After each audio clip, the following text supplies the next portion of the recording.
History of Friedrich II, of Prussia, Frederick the Great, by Thomas Carlyle, Book 3. The Hohenzollerns in Brandenburg, 1412 to 1718. Chapter 1. Kurfürst Friedrich Burggraf Friedrich, on his first coming to Brandenburg, found but a cool reception as Statthalter. Johannistag, 1412, he first set foot in Brandenburg with due escort in due state, only Statthalter Viceregent as yet, Pauli I 594, T 58, Stenzel, Geschichte des Preußischen Staats, Hamburg, 1830-1857 at 1669. He came as the representative of law and rule, and there had been many helping themselves by a ruleless life of late. Industry was at a low ebb, violence was rife, plunder, disorder everywhere. Too much the habit for baronial gentlemen to live by the saddle, as they termed it, that is, by highway robbery in modern phrase. The towns, harried and plundered to skin and bone, were glad to see a Statthalter, and did homage to him with all their heart.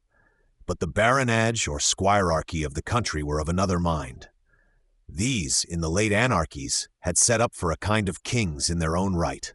They had their feuds, made war, made peace, levied tolls, transit dues, lived much at their own discretion in these solitary countries, rushing out from their stone towers, walls 14 feet thick, to seize any herd of 600 swine, any convoy of Lübeck or Hamburg merchant goods, that had not contented them in passing. What were peddlers and mechanic fellows made for, if not to be plundered when needful? Arbitrary rule on the part of these noble robber lords, and then much of the crown domains had gone to the chief of them, pawned, and the pawn ticket lost, so to speak, or sold for what trifle of ready money was to be had in Jobst and Company's time. To these gentlemen, a Statthalter coming to inquire into matters was no welcome phenomenon. Your edle Herr, noble lord of Putlitz, noble lords of Quitzau, Rockau, Maltitz, and others, supreme in their grassy solitudes this long while, and accustomed to nothing greater than themselves in Brandenburg, how should they obey a Statthalter? Such was more or less the universal humor in the squirearchy of Brandenburg, not of good omen to Burggraf Friedrich. But the chief seat of contumacy seemed to be among the Quitzaus, Putlitzes above spoken of, big squires in the district they call the Priegnitz in the country of the sluggish Havel River, northwest from Berlin of 50 or 40 miles. These refused homage, very many of them, said they were incorporated with bowmen, said this and that, much disinclined to homage, and would not do it. Stiff, surly fellows, much deficient in discernment of what is above them and what is not. A thick-skinned set, bodies clad in buff leather, minds also cased in ill habits of long continuance. Friedrich was very patient with them, hoped to prevail by gentle methods. He invited them to dinner, had them often at dinner for a year or more, but could make no progress in that way. "Who is this we have got for a governor?" said the noble lords privately to each other. "A Nürnberger tand, Nürnberg plaything, wooden image such as they make at Nürnberg," said they, grinning in a thick-skinned way. If it rained Burggraves all the year round, none of them would come to luck in this country, and continued their feuds, toll-levyings, plunderings, and other contumacies. Seeing matters come to this pass after waiting above a year, Burggraf Friedrich gathered his Frankish men-at-arms, quietly made league with the neighboring potentates, Thuringen and others, got some munitions, some artillery together, especially one huge gun, the biggest ever seen, a 24-pounder, no less, to which the peasants, dragging her with difficulty through the clayey roads, gave the name of Folly Great, Lazy, or Heavy Peg, a remarkable piece of ordnance. Lazy Peg he had got from the Landgraf of Thuringen, on loan merely, but he turned her to excellent account of his own. I have often inquired after Lazy Peg's fate in subsequent times, but could never learn anything distinct. The German Dryasdust is a dull dog, and seldom carries anything human in those big wallets of his. Equipped in this way, Burggraf Friedrich, he was not yet Kurfürst, only coming to be, marches for the Havel country, early days of 1414. Michaelis, I 287, Stenzel, 168, where, contrary to wont, is an insignificant error or two. Pauli, 58, is, as usual, lost in water. Makes his appearance before Quitzau's strong house of Friesack, walls 14 feet thick. You, Dietrich von Quitzau, are you prepared to live as a peaceable subject henceforth, to do homage to the laws and me? Never, answered Quitzau, and pulled up his drawbridge. whereupon Heavy Peg opened upon him, Heavy Peg and other guns, and in some 48 hours shook Quitzo's impregnable Friesack about his ears. This was in the month of February, 1414, day not given. Friesack was the name of the impregnable castle, still discoverable in our time, and it ought to be memorable and venerable to every Prussian man. Burggraf Friedrich VI, not yet quite become Kurfürst Friedrich I, but in a year's space to become so, he in person was the beneficent operator. Heavy Peg and steady human insight, these were clearly the chief implements. Quitzow being settled, for the country is in military occupation of Friedrich and his allies, and except in some stone castle a man has no chance. Straightway Putlitz or another mutineer, with his drawbridge up, was battered to pieces, and his drawbridge brought slamming down. After this manner, in an incredibly short period, mutiny was quenched, and it became apparent to noble lords and to all men that here at length was a man come who would have the laws obeyed again, and could and would keep mutiny down. Friedrich showed no cruelty, far the contrary. Your mutiny once ended, and a little repented of, he is ready to be your gracious prince again. Fair play and the social wine cup, or inexorable war and lazy peg, it is at your discretion which. Brandenburg submitted, hardly ever rebelled more. Brandenburg, under the wise Kurfürst it has got, begins in a small degree to be cosmic again, or of the domain of the gods, ceases to be chaotic and a mere cockpit of the devils.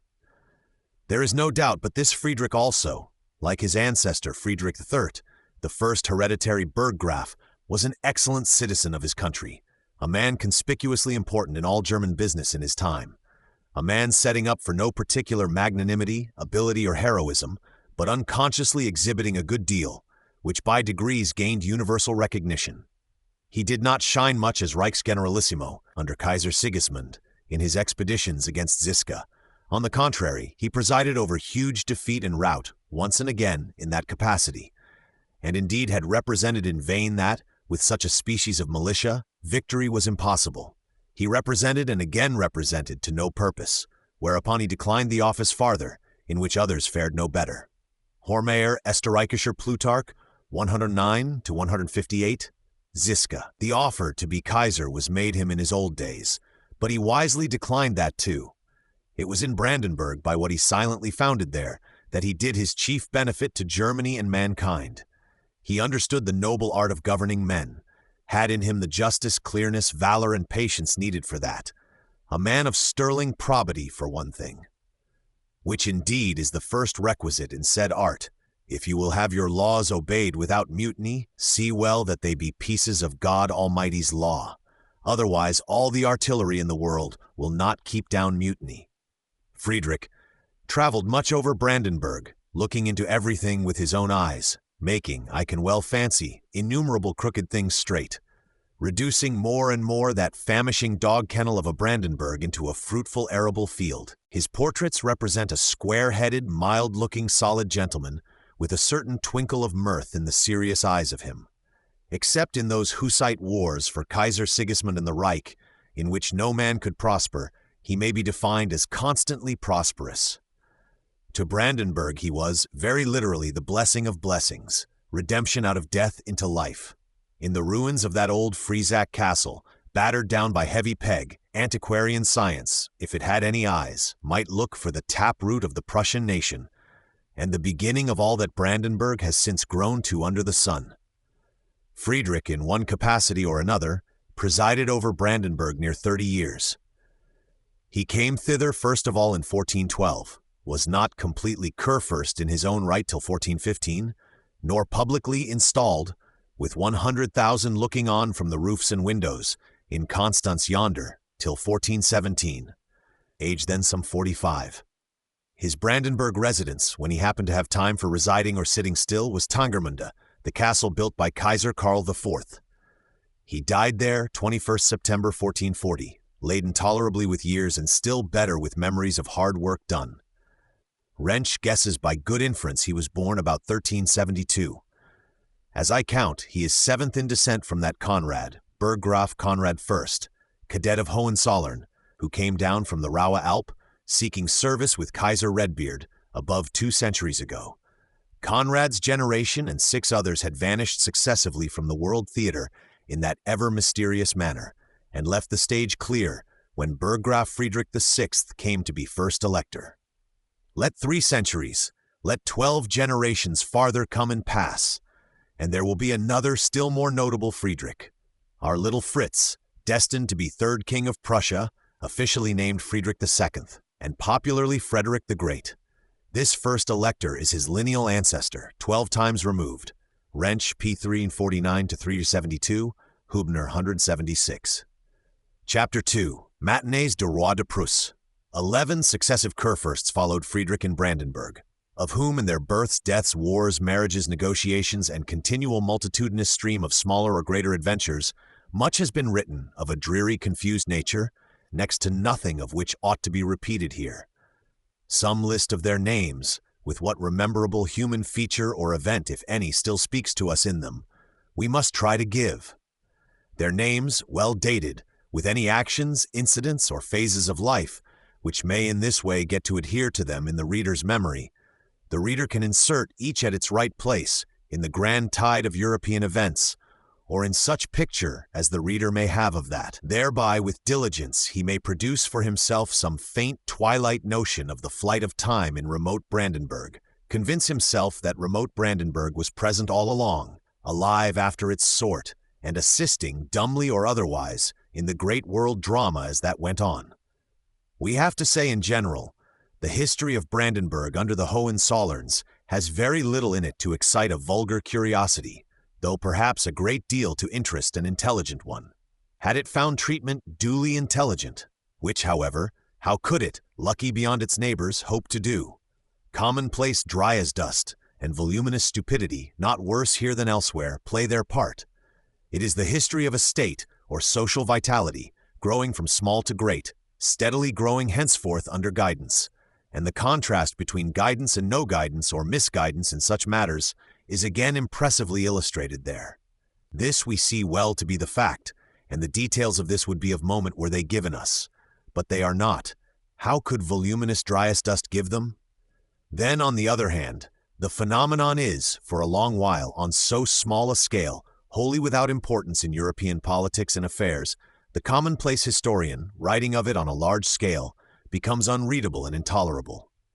Thought, we said, if thought it can be called, thought all hamstrung, shriveled by inveterate rheumatism on the part of the poor, ill-thriven thinker, nay tied, so to speak, for he is of epigrammatic turn withal, as by cross ropes, right shoulder to left foot, and forced to advance, hobbling and jerking along in that sad guise, not in the way of walk, but of saltation and dance, and this towards a false, not a true aim, rather no whither than some whither. Here were features leading one to think of an illustrious Prince de Ligne as perhaps concerned in the affair. The bibliographical dictionaries, producing no evidence, name quite another person, or series of persons. A certain N. de Bonneville, afterwards a revolutionary spiritual mountebank, for some time, is now the favorite name, proves, on investigation, to be an impossible one. Barbier, Dictionnaire des Anonymes, in a helpless, doubting manner, gives still others, highly unmemorable otherwise. Whereupon you proceed to said other persons' acknowledged works, as they are called, and find there a style bearing no resemblance whatever, and are left in a dubious state, if it were of any moment. In the absence of proof, I am unwilling to charge His Highness de Ligne with such an action, and indeed am little careful to be acquainted with the individual who did it, who could and would do it.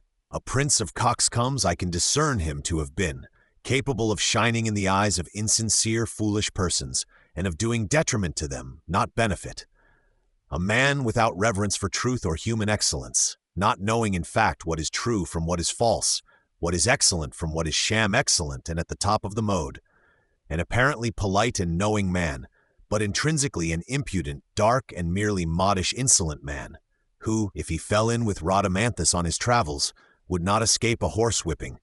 Him we will willingly leave to that beneficial chance, which indeed seems a certain one sooner or later, and address ourselves to consider the theory itself and the facts it pretends to be grounded on. As to the theory, I must needs say, nothing can be falser, more heretical, or more damnable. My own poor opinion and deep conviction on that subject is well known this long while. And in fact, the summary of all I have believed and have been trying as I could to teach mankind to believe again is even that same opinion and conviction applied to all provinces of things. Alas, in this his sad theory about the world, our poor impudent pamphleteer is by no means singular at present. Nay, rather, he has in a manner the whole practical part of mankind on his side just now. The more is the pity for us all. It is very certain, if Beelzebub made this world, our pamphleteer, and the huge portion of mankind that follow him, are right. But if God made the world and only leads Beelzebub as some ugly muzzled bear is led, a longer or shorter temporary dance in this divine world, and always draws him home again, and peels the unjust gains off him, and ducks him in a certain hot lake, with sure intent to lodge him there to all eternity at last, then our pamphleteer and the huge portion of mankind that follow him are wrong. More I will not say, being indeed quite tired of speaking on that subject. Not a subject which it concerns me to speak of, much as it concerns me and all men to know the truth of it, and silently in every hour and moment to do said truth. As indeed the sacred voice of their own soul, if they listen, will conclusively admonish all men, and truly if it do not, there will be little use in my logic to them. For my own share, I want no trade with men who need to be convinced of that fact. If I am in their premises, and discover such a thing of them, I will quit their premises. If they are in mine, I will, as old Samuel advised, count my spoons. Ingenious gentlemen who believe that Beelzebub made this world are not a class of gentlemen I can get profit from. Let them keep at a distance, lest mischief fall out between us. They are of the set deserving to be called, and this not in the way of profane swearing, but of solemn wrath and pity, I say of virtuous anger and inexorable reprobation, the damned set. For in very deed they are doomed and damned by nature's oldest act of parliament, they, and whatsoever thing they do or say or think, unless they can escape from that devil element, which I still hope they may. But with regard to the facts themselves, de notre maison, I take leave to say they too are without basis of truth. They are not so false as the theory, because nothing can in falsity quite equal that. Notre maison, this pamphleteer may learn, if he please to make study and inquiry before speaking, did not rise by worship of Beelzebub at all in this world, but by a quite opposite line of conduct. It rose, in fact, by the course which all, except fools, stock-jobber stags, cheating gamblers, forging pamphleteers, and other temporary creatures of the damned sort, have found from of old to be the one way of permanently rising, by steady service, namely, of the opposite of Beelzebub, by conforming to the laws of this universe, instead of trying by pettifogging to evade and profitably contradict them. The Hohenzollerns, too, have a history still articulate to the human mind, if you search sufficiently, and this is what, even with some emphasis, it will teach us concerning their adventures and achievements of success in the field of life. Resist the devil, good reader, and he will flee from you. So ends our indignant friend. How the Hohenzollerns got their big territories and came to what they are in the world will be seen. Probably they were not, any of them, paragons of virtue. They did not walk in altogether speckless Sunday pumps, or much clear-starched into consciousness of the moral sublime, but in rugged, practical boots, and by such roads as there were. Concerning their moralities and conformities to the laws of the road and of the universe, there will much remain to be argued by pamphleteers and others. Men will have their opinion, men of more wisdom and of less. Apes by the Dead Sea also will have theirs. But what man that believed in such a universe as that of this Dead Sea pamphleteer could consent to live in it at all? Who that believed in such a universe, and did not design to live like a Papin's digester or Porcus Epicuri in an extremely ugly manner in it, could avoid one of two things, going rapidly into Bedlam or else blowing his brains out? It will not do for me, at any rate, this infinite doghouse, not for me, ye dry as dusts, and omnipotent dog monsters and mud gods, whoever you are. One honorable thing I can do, take leave of you and your dog establishment. Enough. Chapter 3. Kurfürst Frederick II. The first Friedrich's successor was a younger son, Frederick II, who lasted till 1471, above 30 years, and proved likewise a notable manager and governor, very capable to assert himself and his just rights in this world. He was but 27 at his accession, but the Berlin burghers, attempting to take some liberties with him, found he was old enough, He got the name Iron Teeth, Frederick Ferratus Dentibus, from his decisive ways then and afterwards. He had his share of brabbling with intricate litigant neighbors, quarrels now and then not to be settled without strokes. His worst war was with Pommern, just claims disputed there, and much confused bickering, sieging, and harassing in consequence, of which quarrel we must speak anon. It was he who first built the conspicuous Schloss or palace at Berlin, having got the ground for it, same ground still covered by the actual fine edifice, which is a second edition of Friedrich's, from the repentant burghers, and took up his chief residence there. 1442 to 1431, Nicolari, I-81. But his principal achievement in Brandenburg history is his recovery of the province called the Neumark to that electorate. In the thriftless Sigismund times, the Neumark had been pledged, had been sold. Deutsch Ritterdom, to whose dominions it lay contiguous, had purchased it with money down. The Deutsch Ritters were fallen moneyless enough since then. They offered to pledge the Neumark to Friedrich, who accepted, and advanced the sum. After a while, the Deutsch Ritters, for a small farther sum, agreed to sell Neumark. Michaelis Rune.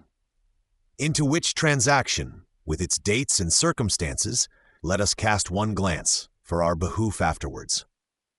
The Deutsch Ritters were an opulent, domineering body in Sigismund's early time, but they are now come well down in Friedrich II, and are coming ever lower, sinking steadily or with desperate attempts to rise, which only increase the speed downwards, ever since that fatal Tannenberg business, 15th July 410.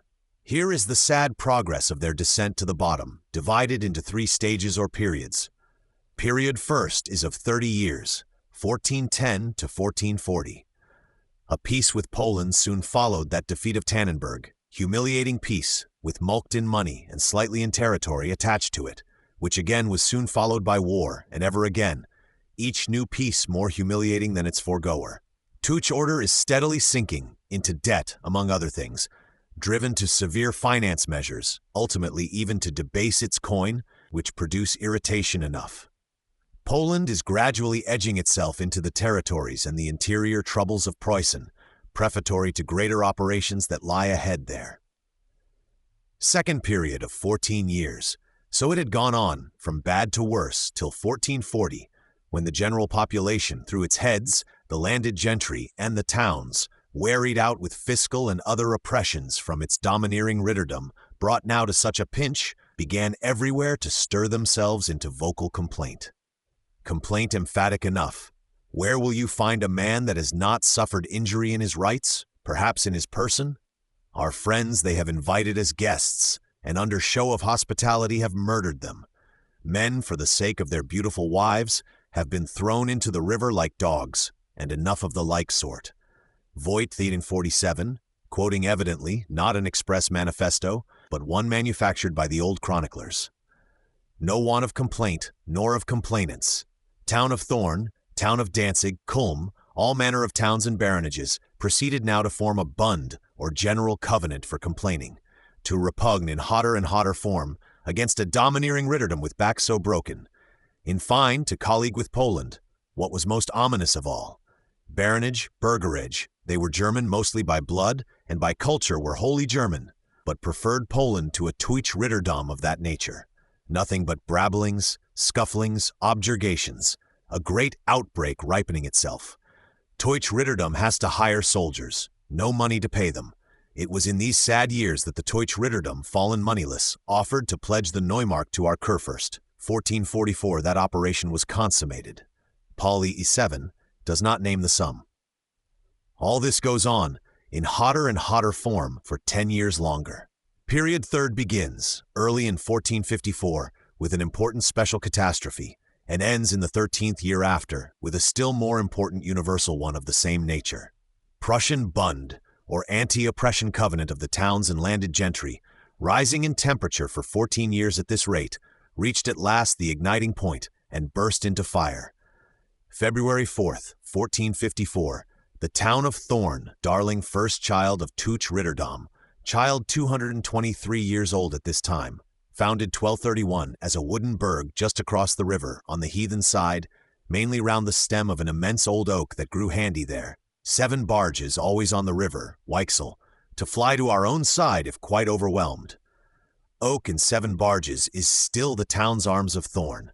See Kohler, Mundsbelustigingen c. 107, quoting Duisberg, a priest of the order, and his old Chronica Terrae Prussiae, written in 1326, and grown very big and now very angry, suddenly took its old parent by the throat, so to speak, and hurled him out to the dogs, to the extraneous Polacks first of all.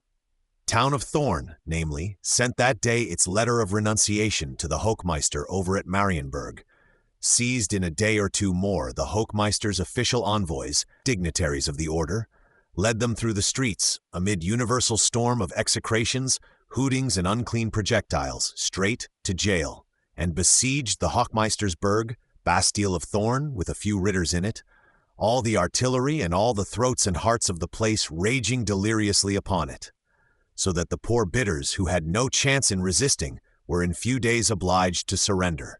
8th February, 1454, says Voigt, 361. 16th, says Kohler, Mundsbelustigungen, Swine 110, had to come out in bare jerkin, and Thorn ignominiously dismissed them into space forevermore, with actual kicks. I have read in some books, though others veil that sad feature. Thorn threw out its old parent in this manner, swore fealty to the King of Poland, and invited other towns and knightages to follow the example, to which all were willing, wherever able. War hereupon, which blazed up over Preußen at large, Prussian Covenant and King of Poland versus Deutsche Ritterdom, and lasted into the 13th year, before it could go out again, out by lack of fuel mainly. One of the fellest wars on record, especially for burning and ruining. Above 300,000 fighting men are calculated to have perished in it, and of towns, villages, farmsteads, a cipher which makes the fancy, as it were, black and ashy altogether. Ritterdom showed no lack of fighting energy, but that could not save it. In the past things were got to. Enormous lack of wisdom, of reality and human veracity, there had long been, and the hour was now come. Finance went out to the last coin, large mercenary armies all along, and in the end not the color of money to pay them with. Mercenaries became desperate, besieged the Hochmeister and his ritters in Marienburg, finally sold the country they held, formally made it over to the King of Poland, to get their pay out of it. Hochmeister had to see such things, and say little. Peace or extinction for want of fuel came in the year 1466. Poland got to itself the whole of that fine German country, henceforth called West Preußen to distinguish it, which goes from the left bank of the Weichsel to the borders of Brandenburg and Neumark. Would have got Neumark too, had not Kurfürst Frederick been there to save it. The Deutsch order had to go across the Weichsel, ignominiously driven, to content itself with East Preußen, the Königsberg Memel country, and even to do homage to Poland for that, which latter was the bitterest clause of all, but it could not be helped more than the others. In this manner did its revolted children fling out Deutsche Ritterdom ignominiously to the dogs, to the Polacks first of all, Thorn, the eldest child, leading off or setting the example. And so the Deutsche Ritters are sunk beyond retrieval, and West Preußen, called subsequently Royal Preußen, not having homage to pay as the Ducal or East Preußen had, is German no longer, but Polish, Sclavic, not prospering by the change. What Thorn had sunk to out of its palmy state, see in Nanke's Wanderungen durch Preußen, Hamburg and Altona, 1800, t. 177-200, a pleasant little rook, treating mainly of natural history, but drawing you by its innocent simplicity and geniality to read with thanks whatever is in it. And all that fine German country, reduced to rebel against its unwise parent, was cut away by the Polish sword, and remained with Poland, which did not prove very wise either, till, in the year 1773, it was cut back by the German sword. All readers have heard of the partition of Poland, but of the partition of Preußen, 307 years before, all have not heard. It was in the second year of that final tribulation, marked above as period third, that the Deutsche Ritters, famishing for money, completed the Neumark transaction with Kurfürst Friedrich. Neumark, already pawned to him 10 years before, they in 1455, for a small farther sum, agreed to sell, and he, long carefully steering towards such an issue, and dexterously keeping out of the main broil, failed not to buy.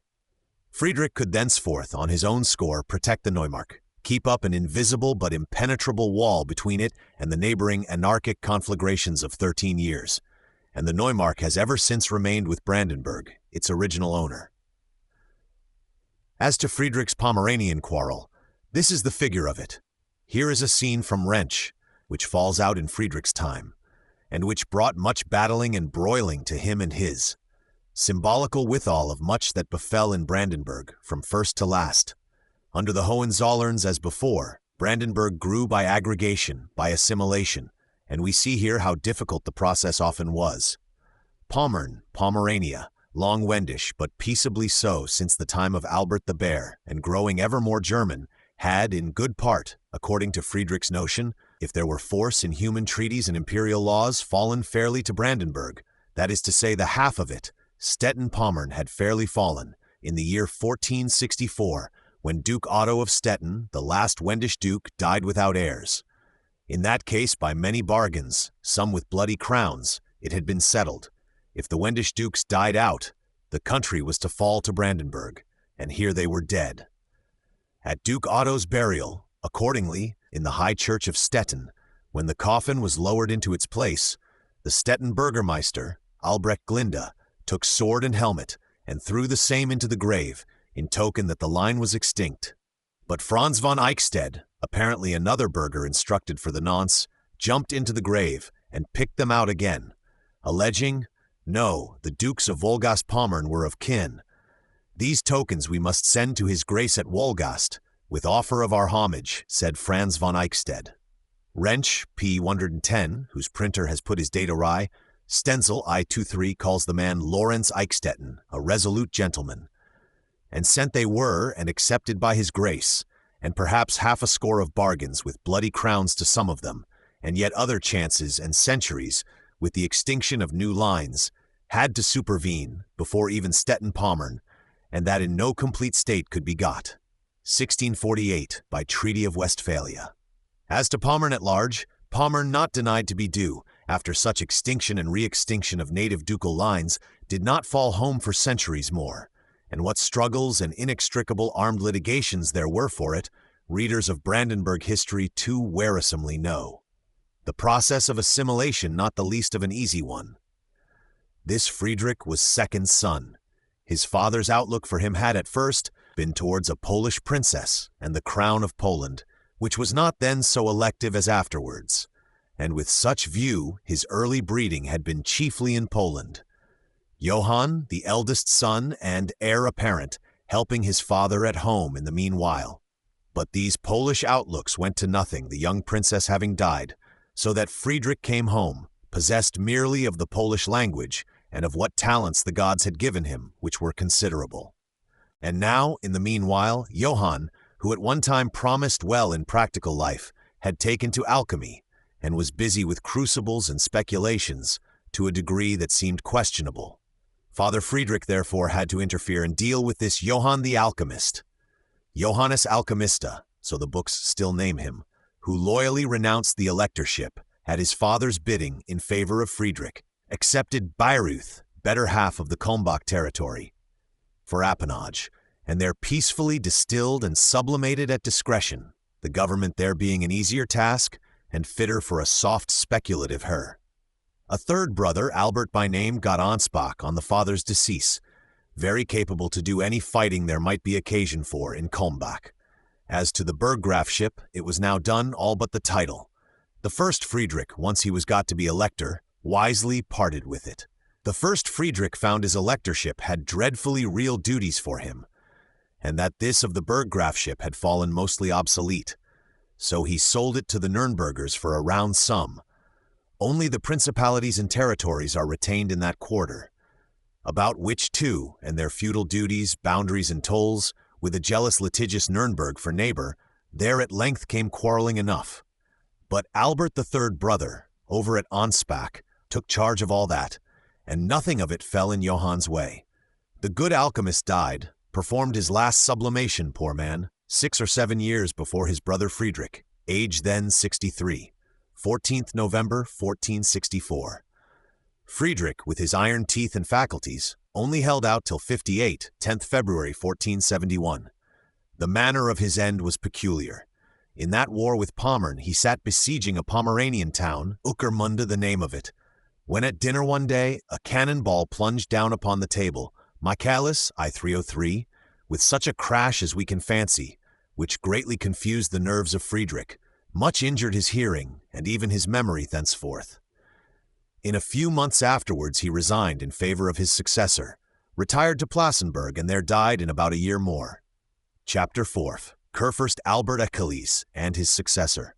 Neither Friedrich nor Johann left other than daughters, so that the united heritage, Brandenburg and Kulmbach both, came now to the third brother Albert, who has been in Kulmbach these many years already. A tall, fiery, tough old gentleman of formidable talent for fighting, who was called the Achilles of Germany in his day, being then a very blazing, far-seen character, dim as he has now grown.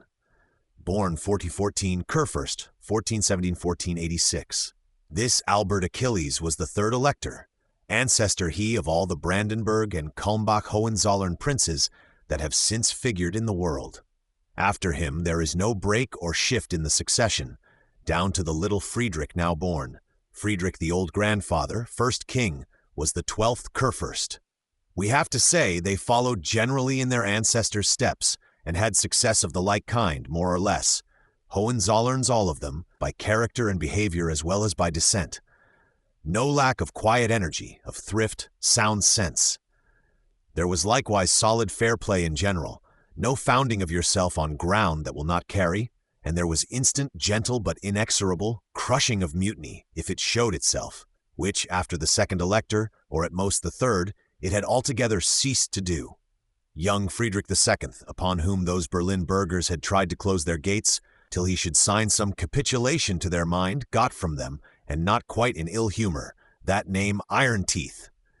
Not the least a nose of wax, this one.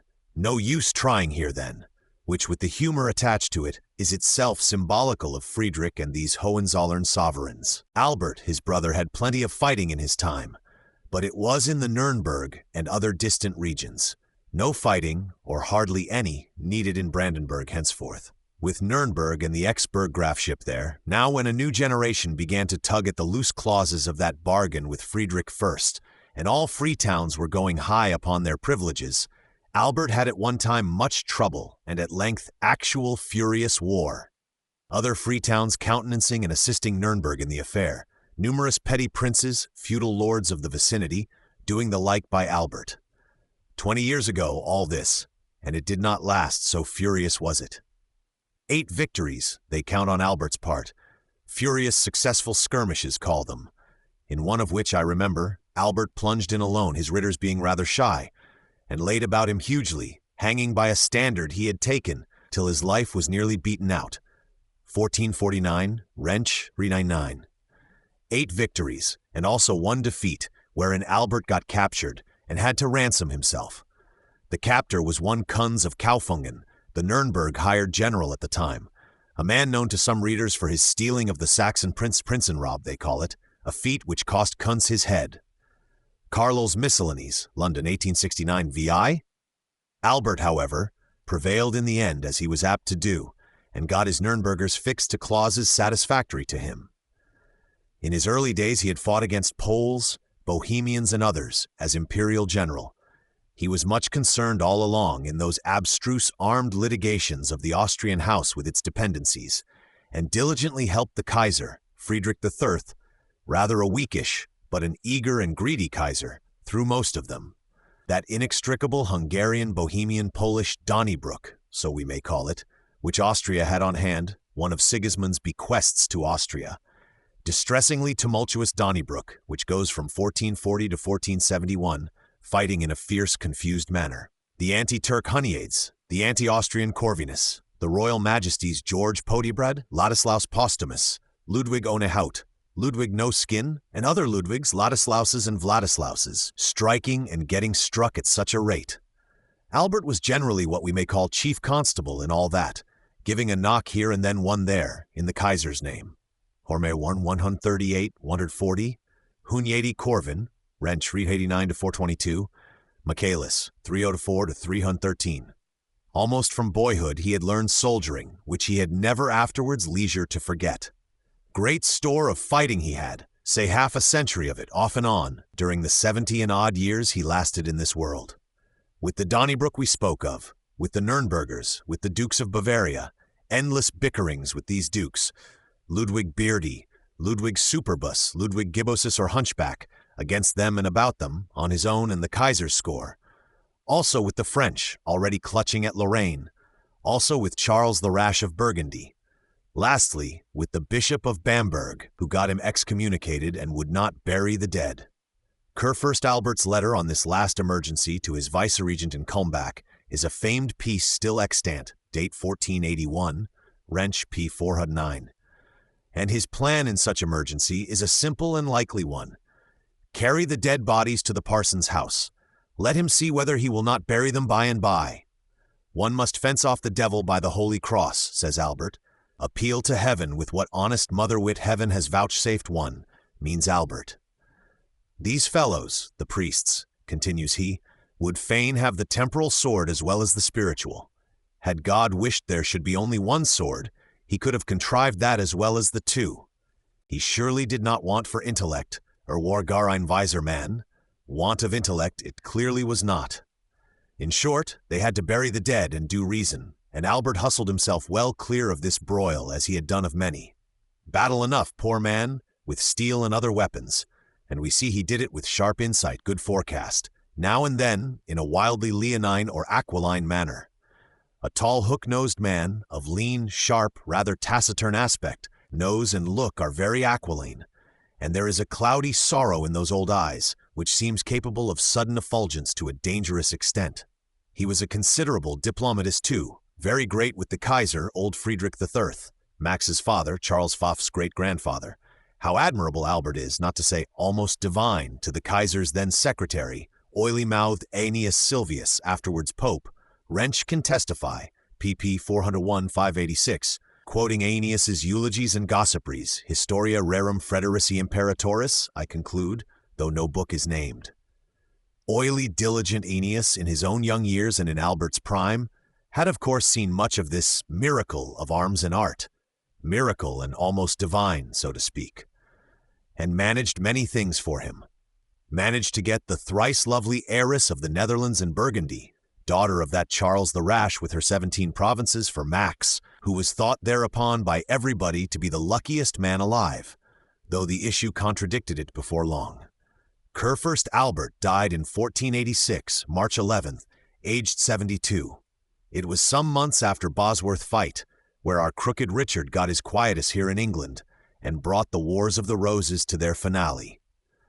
A little chubby boy, the son of poor parents at Eisleben in Saxony, Martin Luther, the name of him, was looking into this abstruse universe, with those strange eyes of his, in what rough woolen or linsey-woolsey short clothes we do not know.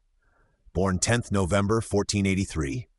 Albert's funeral was very grand, the Kaiser himself, and all the magnates of the Diet and Reich attending him from Frankfurt to his last resting place, many miles of road.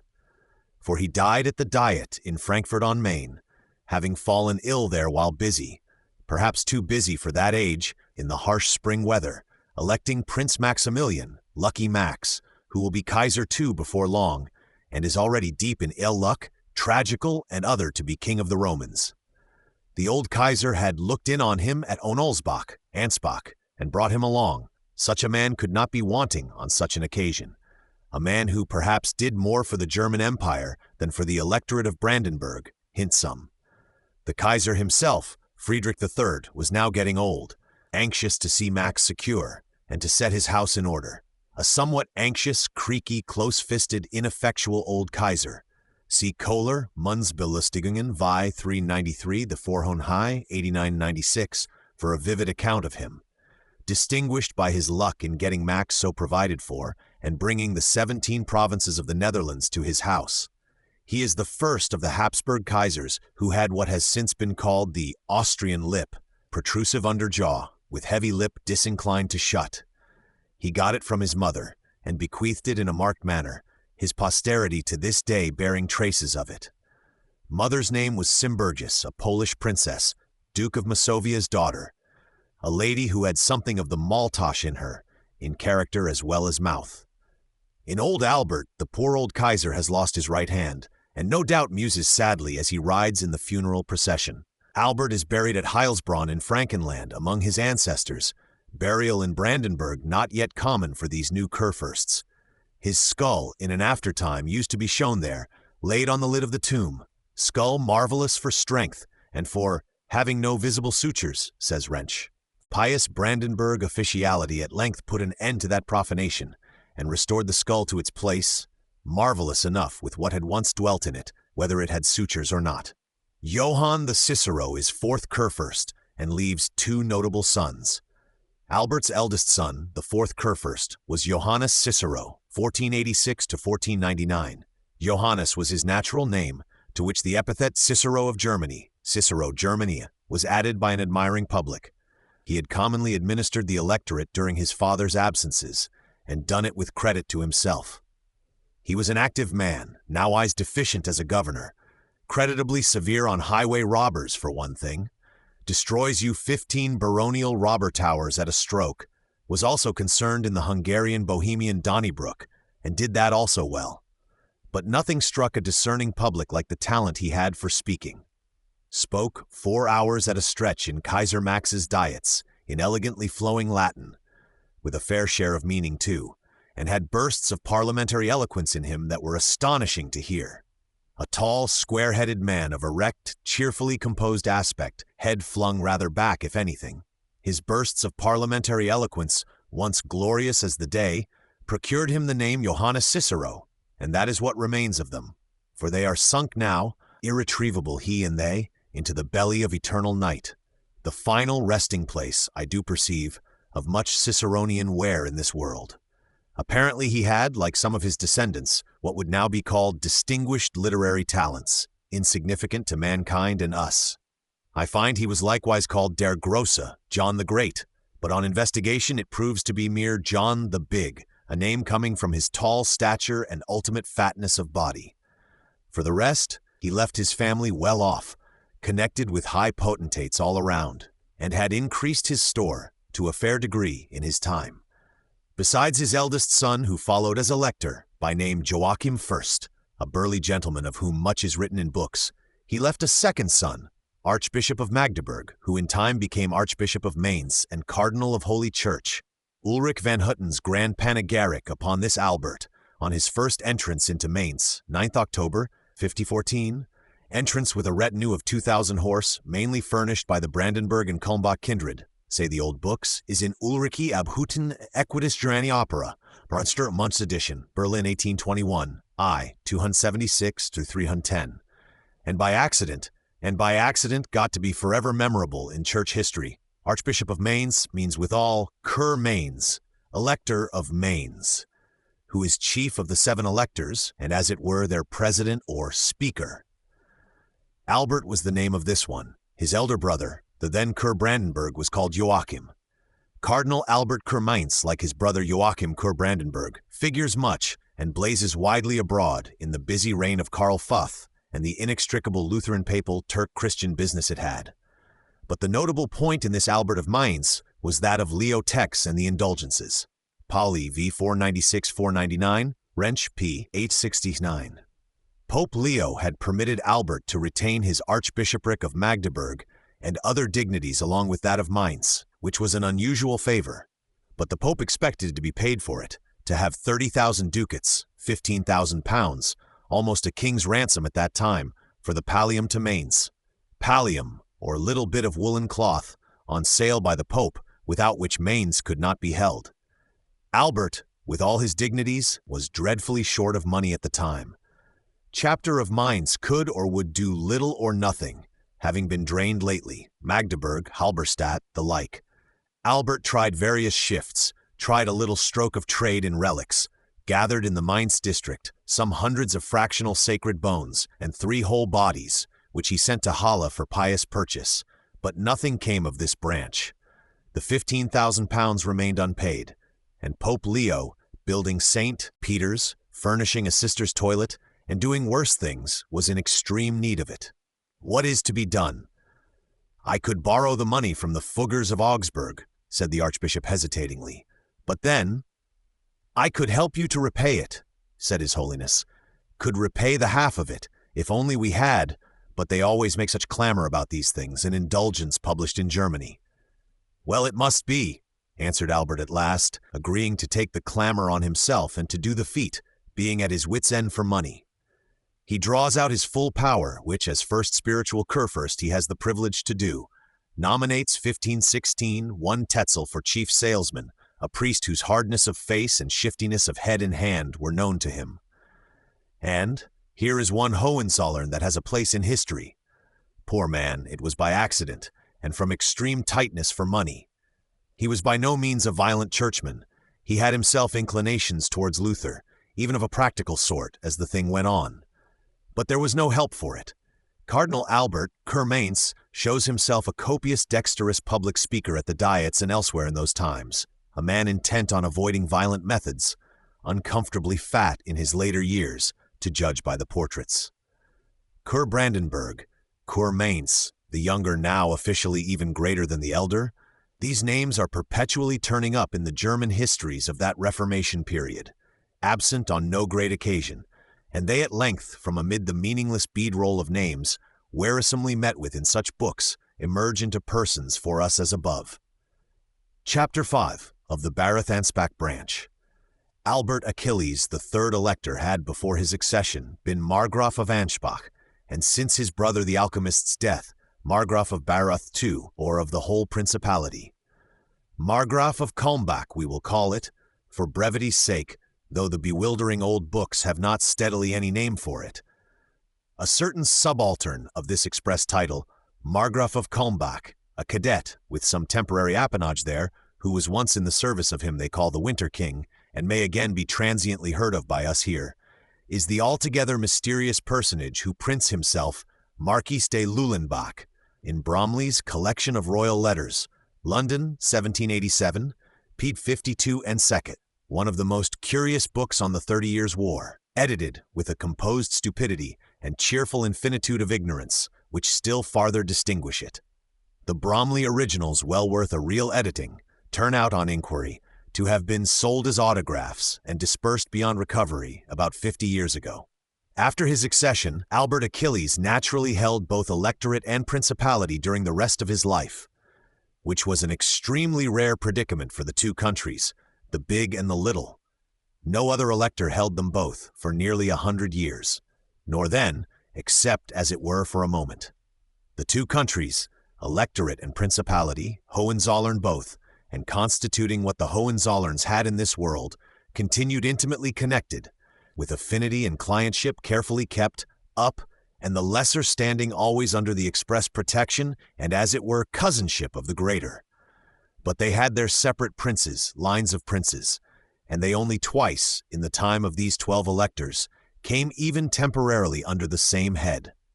And as to ultimate union, Brandenburg-Baruth and Brandenburg-Ansbach were not incorporated with Brandenburg proper, and its new fortunes, till almost our own day, namely in 1791, nor then either to continue, having fallen to Bavaria in the Grand Congress of Vienna within the next 25 years, all which, with the complexities and perplexities resulting from it here, we must, in some brief way, endeavor to elucidate for the reader.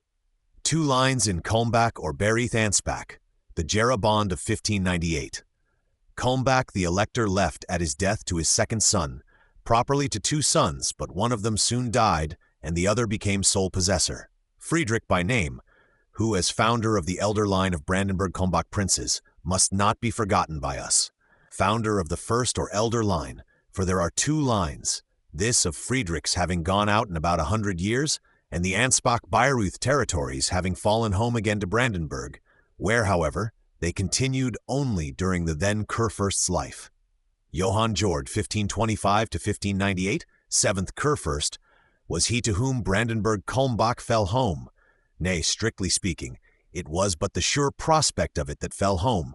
The thing itself did not quite fall in his time, though the disposal of it did. Disposal, 1598, thing itself, 1603, in his son's time, to be conjoined again with Brandenburg proper.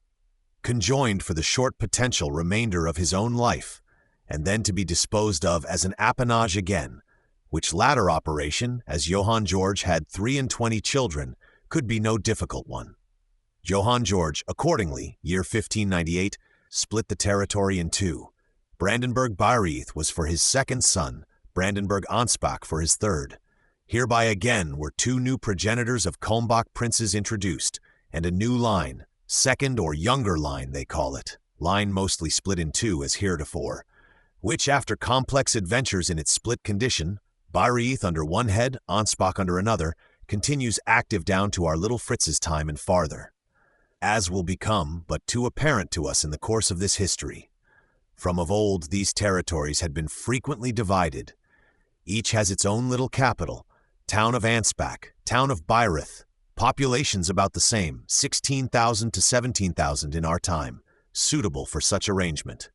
Frequently divided, though always under the closest cousinship and ready for reuniting if possible.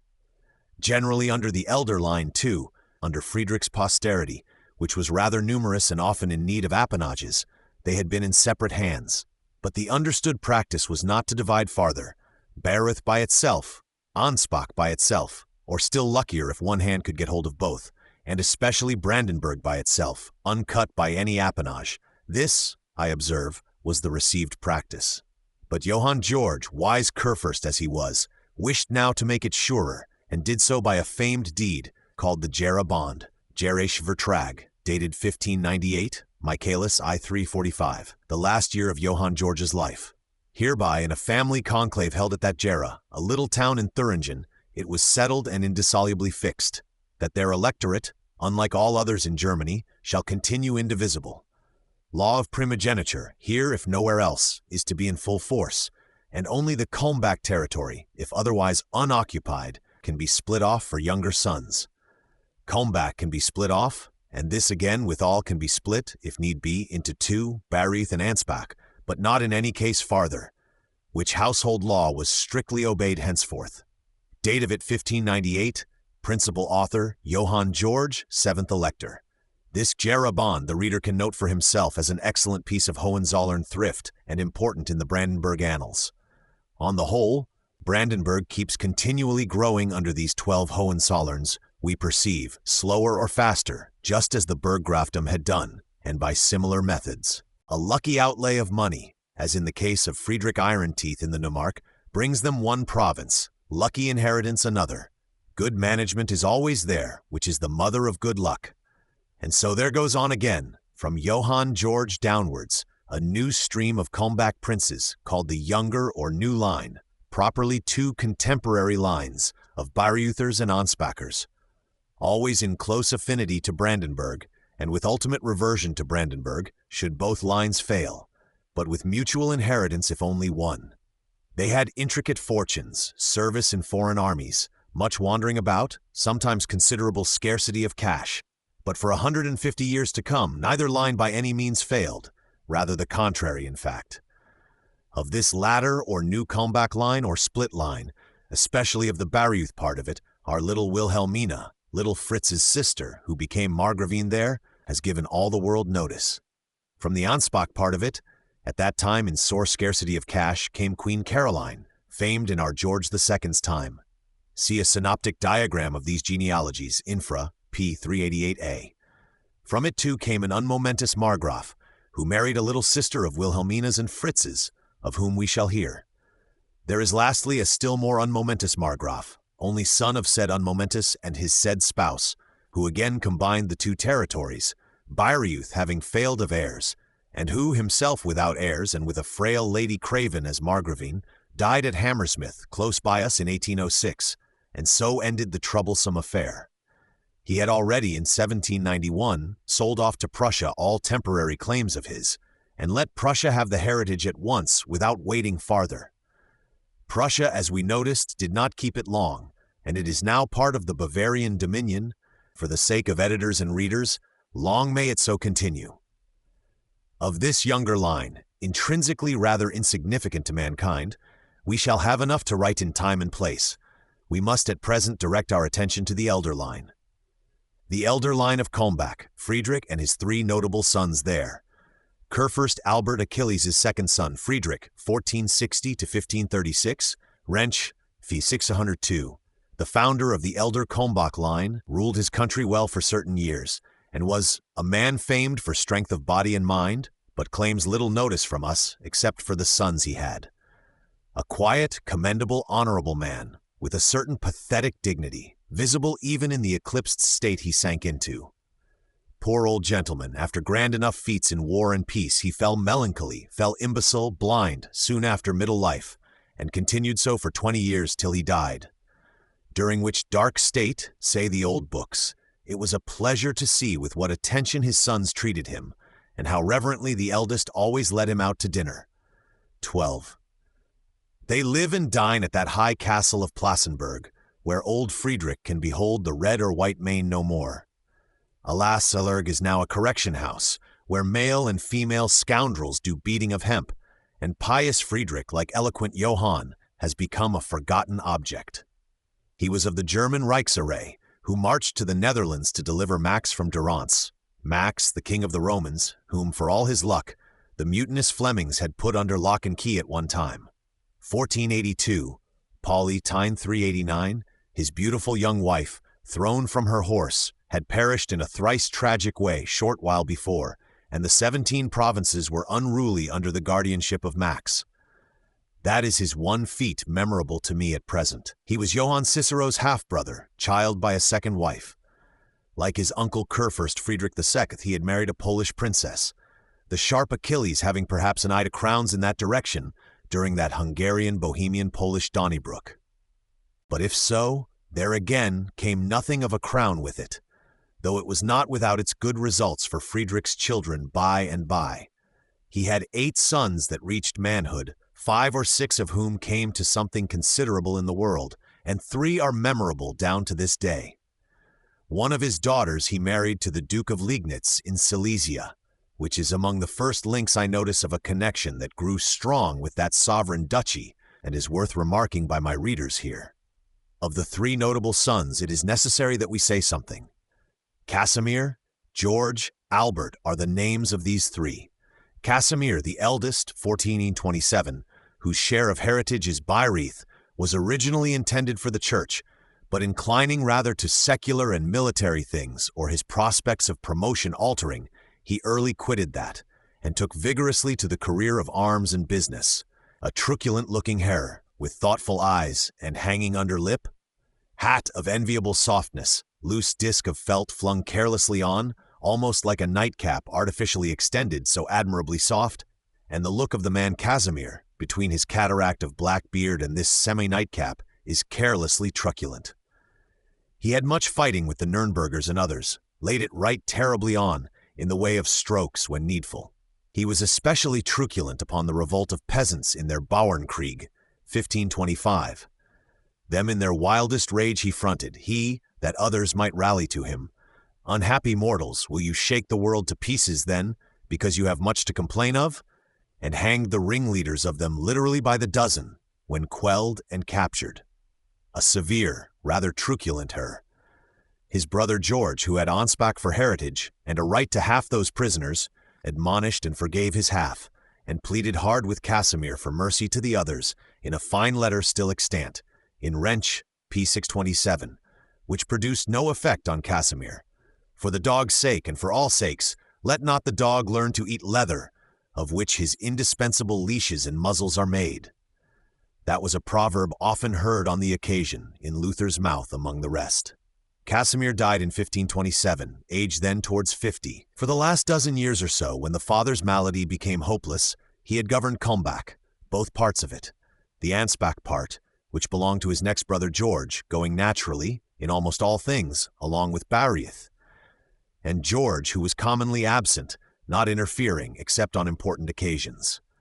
Casimir left one little boy, aged then only 6, named Albert, to whom George, henceforth practical sovereign of Kalmbach, as his brother had been, was appointed guardian. This youth, very full of fire, wildfire too much of it, exploded dreadfully on Germany by and by. Albert Alcibiades, the name they gave him. Nay, towards the end of his nonage he had been rather sputtery upon his uncle, the excellent guardian who had charge of him. Friedrich's second son, Margraf George of Ansbach. Uncle George of Ansbach, Casimir's next brother, had always been of a peaceabler disposition than Casimir, not indeed without heat of temper and sufficient vivacity of every kind. As a youth, he had aided Kaiser Max in 2 of his petty wars, but was always rather given to reading Latin, to learning, and ingenious pursuits. His Polish mother, who, we perceive, had given Casimir his name, proved much more important to George. At an early age he went to his uncle Vladislaus, King of Hungary and Bohemia. For, alas, after all, we shall have to cast a glance into that unbeautiful Hungarian-Bohemian scramble comparable to an Irish Donnybrook, where Albert Achilles long walked as chief constable. It behooves us, after all, to point out some of the tallest heads in it, and whitherward, bludgeon in hand, they seem to be swaying and struggling. Courage, patient reader! George then, at an early age, went to his uncle Vladislaus, King of Hungary and Bohemia, for George's mother, as we know, was of royal kin, daughter of the Polish king Casimir IV, late Mauler of the Teuch Ritters, which circumstance had results for George and us.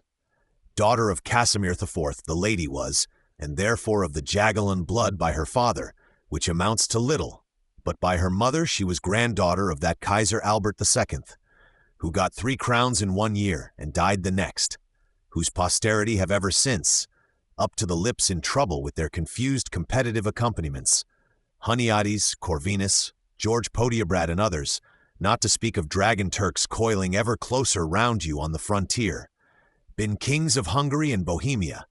2 of the crowns, the heritable 2, which were got by Kaiser Albert in that memorable year, he got them, as the reader may remember, by having the daughter of Kaiser Sigismund to wife, Sigismund Super Grammaticam, whom we left standing, red as a flamingo, in the marketplace of Constance 100 years ago.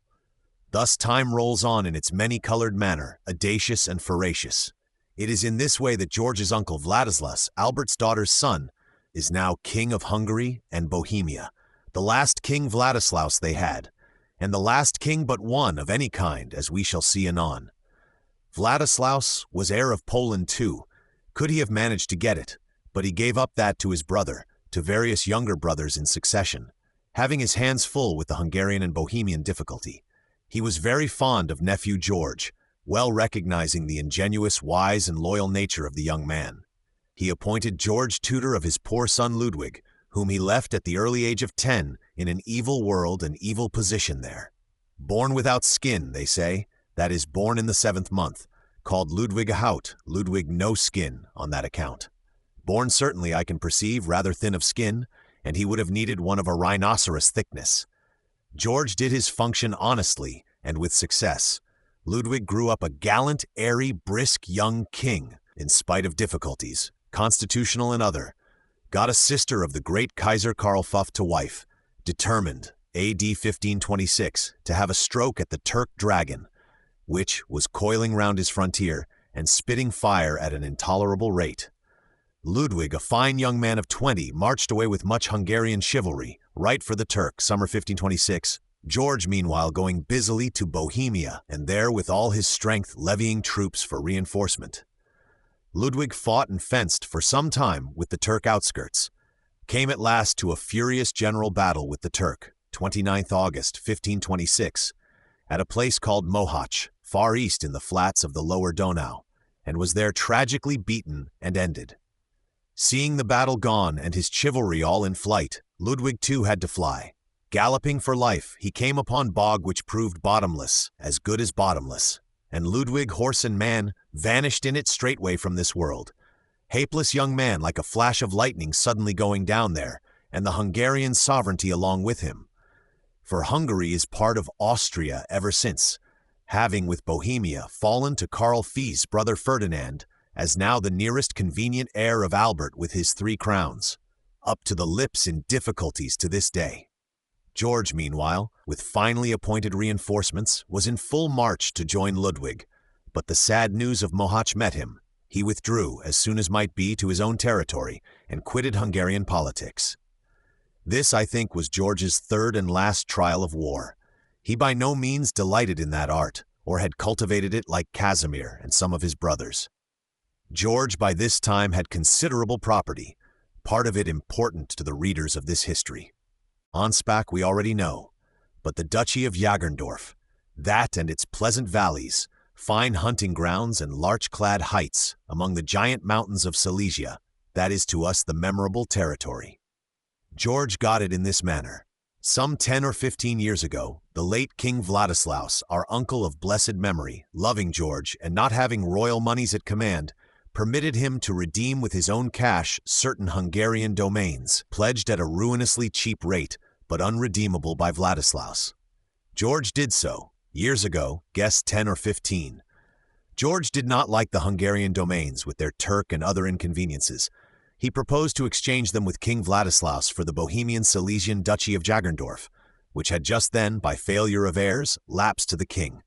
This also Vladislaus, the beneficent cashless uncle, liking George more and more, permitted to be done. And done it was, I see not in what year, only that the ultimate investiture, done, this part of the affair, by Ludwig ohne Haut and duly sanctioned by the Kaiser, dates 1524, 2 years before the fatal Mohács business. From the time of this purchase, and especially till Brother Casimir's death, which happened in 1527, George resided oftener at Jagerndorf than at Ansbach. Ansbach, by the side of Bayreuth, needed no management, and in Jagerndorf, much probably required the hand of a good governor to put it straight again. The castle of Jagerndorf, which towers up there in a rather grand manner to this day, George built. The old castle of the Schellenbergs, extinct predecessor line, now gone to ruins, stands on a hill with larches on it, some miles off. Margraf George was much esteemed as Duke of Jagerndorf. What his actions in that region were, I know not, but it seems he was so well thought of in Silesia, 2 smaller neighboring potentates, the Duke of Oppeln and the Duke of Ratibor, who had no heirs of their body, bequeathed with the Kaiser's assent these towns and territories to George. Wrench, p. 723, 127, 131. Kaiser is Ferdinand Karl's brother, as yet only king of Bohemia and Hungary, but supreme in regard to such points.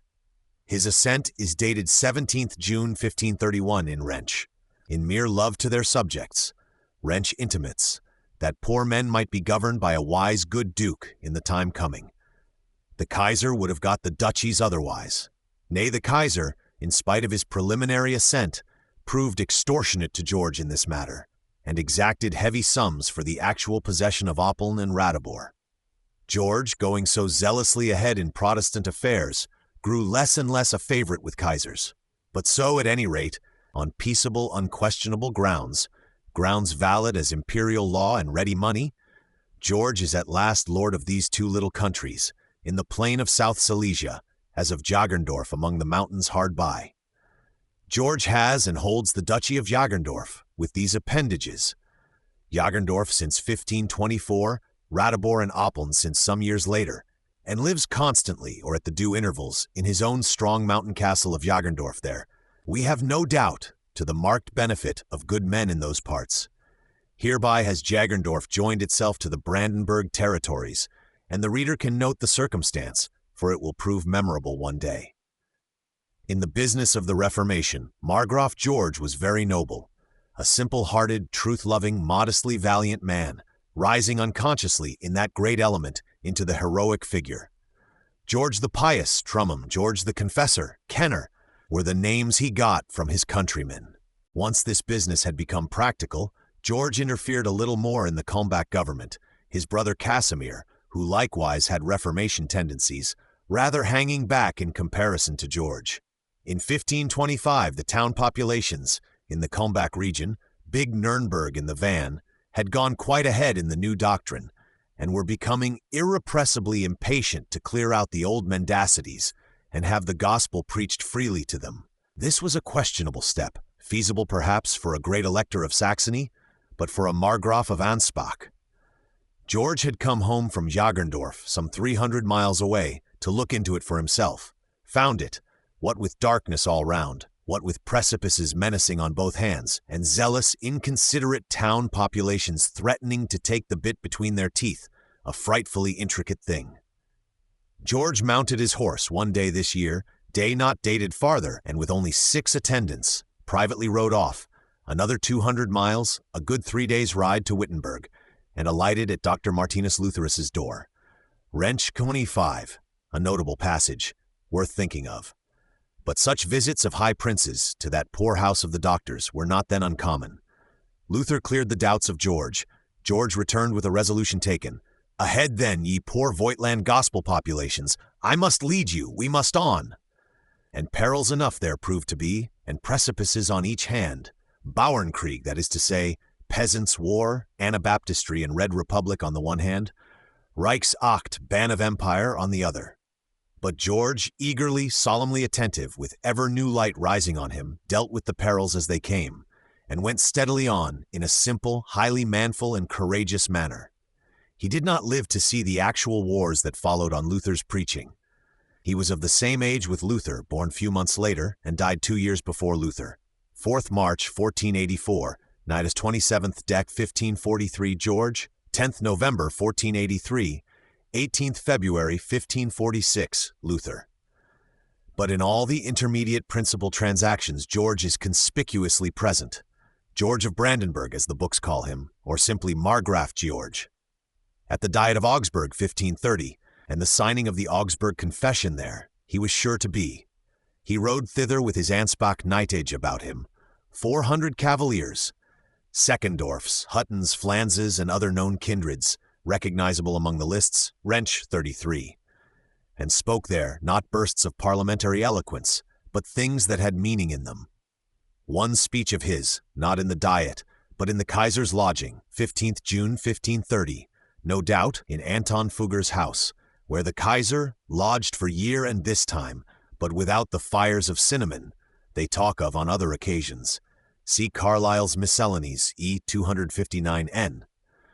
The house is at present an inn, Gasthaus zu den Drei Mohren, where tourists lodge, and are still shown the room which the Kaiser occupied on such visits, is still very celebrated. It was the evening of the Kaiser Karl V's arrival at the Diet, which was then already, some time since, assembled there. And great had been the Kaiser's reception that morning. The flower of Germany, all the princes of the empire, Protestant and papal alike, riding out to meet him in the open country at the bridge of the Lech, with high-flown speeches and benignities on both sides, only that the Kaiser willed all men, Protestant and other, should in the meanwhile do the popish litanyings, waxlight processionings, and idolatrous stage performances with him on the morrow, which was Corpus Christi Day, and the Protestants could not, nor would.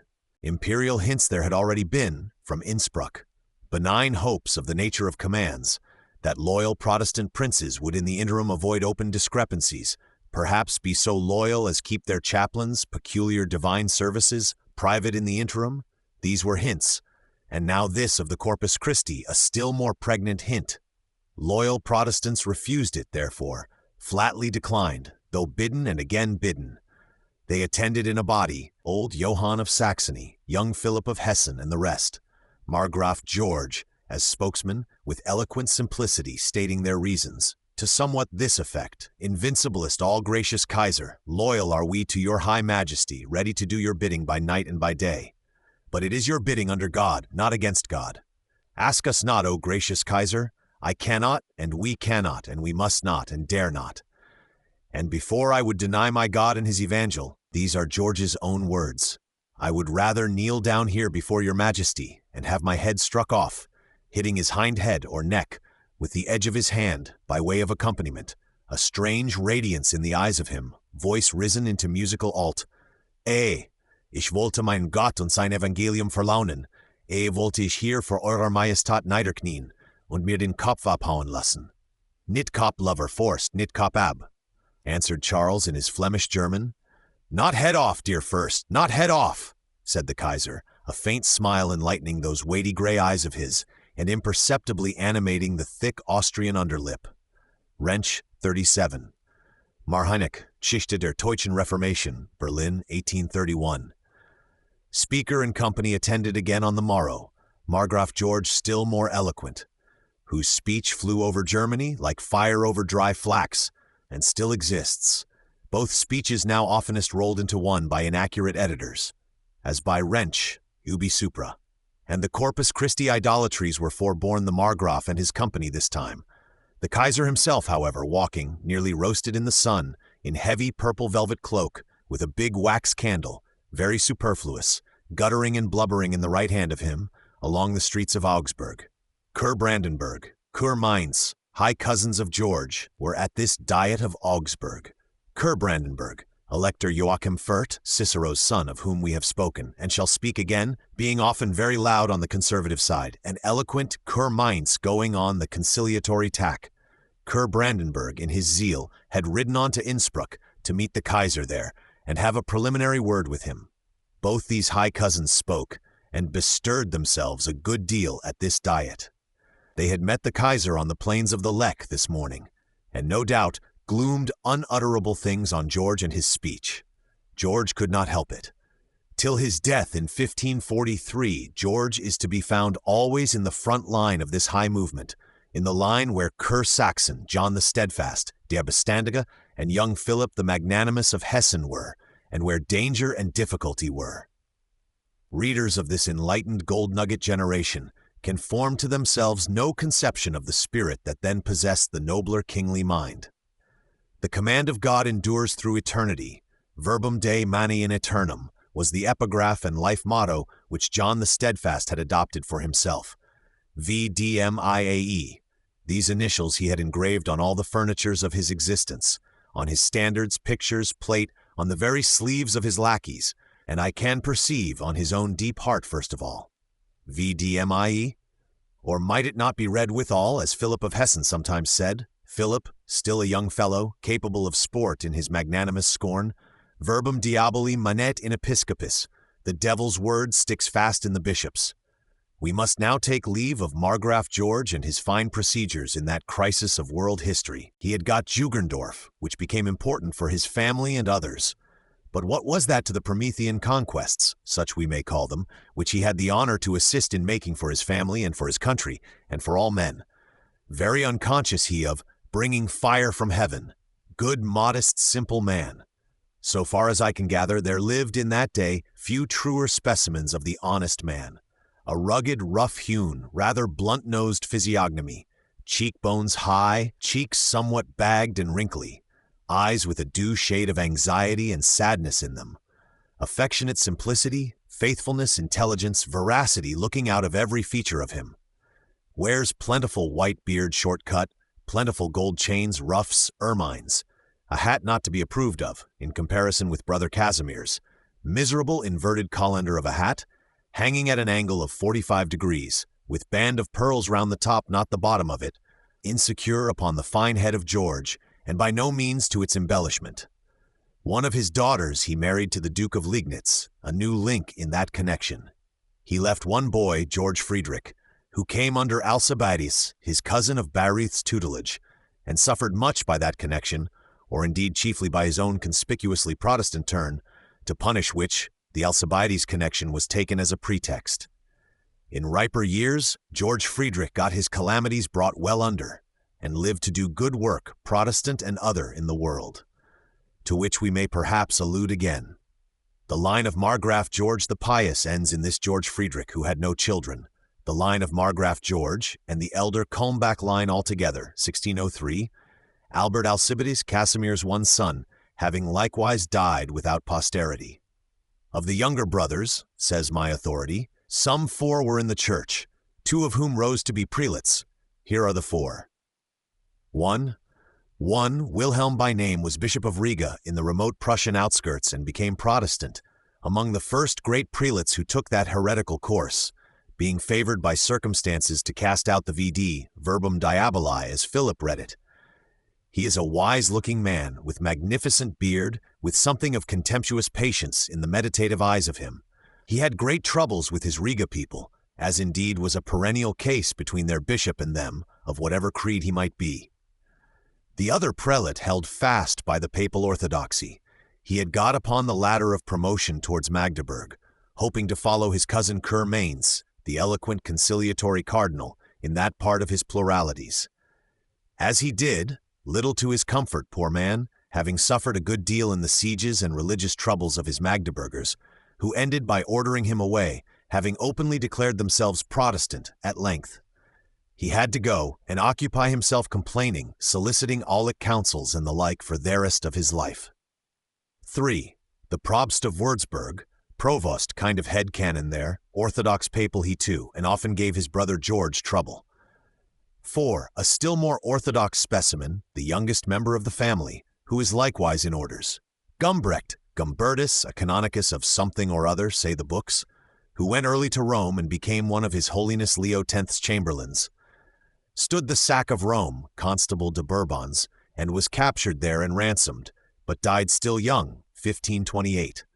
These 3 were Catholics, he of Würzburg a rather virulent one. Catholic also was Johannes, a 5th brother, who followed the soldiering and diplomatic professions, oftenest in Spain, did government messages to diets and the like for Karl V. A high man and well seen of his Kaiser, he had wedded the young widow of old King Ferdinand in Spain, which proved, seemingly, a troublous scene for poor Johannes. In these circumstances, the 4 years came to a close. Albert, we may believe, is greatly at a loss, and deep deliberations, Kulmbach, Berlin, Liegnitz, Poland all called in are held. A case beyond measure intricate. You have given your word. Word must be kept, and cannot, without plain hurt or ruin even to those that took it of you. Withdraw, therefore, fling it up, fling it up. A valuable article to fling up. Fling it up is the last resource. Nay, in fact, to whom will you fling it up? The Prussian ridders themselves are getting greatly divided on the point, and at last on all manner of points, Protestantism evermore spreading among them. As for the German brethren, they and their comfortable Tuchmeister, who refuse to partake in the dangerous adventure at all, are they entitled to have much to say in the settlement of it now? Among others, or as chief oracle of all, Luther was consulted. "What would you have me do towards reforming the Tuch order?" inquired Albert of his oracle. Luther's answer was, as may be guessed, emphatic. "Luther," says one reporter, "has in his writings declared the order to be a thing serviceable neither to God nor man, and the constitution of it a monstrous, frightful, hermaphroditish, neither secular nor spiritual constitution." C.J. Weber, Der Ritterwesen, Stuttgart, 1828. We do not know what Luther's answer to Albert was, but can infer the purport of it, that such a Tuch ritterdom was not, at any rate, a thing long for this world, that white cloaks with black crosses on them would not, of themselves, profit any ritterdom, that solemn vows and high supramundane professions, followed by such practice as was notorious, are an afflicting, not to say a damnable spectacle on God's earth, that a young hare had better marry, better have done with the wretched Babylonian nightmare of papistry altogether, better shake oneself awake, in God's name, and see if there are not still monitions in the eternal sky as to what it is wise to do, and wise not to do. This I imagine to have been, in modern language, the purport of Dr. Luther's advice to Hochmeister Albrecht on the present interesting occasion. It is certain Albert, before long, took this course, Uncle Sigismund and the resident officials of the Ritterdom having made agreement to it as the one practicable course. The manner as follows. 1.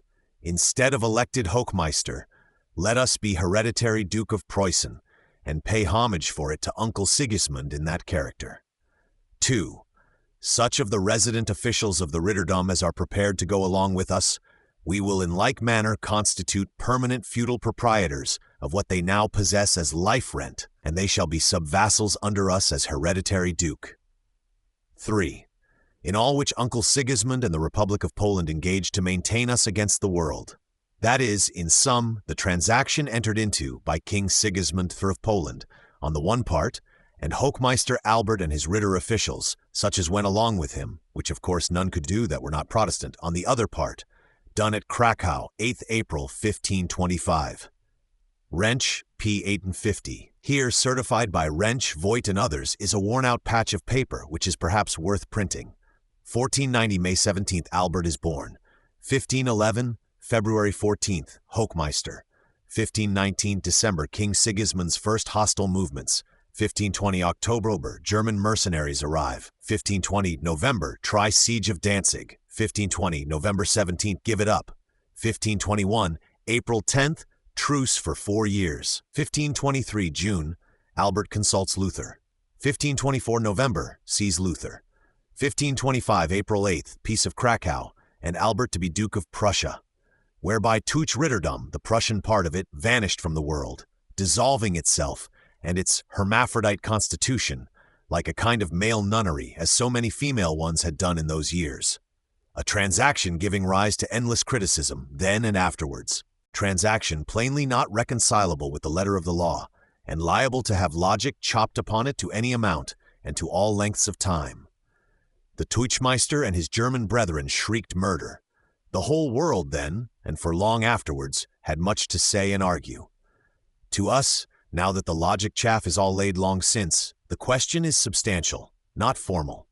If the Deutsch Ritterdom was actually at this time dead, actually stumbling about as a mere galvanized lie beginning to be putrid, then, sure enough, it behooved that somebody should bury it, to avoid pestilential effects in the neighborhood. Somebody or other, first flaying the skin off as was natural, and taking that for his trouble. All turns in substance on this latter question. If, again, the Ritterdom was not dead, and truly it struggled as hard as Partridge the almanac maker to rebut that fatal accusation, complained, Teuchmeister and German papist part of it, loudly at the diets, got Albert and his consorts put to the ban, fiercely menaced by the Kaiser Karl Feth. But nothing came of all that, nothing but noise. Albert maintained his point. Kaiser Karl always found his hands full otherwise, and had nothing but stamped parchments and menaces to fire off at Albert. Deutsch Ritterdom, the popish part of it, did enjoy its valuable bailiwicks and very considerable rents in various quarters of Germany and Europe, having lost only Preußen, and walked about for 3 centuries more, with money in its pocket, and a solemn white gown with black cross on its back, the most opulent social club in existence, and an excellent place for bestowing younger sons of 16 quarters. But it was, and continued through so many centuries, in every essential respect, a solemn hypocrisy, a functionless, merely eating phantasm of the nature of goblin, hungry ghost, or ghoul, of which kind there are many, till Napoleon finally ordered it to vanish, its time, even as phantasm, being come. Albert, I can conjecture, had his own difficulties as regent in Preußen, 1505-1568. Protestant theology, to make matters worse for him, had split itself furiously into doxies, and there was an Osianderism, Osiander being the Duke's chaplain, much flamed upon by the more orthodox ASM. Foreigners, too, German Anspach and other, were ill seen by the native gentlemen, yet sometimes got encouragement. One Functius, a shining Nuremberg immigrant there, son-in-law of Osiander, who from theology got into politics, had at last, 1564, to be beheaded, old Duke Albert himself bitterly weeping about him, for it was none of Albert's doing. Probably his new allodial Ritter gentlemen were not the most submiss when made hereditary? We can only hope the Duke was a Hohenzollern and not quite unequal to his task in this respect. A man with high bald brow, magnificent spade beard, air much pondering, almost gaunt kind of eyes especially, and a slight cast in them which adds to his severity of aspect. He kept his possession well, every inch of it, and left all safe at his decease in 1568. His age was then near 80.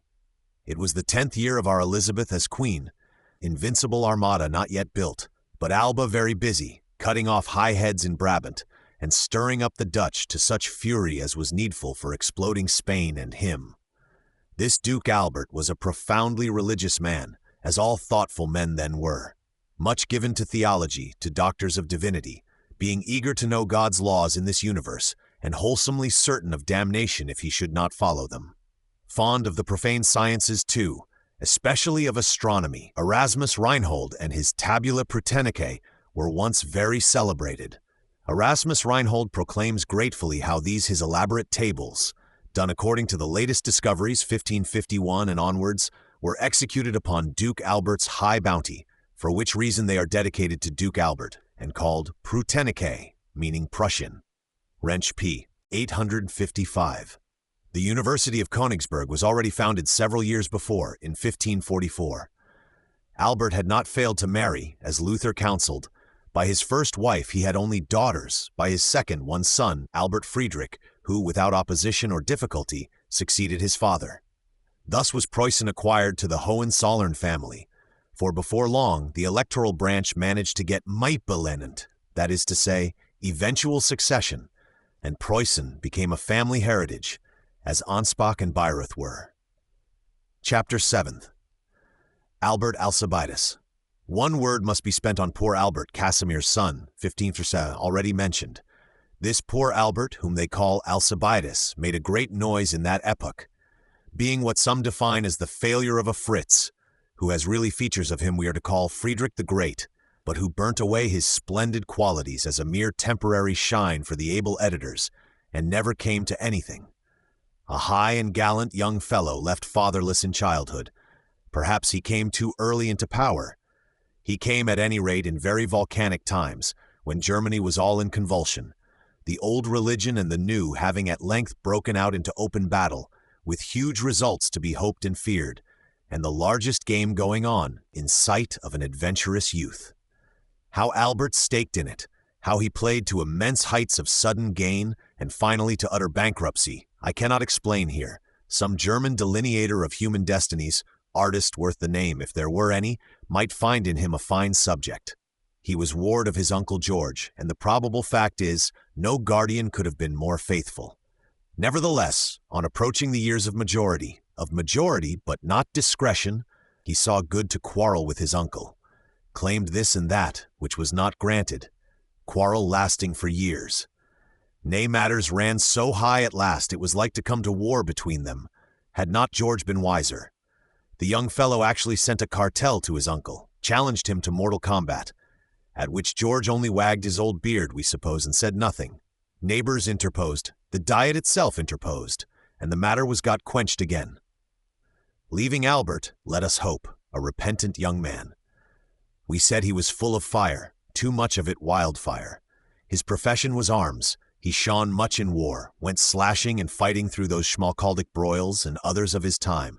A distinguished captain, cutting his way towards something high, he saw not well what. He had great comradeship with Moritz of Saxony in the wars. Two sworn brothers they and comrades in arms. It is the same dexterous Moritz, who, himself a Protestant, managed to get his two Protestant cousins' electorate of Saxony into his hand, by luck of the game. The Moritz, too, from whom Albert by and by got his last defeat, giving Moritz his death in return. That was the finale of their comradeship. All things end, and nothing ceases changing till it end. He was by position originally on the Kaiser's side, had attained great eminence, and done high feats of arms and generalship in his service. But being a Protestant by creed, he changed after that Schmalkaldic downfall, rout of Mühlberg, 24th April 1547, which brought Moritz an electorate, and nearly cost Moritz's two Protestant cousin his life as well as lands. Account of it in De Wette, Lebensgeschichte der Herzöge zu Sachsen, Weimar, 1770, pp. 32-35. The victorious Kaiser growing now very high in his ways, there arose complaints against him from all sides, very loud from the Protestant side, and Moritz and Albert took to arms, with loud manifestos and the other phenomena. This was early in 1552, 5 years after Mühlberg rout or battle. The there victorious Kaiser was now suddenly almost ruined, chased like a partridge into the Innsbruck mountains. Could have been caught, only Moritz would not. Had no cage to hold so big a bird, he said. So the Treaty of Passau was made, and the Kaiser came much down from his lofty ways. We must march away. Karl listened in silence, but the tears were seen to run down his proud face, now not so young as it once was. Let us march, then, he said in a low voice after some pause. Alcibiades covered the retreat to Didenhof, Thionville they now call it, outmaneuvered the French, retreated with success. He had already captured a Grand Duke d'Aumale, a prince of the Guise, valuable ransom to be looked for there. It was thought he should have made his bargain better with the Kaiser before starting, but he had neglected that. Albert's course was downward thenceforth, Kaiser Karl's too. The French keep these 3 bishoprics, trois évêques, and Deutschland laments the loss of them to this hour. Kaiser Karl, as some write, never smiled again, abdicated not long after, retired into the monastery of St. Just, and there soon died. That is the siege of Metz, where Alcibiades was helpful. His own bargain with the Kaiser should have been better made beforehand. Dissatisfied with any bargain he could now get, dissatisfied with the Treaty of Passau, with such a finale and hushing up of the religious controversy, and in general with himself and with the world, Albert again drew sword, went loose at a high rate upon his Bamberg-Würzburg enemies, and, having raised supplies there, upon Moritz and those Passau treatiers. He was beaten at last by Moritz, Sunday, 9th July, 1553, at a place called Sievershausen in the Hanover country, where Moritz himself perished in the action. Albert fled thereupon to France. No hope in France. No luck in other small and desperate stakings of his. The game is done. Albert returns to a sister he had, to her husband's court in Baden. A broken, bare, and bankrupt man. Soon dies there, childless, leaving the shadow of a name. Here, chiefly from Kohler, Mundsbelustigungen EI 414-4116, is the chronology of Albert's operations. Seizure of Nuremberg, etc., 11th May to 22nd June 1552. Innsbruck, with Treaty of Passau, follows. Then Siege of Metz, October to December 1552. Bamberg, Würzburg, and Nuremberg ransomed again, April 1553. Battle of Sievershausen, 9th July 1553. Würzburg and Serra explode against him. Ban of the Empire, 4th May 1554. To France thereupon, returns, hoping to negotiate. End of 1556. Dies at Pforzheim at his sister's, 8th January 1557. See Paulit to 138. See also Dr. Kapp, Erinnerungen an diejenigen Markgrafen in Serra, a reprint from the Archiv für Geschichte und Altertumskunde in Oberfranken, year 1841. His death brought huge troubles upon Bayreuth and the family possessions. So many neighbors, Bamberg, Würzburg, and the rest, were eager for retaliation, a new Kaiser greedy for confiscating. Plassenburg Castle was besieged, bombarded, taken by famine, and burnt. Much was burnt and torn to waste. Nay, had it not been for help from Berlin, the family had gone to utter ruin in those parts.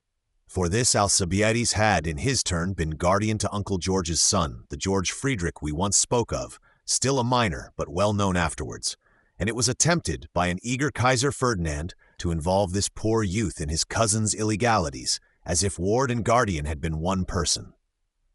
Bayreuth, which had been Alcibiades, Ansbach, which was the young man's own, nay Jagerndorf with its appendages, were at one time all in the clutches of the hawk, had not help from Berlin been there. But in the end, the law had to be allowed its course. George Frederick got his own territories back, all but some surreptitious nibblings in the Jagerndorf quarter to be noticed elsewhere, and also got Bayreuth, his poor cousin's inheritance, sole heir, he now in Kulmbach, the line of Casimir being out. One owns to a kind of love for poor Albert Alcibiades. In certain sordid times, even a failure of a Fritz is better than some successes that are going. A man of some real nobleness, this Albert, though not with wisdom enough, not with good fortune enough. That is the doom passed upon them. Italy too had its Protestants, but Italy killed them, managed to extinguish Protestantism. Italy put up silently with practical lies of all kinds, and shrugging its shoulders, preferred going into dilettantism and the fine arts. The Italians, instead of the sacred service of fact and performance, did music, painting, and the like, till even that has become impossible for them. And no noble nation, sunk from virtue to virtue, ever offered such a spectacle before. He that will prefer dilettantism in this world for his outfit shall have it, but all the gods will depart from him, and manful veracity, earnestness of purpose, devout depth of soul shall no more be his. He can, if he like, make himself a soprano and sing for hire, and probably that is the real goal for him. But the sharpest cut example is France, to which we constantly return for illustration. France, with its keen intellect, saw the truth and saw the falsity in those Protestant times, and with its ardor of generous impulse, was prone enough to adopt the former. France was within a hair's breadth of becoming actually Protestant, but France saw good to massacre Protestantism and end it in the night of St. Bartholomew, 1572. The celestial apparitor of heaven's chancery, so we may speak, the genius of fact and veracity, had left his writ of summons. Writ was read and replied to in this manner. The genius of fact and veracity accordingly withdrew, was staved off, got kept away for 200 years. But the writ of summons had been served. Heaven's messenger could not stay away forever. No, he returned duly, with accounts run up on compound interest to the actual hour in 1792. And then at last there had to be a Protestantism, and we know of what kind that was. Nations did not so understand it, nor did Brandenburg more than the others. But the question of questions for them at that time, decisive of their history for 500 years to come, was, will you obey the heavenly voice, or will you not? Chapter 9.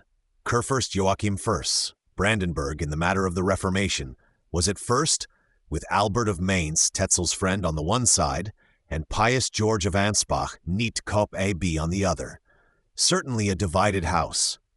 But after the first act, it conspicuously ceased to be divided. Nay, Kerr Brandenburg and Kerr Mainz themselves had known tendencies to the Reformation, and were well aware that the Church could not stand as it was.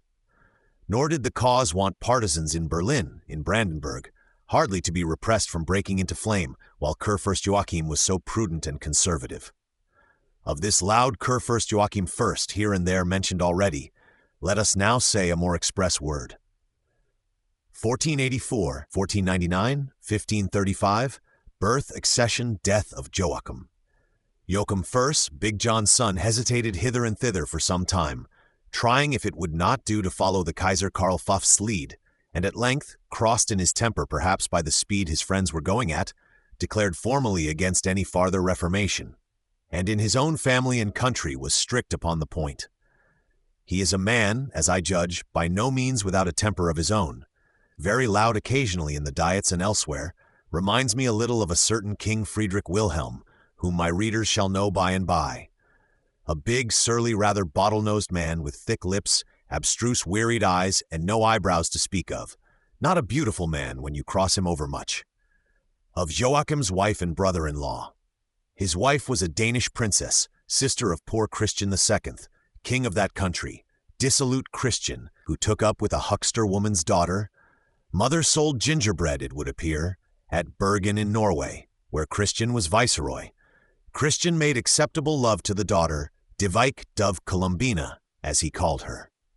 Nay, he made the gingerbread mother a kind of prime minister, said the angry public, justly scandalized at this of the Dovekin. He was married, meanwhile, to Karl Pfaff's own sister, but continued that other connection. Here are the dates of this poor Christian in a lump. Born 1481, king 1513, Dovekin before, married 1515, turned off 1523, invades, taken prisoner 1532, dies 1559. Cousin and then cousin's son succeeded. He had rash notions, now for the Reformation, now against it, when he got to be king, a very rash, unwise, explosive man. He made a Stockholm blood history, kind of open, ordered or permitted, massacre of 80 or 100 of his chief enemies there. Bloodbath, so they name it. In Stockholm, where indeed he was lawful king, and not without unlawful enemies, had a bloodbath been the way to deal with them? Gustavus Vasa was a young fellow there, who dexterously escaped this bloodbath, and afterwards came to something. In Denmark and Sweden, rash Christian made ever more enemies. At length he was forced to run, and they chose another king or successive pair of kings. Christian fled to Kaiser Karl at Brussels, complained to Kaiser Karl, his brother-in-law, whose sister he had not used well. Kaiser Karl listened to his complaints with hanging under lip, with heavy, deep, undecipherable eyes, evidently no help from Karl. Christian, after that, wandered about with inexecutable speculations and projects to recover his crown or crowns, sheltering often with Kurfürst Joachim, who took a great deal of trouble about him, first and last, or with the Elector of Saxony, Frederick the Wise, or after him, with Johann the Steadfast, whom we saw at Augsburg, who were his mother's brothers and beneficent men.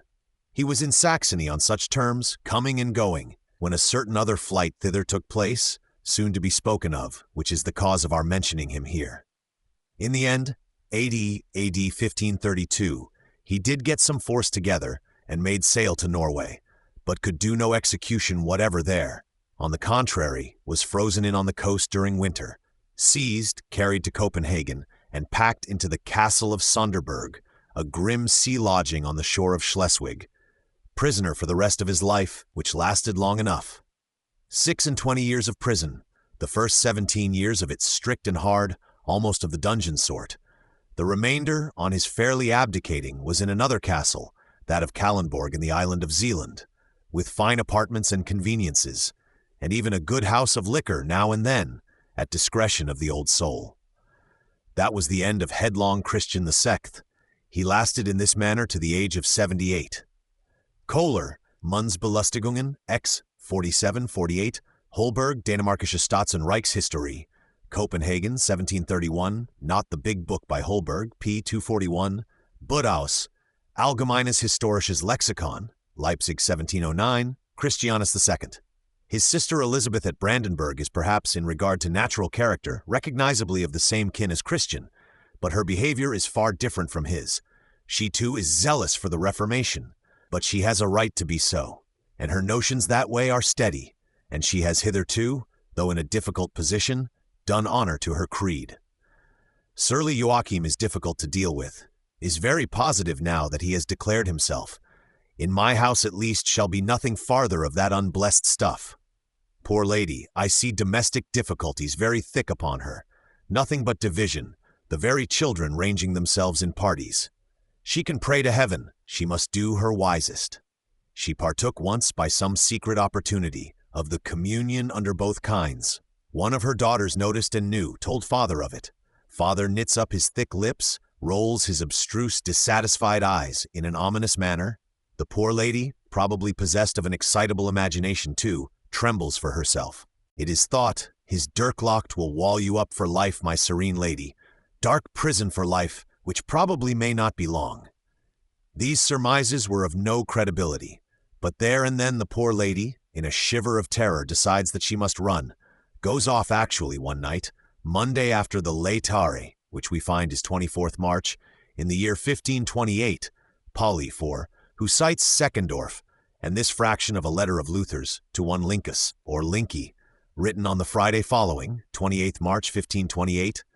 The Electress, Margravin he calls her, has fled from Berlin, by help of her brother the King of Denmark, poor Christian II, to our Prince Johann the Steadfast, because her elector had determined to wall her up, as is reported, on account of the Eucharist under both species.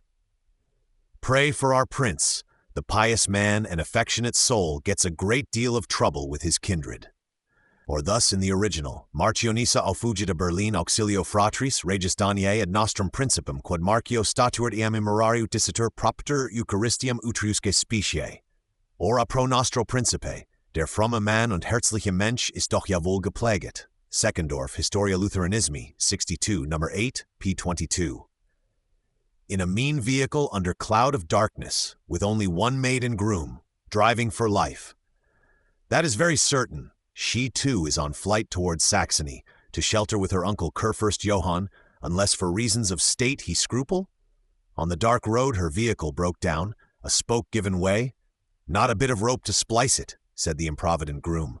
Take my lace veil here, said the poor princess, and in this guise she got to Torgau, I could guess, her poor brother's lodging, and thence, in short time, to the fine Schloss of Lichtenberg hard by. Uncle Johann, to whom she had zealously left an option of refusal, having as zealously permitted and invited her to continue there, which she did for many years. Nor did she get the least molestation from husband Joachim, who I conjecture had intended, though a man of a certain temper and strict in his own house, something short of walling up for life, poor Joachim withal. However, since you are gone, madam, go. Nor did he concern himself with Christian the sect, farther, but let him lie in prison at his leisure. As for the lady, he even let his children visit her at Lichtenberg, crypto-Protestants all, and among them the repentant daughter who had peached upon her. Poor Joachim, he makes a pious speech on his deathbed, solemnly warning his son against these new-fangled heresies, the son being already possessed of them in his heart. Speech given in Wrench. What could father do more? Both father and son, I suppose, were weeping. This was in 1535, this last scene, things looking now more ominous than ever. Of Kurfürst Joachim I will remember nothing farther, except that once, 23 years before, he held a tourney in Neuruppin, year 1612, tourney on the most magnificent scale, and in New Ruppin, Pauli 66, a place we shall know by and by. As to the lady, she lived 18 years in that fine Schloss of Lichtenberg, saw her children, as we said, and, silently or otherwise, rejoiced in the creed they were getting. She saw Luther's self sometimes, had him several times to dinner. He would call at her mansion when his journeys lay that way. She corresponded with him diligently, nay once, for 3 months. She herself went across and lodged with Dr. Luther and his Kate, as a royal lady might with a heroic sage, though the sage's income was only 24 pounds sterling annually. There is no doubt about that visit of 3 months. One thinks of it as of something human, something homely, ingenuous, and pretty. Nothing in surly Joachim's history is half so memorable to me, or indeed memorable at all in the stage we are now come to. The lady survived Joachim 20 years. Of these, she spent 11 still at Lichtenberg, in no overhaste to return. However, her son, the new elector, declaring for Protestantism, she at length yielded to his invitations, came back 1546, and ended her days at Berlin in a peaceable and venerable manner. Luckless brother Christian is lying under lock and key all this while, smuggling out messages and so on, like a voice from the land of dreams or of nightmares, painful, impracticable, coming now and then.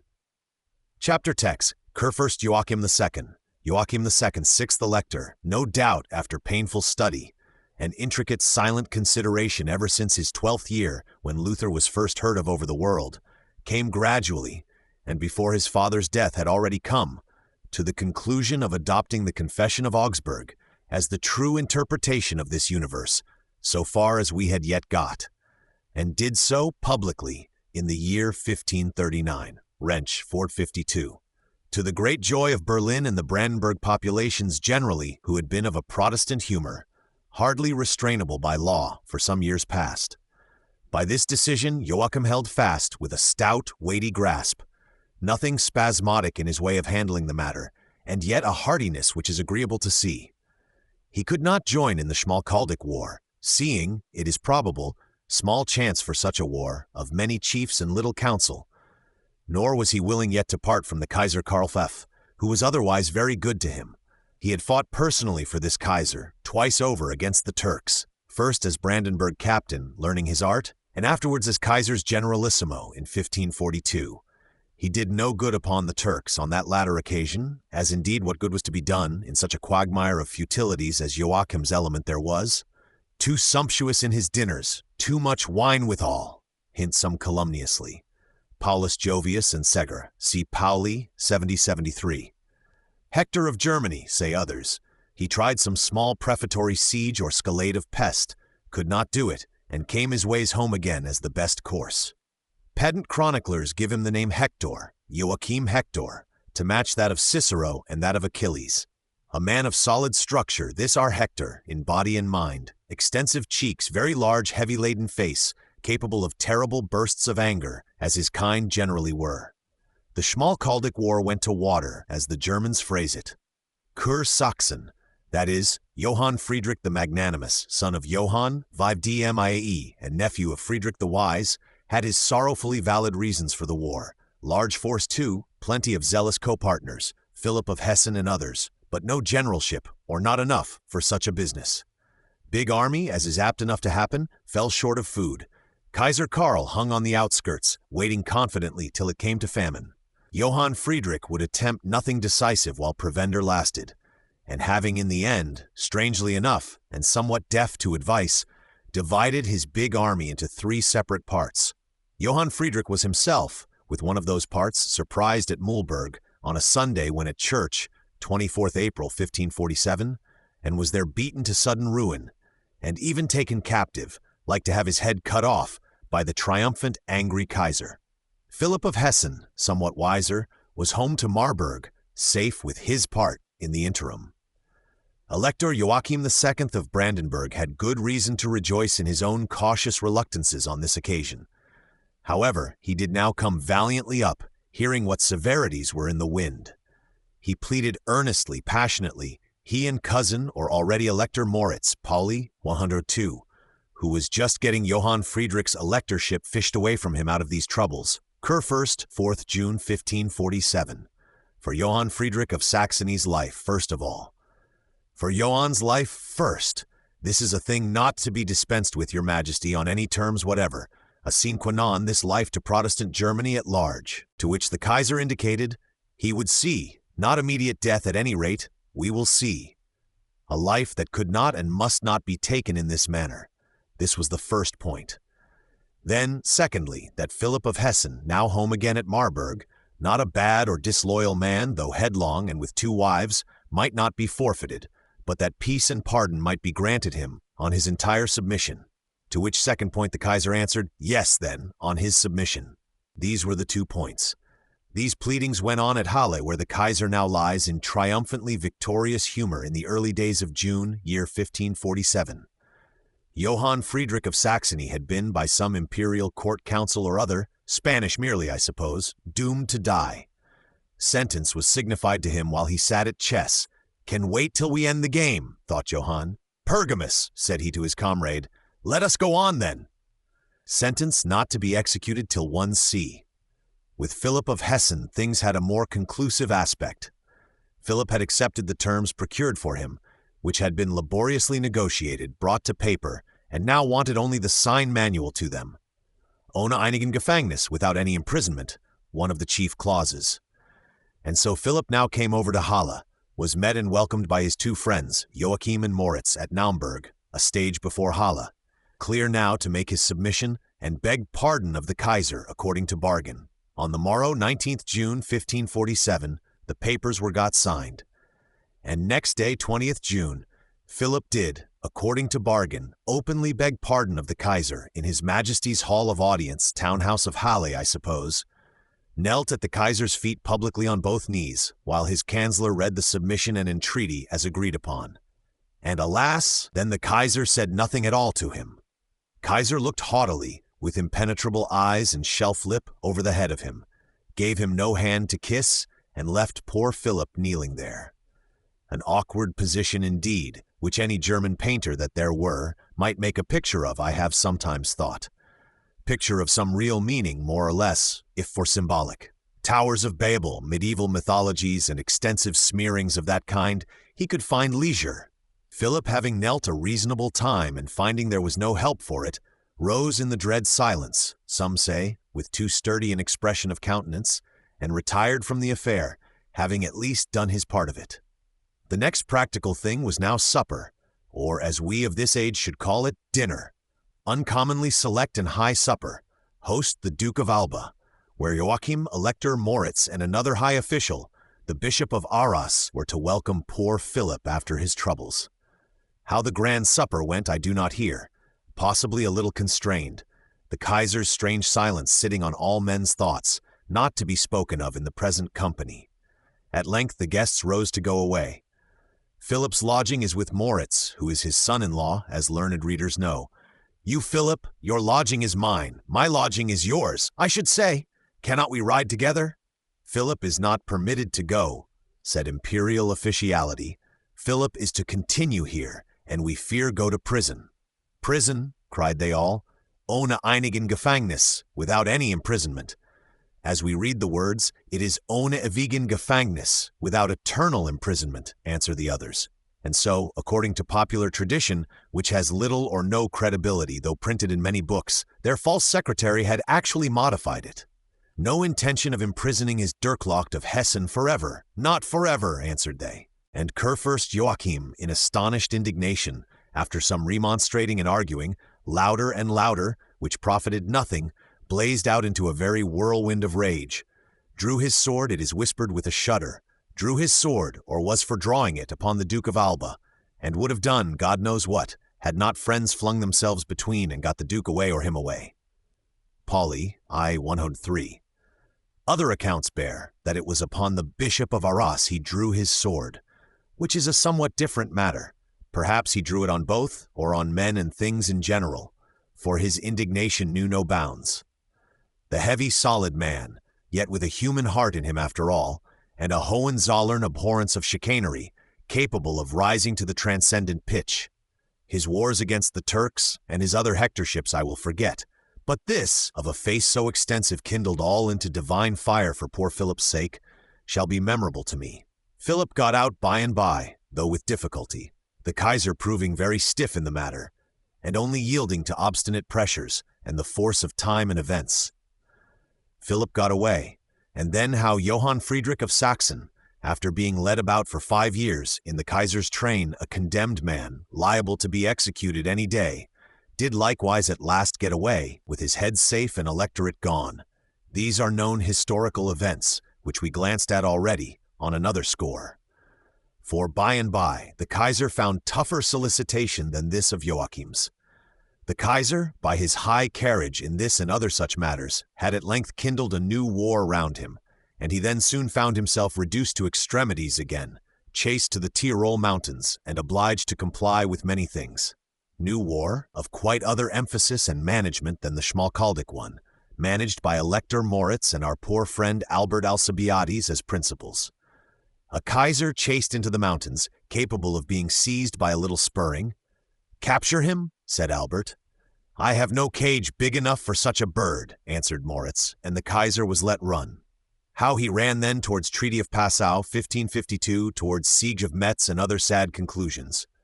Abdication, the finale of them. These also are known phases in the Reformation history, as hinted at above. Here at Halle, in the year 1547, the great Kaiser, with Protestantism manacled at his feet and many things going prosperous, was at his culminating point.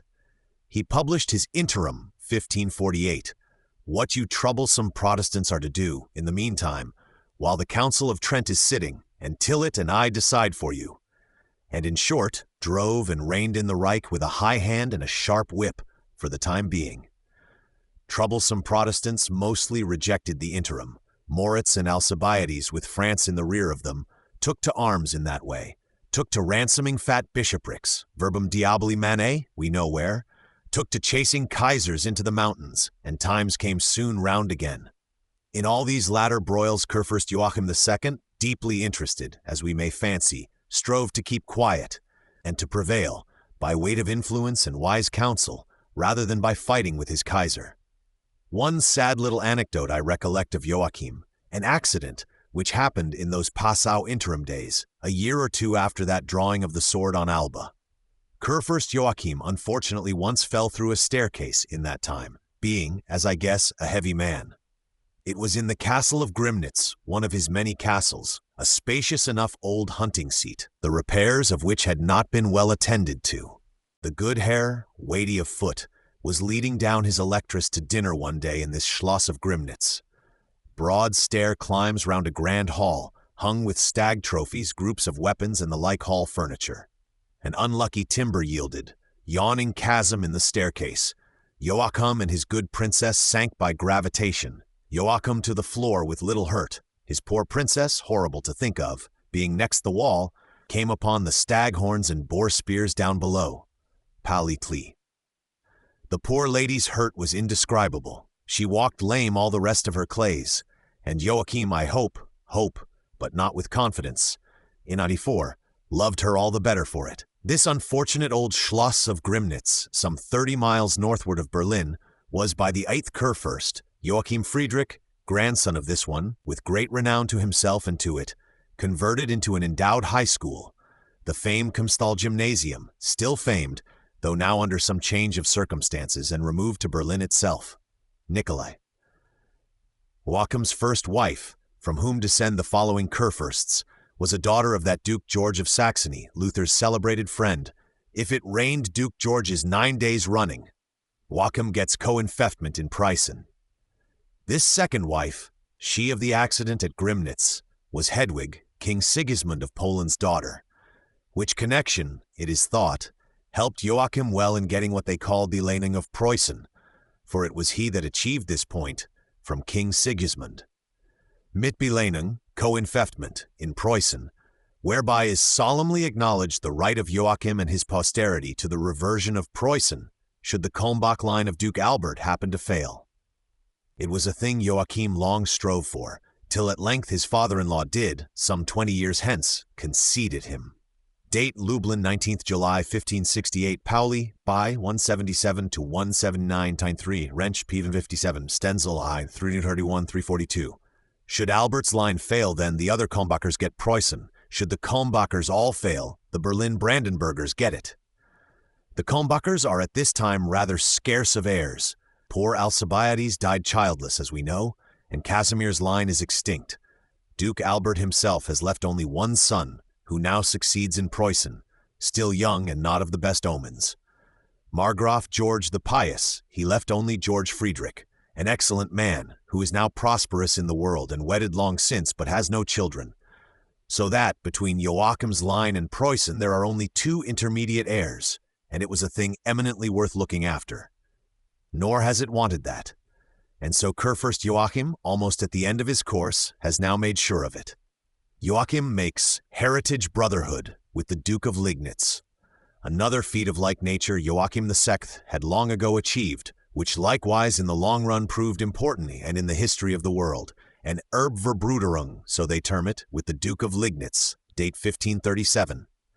Erbverbruderung, heritage brotherhood, meaning covenant to succeed reciprocally on failure of heirs to either, had in all times been a common paction among German princes well affected to each other. Frederick II, the then Duke of Liegnitz, we have transiently seen, was related to the family. He had been extremely helpful in bringing his young friend Albert of Preußen's affairs to a good issue, whose niece, withal, he had wedded. In fact, he was a close friend of this our Joachim's, and there had long been a growing connection between the two houses, by intermarriages and good offices.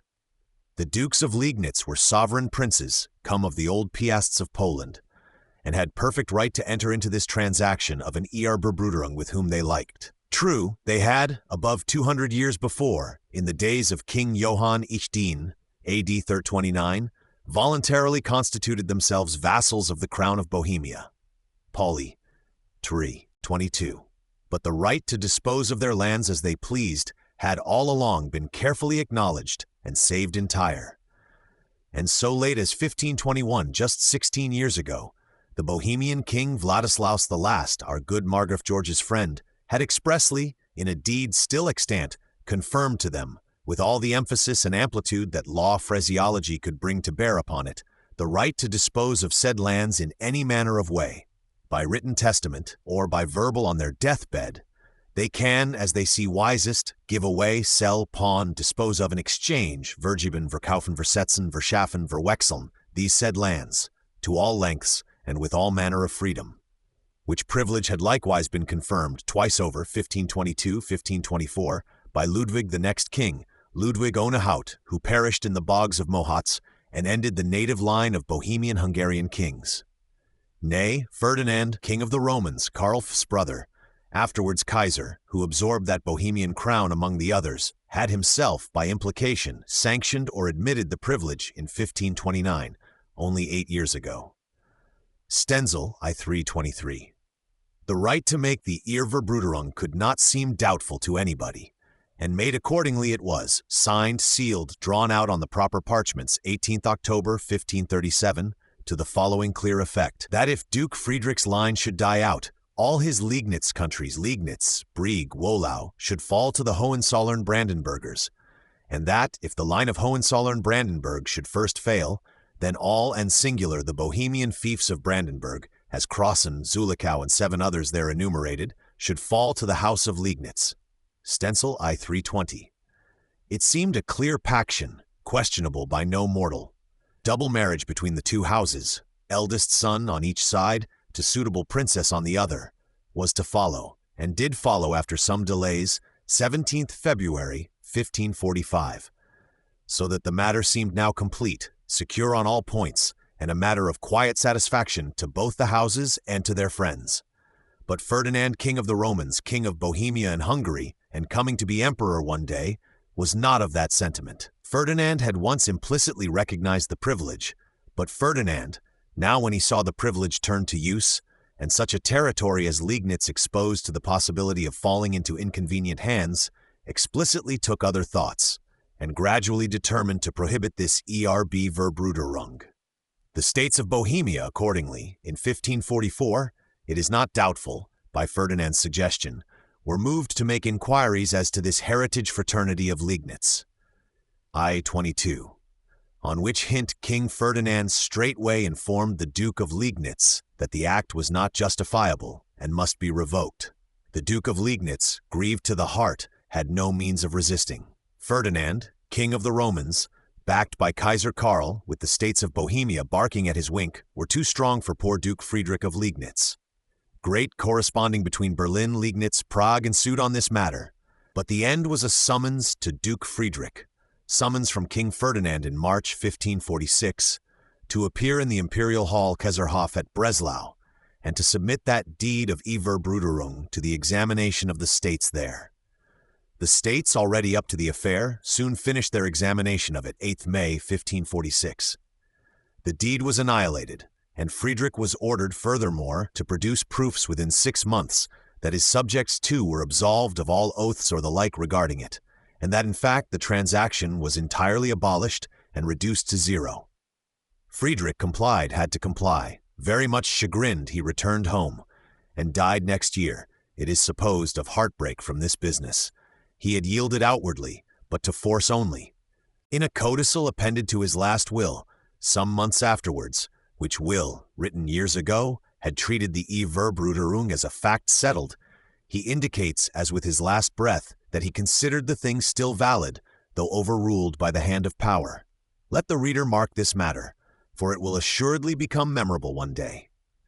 The hand of power, namely Ferdinand, king of the Romans, had applied in like manner to Joachim of Brandenburg to surrender his portion of the deed, and annihilate on his side too this Überbruderung. But Joachim refused steadily, and all his successors steadily, to give up this bit of written parchment, kept the same, among their precious documents, against some day that might come, and I suppose it lies in the archives of Berlin even now, silently, or in words, asserting that the deed of heritage brothership was good, and that though some hands might have the power, no hand could have the right to abolish it on those terms. How King Ferdinand permitted himself such a procedure? Ferdinand, says one of his latest apologists in this matter, considered the privileges granted by his predecessors in respect to rights of sovereignty as fallen extinct on their death. Stenzel, I. 323. Which, if reality and fact would but likewise be so kind as consider it so, was no doubt convenient for Ferdinand. Joachim was not so great with Ferdinand as he had been with Charles the imperial brother. Joachim and Ferdinand had many debates of this kind, some of them rather stiff. Jagerndorf, for instance, and the Bayreuth-Ansbach confiscations in George Friedrich's minority.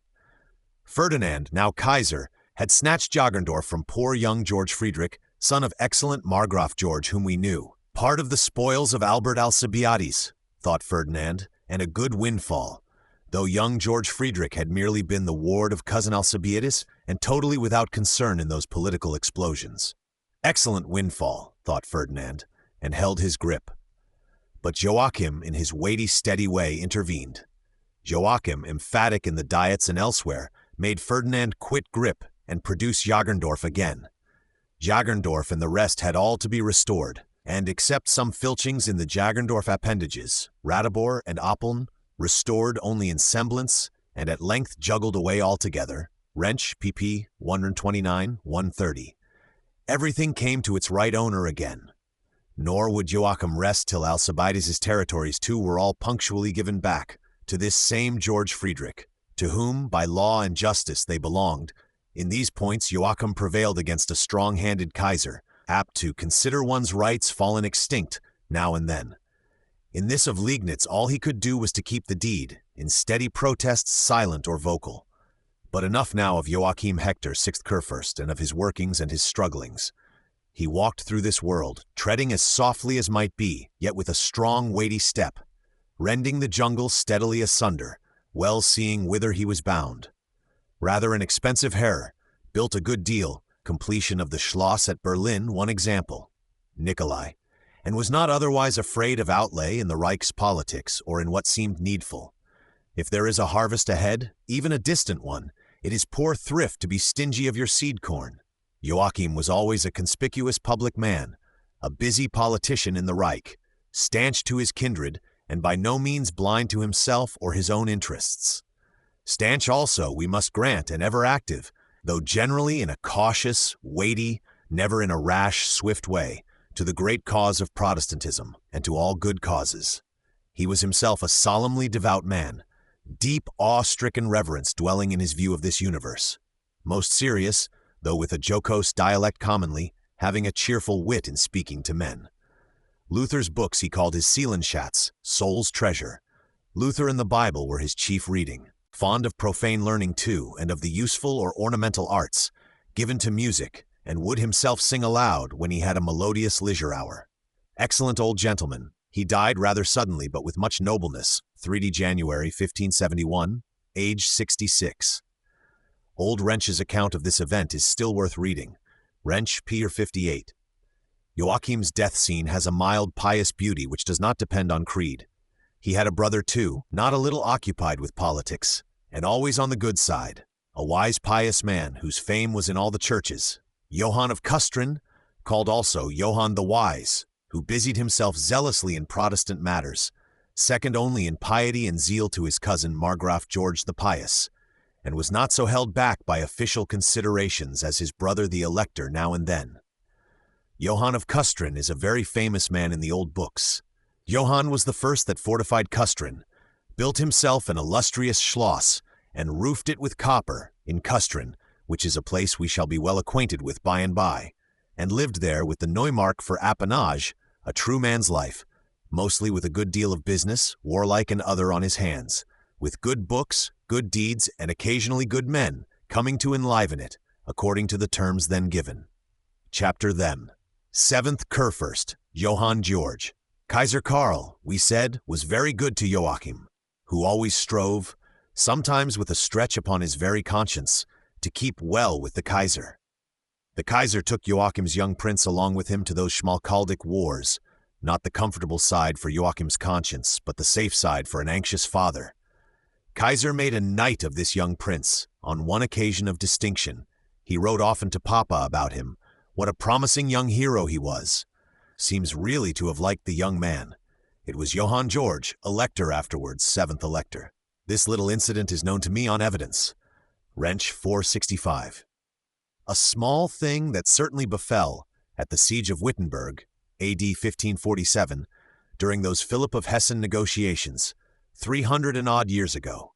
The Schmalkaldic War having come all to nothing, the Saxon Elector sitting captive with sword overhead in the way we saw, Saxon Wittenberg was besieged, and the Kaiser was in great hurry to get it. Kaiser in person and young Johann George for sole attendant rode round the place one day to take a view of the works and judge how soon, or whether ever, it could be compelled to give in. Gunners noticed them from the battlements, gunners Saxon Protestant most likely, and in just gloom at the perils and indignities now lying on their pious Kurfürst Johann Frederick the Magnanimous. Lo you, Kaiser's self riding yonder, and one of his silk junkers.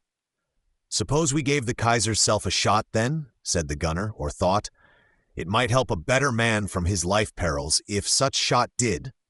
In fact, the gun flashed off with due outburst and almost with due effect. The ball struck the ground among the very horses' feet of the two riders, so that they were thrown, or nearly so, and covered from sight with a cloud of earth and sand. And the gunners thought, for some instants, an unjust, obstinate Kaiser's life was gone, and a pious Elector's saved. But it proved not so. Kaiser Karl and Johann George both emerged in a minute or two, little the worse, Kaiser Karl perhaps blushing somewhat, and flurried this time, I think, in the impenetrable eyes, and his Symburgis lip closed for the moment, and galloped out of shot range. I never forget this little incident, exclaimed Smelfungus. It is one of the few times I can get, after all my reading about that surprising Karl Fife, I do not say the least understanding or practical conception of him and his character and his affairs, but the least ocular view or imagination of him, as a fact among facts. Which is unlucky for Smelfungus. Johann George, still more emphatically, never to the end of his life forgot this incident, and indeed it must be owned, had the shot taken effect as intended, the whole course of human things would have been surprisingly altered. And for one thing, neither Frederick the Great, nor the present history of Friedrich, had ever risen above ground, or troubled an enlightened public or me. Of Johann George, this 7th Elector, 1525-1558, who proved a good governor, and carried on the family affairs in the old style of slow, steady success, I will remember nothing more, except that he had the surprising number of 23 children, one of them posthumous, though he died at the age of 73. He is founder of the new Kulmbach line. 2 sons of these 23 children he settled, one in Bayreuth, the other in Ansbach, from whom come all the subsequent heads of that principality, till the last of them died in Hammersmith in 1806, as above said. Wrench p. 475, Christian to Bayreuth, Joachim Ernst to Ansbach. See genealogical diagram INRA, p. 309a. He was a prudent, thrifty Herr, no mistresses, no luxuries allowed. At the sight of a new-fashioned coat, he would fly out on an unhappy youth and pack him from his presence. Very strict in point of justice, a peasant once appealing to him in one of his inspection journeys through the country, "Grant me justice, Dirklocht, against so-and-so. I am your Highness's born subject." "Thou shouldst have it, man, wert thou a born Turk," answered Johann George. There is something anxious, grave, and as it were surprised in the look of this good Herr. He made the Gera bond above spoken of, founded the younger Kulmbach line, with that important law of primogeniture strictly superadded. A conspicuous thrift, veracity, modest solidity looks through the conduct of this Herr. A determined Protestant he too, as indeed all the following were and are. Wrench, 470. Of Joachim Friedrich, his eldest son, who at one time was Archbishop of Magdeburg, called home from the wars to fill that valuable heirloom which had suddenly fallen vacant by an uncle's death, and keep it warm, and who afterwards, in due course, carried on a Loblich Regierung of the old style and physiognomy, as 8th Kurfürst from his 50th to his 60th year, 1598 to 1608. Born 1547, Magdeburg 1566 to 1598, when his third son got it, very unlucky in the 30 Years' War afterwards. Of him we already noticed the fine Joachimsthal Gymnasium, or foundation for learned purposes, in the old Schloss of Grimnitz, where his serene grandmother got lamed, and will notice nothing farther in this place, except his very great anxiety to profit by the Prussian Mietblung, that co-enfeoffment in Preußen, achieved by his grandfather Joachim II, which was now about coming to its full maturity. Joachim Friedrich had already married his eldest prince to the daughter of Albert Friedrich, 2nd Duke of Preußen, who it was by this time evident would be the last duke there of his line. Joachim Friedrich, having himself fallen a widower, did next year, though now counting 56, but it will be better if we explain first a little how matters now stood with Preußen. Chapter 12. Of Albert Friedrich, the 2nd Duke of Preußen. Duke Albert died in 1568, laden with years, and in his latter time greatly broken down by other troubles. His Prussian Raths, councillors, were disobedient. His Osianders and Lutheran Calvinist theologians were all in fire and flame against each other. The poor old man, with the best dispositions, but without power to realize them, had much to do and to suffer. Pious, just and honorable, intending the best, but losing his memory and incapable of business, as he now complained. In his 60th year he had married a second time, a young Brunswick princess, with whose foolish brother Eric he had much trouble, and who at last herself took so ill with the insolence and violence of these intrusive councillors and theologians that the household life she led beside her old husband and them became intolerable to her, and she withdrew to another residence, a little hunting seat at Neuhausen, 6 miles from Königsberg, and there, or at Labio still farther off, lived mostly in a separate condition for the rest of her life. Separate for life. Nevertheless, they happened to die on the same day, 20th March 1568. They were simultaneously delivered from their troubles in this world. Hubner, T. 181, Stenzel I. 42. Albert left one son, the second child of this last wife. His one child by the former wife, a daughter now of good years, was married to the Duke of Mecklenburg. Son's name was Albert Friedrich, age at his father's death 15. A promising young prince, but of sensitive abstruse temper, held under heavy tutelage by his Raths and theologians, and spurting up against them in explosive rebellion from time to time. He now, 1568, was to be sovereign Duke of Preußen, and the one representative of the Kulmbach line in that fine territory, Margraf George Friedrich of Ansbach, the only other Kulmbacher, being childless though wedded. We need not doubt the Brandenburg house, old cursed Joachim II, still alive, and thrifty Johann George the heir apparent, kept a watchful eye on those emergencies. But it was difficult to interfere directly.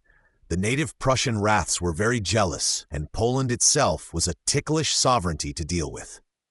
Albert Friedrich, being still a minor, the Polish king, Sigismund, proposed to undertake the guardianship of him, as became a superior lord to a subject vassal on such an occasion.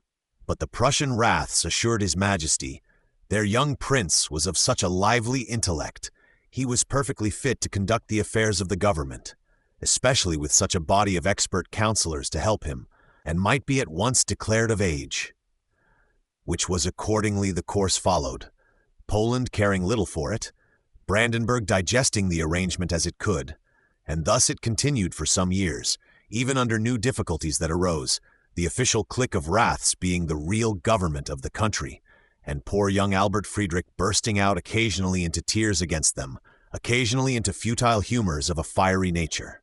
Osiander theology and the Battle of the Doxies ran very high, nor was Prussian officiality a beautiful thing. These Prussian Raths and the Prussian Ritterschaft generally, knightage, land aristocracy, which had its standee, states, or meetings of parliament after a sort, were all along of a mutinous, contumacious humor. The idea had got into their minds that they were by birth what the ancient Ritters by election had been, entitled, fit or not fit, to share the government promotions among them. The Duke is hereditary in his office. Why not we? All offices are they not, by nature, ours to share among us? The Duke's notion again was to have the work of his offices effectually done. Small matter by whom. The Ritters looked less to that side of the question, regarded any foreigner, German Anspacher or other non-Prussian, whatever his merit, as an intruder, usurper, or kind of thief when seen in office. Their contentions, contumacies, and pretensions were accordingly manifold. They had dreams of an aristocratic republic with the sovereign reduced to zero, like what their Polish neighbors grew to. They had various dreams, and individuals among them broke out from time to time into high acts of insolence and mutiny. It took 150 years of Brandenburg horsebreaking, sometimes with sharp manipulation and a potent curb bit, to dispossess them of that notion and make them go steadily in harness, which also, however, was at last got done by the Hohenzollerns. Of Duke Albert Friedrich's marriage, who his wife was, and what her possible dowry. In a year or two there came to be question of the marrying of young Duke Albert Friedrich. After due consultation, the princess fixed upon was Maria Eleonora, eldest daughter of the then Duke of Cleve. To him a proper embassy was sent with that object, and came back with yes for answer. Duke of Cleve at that time was Wilhelm, called the Rich in history books, a sovereign of some extent in those lower Rhine countries, whom I can connect with the English reader's memory in no readier way than by the fact that he was younger brother, 1 year younger, of a certain Anne of Cleves, a large fat lady who was rather scurvily used in this country, being called by Henry VIII and us a great Flanders mare, unsuitable for a spousal with a king of delicate feelings. This Anne of Cleves, who took matters quietly and lived on her pension when rejected by King Henry, was aunt of the young lady now in question for Preußen.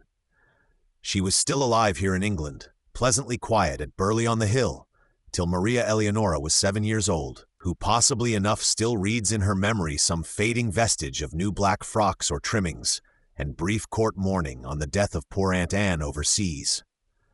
Another aunt is more honorably distinguished, Sibylla, wife of our noble Saxon elector, Johann Friedrich the Magnanimous, who lost his electorate and almost his life for religion's sake, as we have seen, by whom, in his perils and distresses, Sibylla stood always, like a very true and noble wife. Duke Wilhelm himself was a man of considerable mark in his day. His duchy of Cleve included not only Cleve proper, but Jülich, Juliers, Berg, which latter pair of duchies were a better thing than Cleve proper. Jülich, Berg, and various other small principalities, which, gradually agglomerating by marriage, heritage, and the chance of events in successive centuries, had at length come all into Wilhelm's hands, so that he got the name of Wilhelm the Rich among his contemporaries. He seems to have been of a headlong, blustery, uncertain disposition, much tossed about in the controversies of his day. At one time he was a Protestant declared, not without reasons of various kinds. The Duchy of Geldern, what we call Guelders, had fallen to him, by express bequest of the last owner, whose line was out, and Wilhelm took possession. But the Kaiser Karl Futh quite refused to let him keep possession. Whereupon Wilhelm had joined with the French, it was in the Moritz Alcibiades time, had declared war and taken other high measures, but it came to nothing or to less. The end was, Wilhelm had to come upon his knees before the Kaiser and beg forgiveness, quite renouncing Geldern, which accordingly has gone its own different road ever since. Wilhelm was zealously Protestant in those days, as his people are and as he still is at the period we treat of. But he went into papistry not long after, and made other sudden turns and misventures, to all appearance rather an abrupt, blustery, uncertain Herr.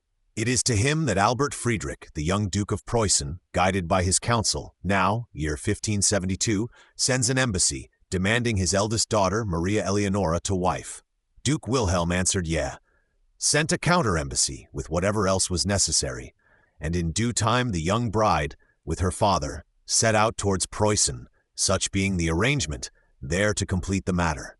They had got as far as Berlin, warmly welcomed by the Kurfürst Johann George, when from Königsberg a sad message reached them, namely, that the young duke had suddenly been seized with an invincible depression and overclouding of mind, not quite to be characterized by the name of madness, but still less by that of perfect sanity. His eagerness to see his bride was the same as formerly, but his spiritual health was in the questionable state described. The young lady paused for a little, in such mood as we may fancy. She had already lost 2 offers, bridegroom snatched away by death, says Pauli I 512, and thought it might be ominous to refuse the 3rd. So she decided to go on, dashed aside her father's doubts, sent her unhealthy bridegroom a flower garland as love token, who duly responded, and Father Wilhelm and she proceeded, as if nothing were wrong. The spiritual state of the prince, she found, had not been exaggerated to her. His humors and ways were strange, questionable, other than one could have wished. Such as he was, however, she wedded him on the appointed terms, hoping probably for a recovery which never came. The case of Albert's malady is to this day dim, and strange tales are current as to the origin of it, which the curious in physiology may consult. They are not fit for reporting here. IB IV 76. It seems to have consisted in an overclouding rather than a total ruin of the mind. Incurable depression there was, gloomy torpor alternating with fits of vehement activity or suffering, great discontinuity at all times, evident unfitness for business.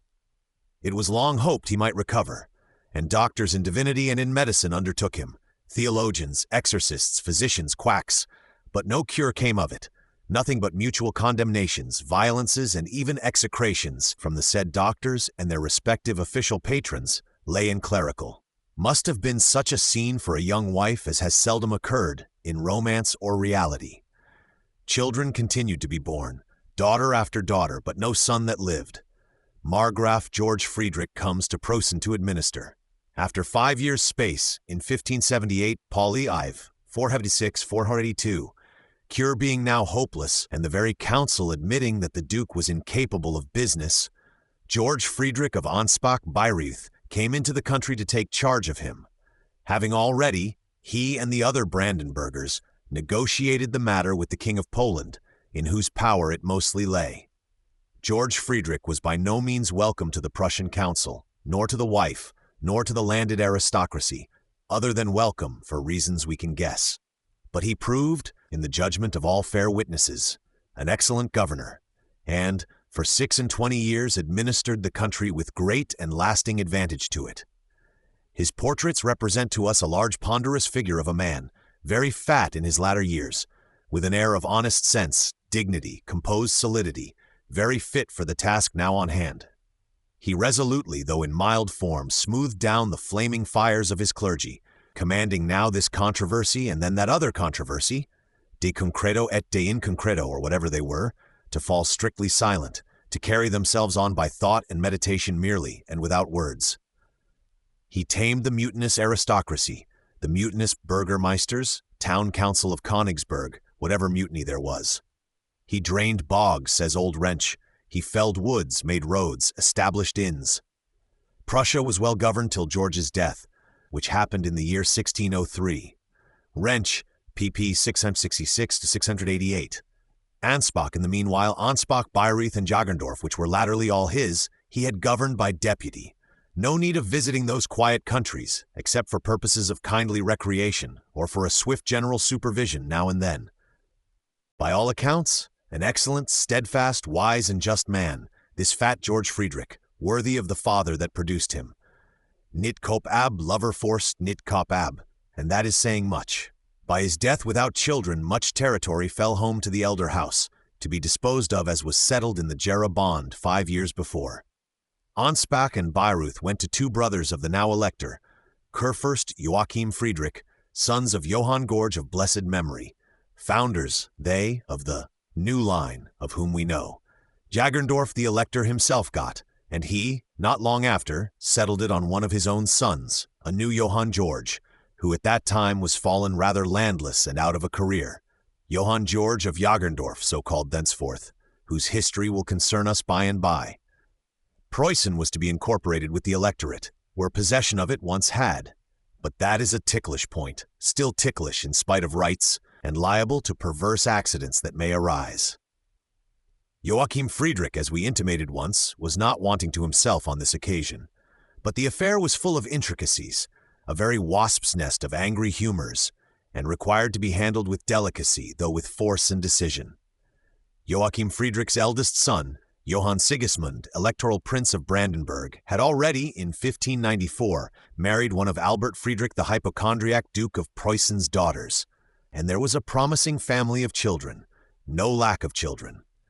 Nevertheless, prudent Joachim Friedrich himself, now a widower, aged towards 60, did farther in the present emergency marry another of these princesses, a younger sister of his son's wife, 7 months after George Friedrich's death, to make assurance doubly sure, a man not to be balked if he can help it.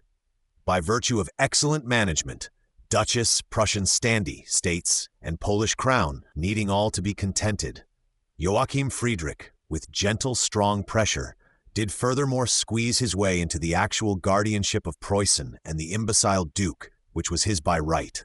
This latter feat he achieved in the course of another year, 11th March 1605, Stenzel I 358, and thereby fairly got hold of Preußen, which he grasped, knuckles white, as we may say, and which his descendants have never quitted since. Good management was very necessary. The thing was difficult, and also was of more importance than we yet altogether see. Not Preußen only, but a still better country, the Duchy of Cleve, Cleve-Jülich, Duke Wilhelm's heritage down in the Rhineland, heritage turning out now to be of right his eldest daughters here, and likely now to drop soon, is involved in the thing. This first crisis of getting into the Prussian administratorship, fallen vacant, our vigilant Kurfürst Joachim Friedrich has successfully managed, and he holds his grip knuckles white. Before long, a second crisis comes, where also he will have to grasp decisively in, he, or those that stand for him and whose knuckles can still hold, but that may go to a new chapter. Chapter 13, 9th Kurfürst, Johann Sigismund. In the summer of 1608, 23 May 1608, Johann Sigismunds and his father's mother-in-law, the poor wife of the poor imbecile Duke of Preußen, died. Maria Eleonora, Duke Wilhelm of Cleve's eldest daughter, 1550, 1573, 1608, Hubnubner. Upon which Johann Sigismund, heir apparent of Brandenburg and its expectancies, was instantly dispatched from Berlin to gather up the threads cut loose by that event and see that the matter took no damage. On the road thither news reached him that his own father, old Joachim Friedrich, was dead, 18th July 1608, that he himself was now Kurfürst, 1572, 1608 to 1619, and that numerous threads were loose at both ends of his affairs. The young man, not now so young, being full 35 and of fair experience, was in difficulty under these overwhelming tidings, and puzzled for a little whether to advance or to return. He decided to advance and settle Prussian matters, where the peril and the risk were. Brandenburg business he could do by rescripts. His difficulties in Preußen and at the Polish court were in fact immense. But after a space of 8 or 9 months, he did, by excellent management, not sparing money judiciously laid out on individuals, arrive at some adjustment, better or worse, and got Preußen in hand, 20th April 1609, Stenzel I 370, legal administrator of the imbecile Duke, as his father had been, after which he had to run for Brandenburg, without loss of time, great matters being there in the wind. Nothing wrong in Brandenburg, indeed, but the great Cleve heritage is dropping, has dropped, Over in Cleve, an immense expectancy has now come to the point of deciding itself. How the Cleve heritage dropped, and many sprang to pick it up. Wilhelm of Cleve, the explosive duke whom we saw at Berlin and Königsberg at the wedding of this poor lady now deceased, had in the marriage contract, as he did in all subsequent contracts and deeds of like nature, announced a settlement of his estates, which was now become of the highest moment for Johann Sigismund. The country at that time called Duchy of Cleve consisted, as we said above, not only of Cleve proper, but of two other still better duchies, Jülich and Berg, then of the Grafschaft, county, of Ravensburg, county of Mark, lordship of. In fact, it was a multifarious agglomerate of many little countries, gathered by marriage, heritage, and luck, in the course of centuries, and now united in the hand of this Duke Wilhelm. It amounted perhaps to 2 Yorkshires in extent, Bushing, a naturally opulent country of fertile meadows, shipping capabilities, metalliferous hills, and at this time, in consequence of the Dutch-Spanish War and the multitude of Protestant refugees, it was getting filled with ingenious industries, and rising to be what it still is, the busiest quarter of Germany. A country lowing with kine, the hum of the flax spindle heard in its cottages in those old days. Much of the linen called Hollands is made in Jülich, and only bleached, stamped, and sold by the Dutch, says Bushing. A country, in our days, which is shrouded at short intervals with the dew canopy of coal smoke, and loud with sounds of the anvil and the loom. This Duchy of Cleve, all this fine agglomerate of duchies Duke Wilhelm settled, were to be inherited in a piece by his eldest, or indeed, as it soon proved, his only son and the heirs of that son, if there were any. Failing heirs of that only son, then the entire Duchy of Cleve was to go to Maria Eleonora as eldest daughter, now marrying to Frederick Albert, Duke of Prussia, and to their heirs lawfully begotten, heirs female, if there happened to be no male. The other sisters, of whom there were 3, were none of them to have the least pretense to inherit Cleve or any part of it. On the contrary, they were, in such event, of the eldest daughter or her heirs coming to inherit Cleve, to have each of them a sum of ready money paid, 200,000 gulden, about 100,000 pounds, Pauli vi 42, 504, by the said inheritrix of Cleve or her heirs, and on receiving that, were to consider their claims entirely fulfilled, and to cease thinking of Cleve for the future.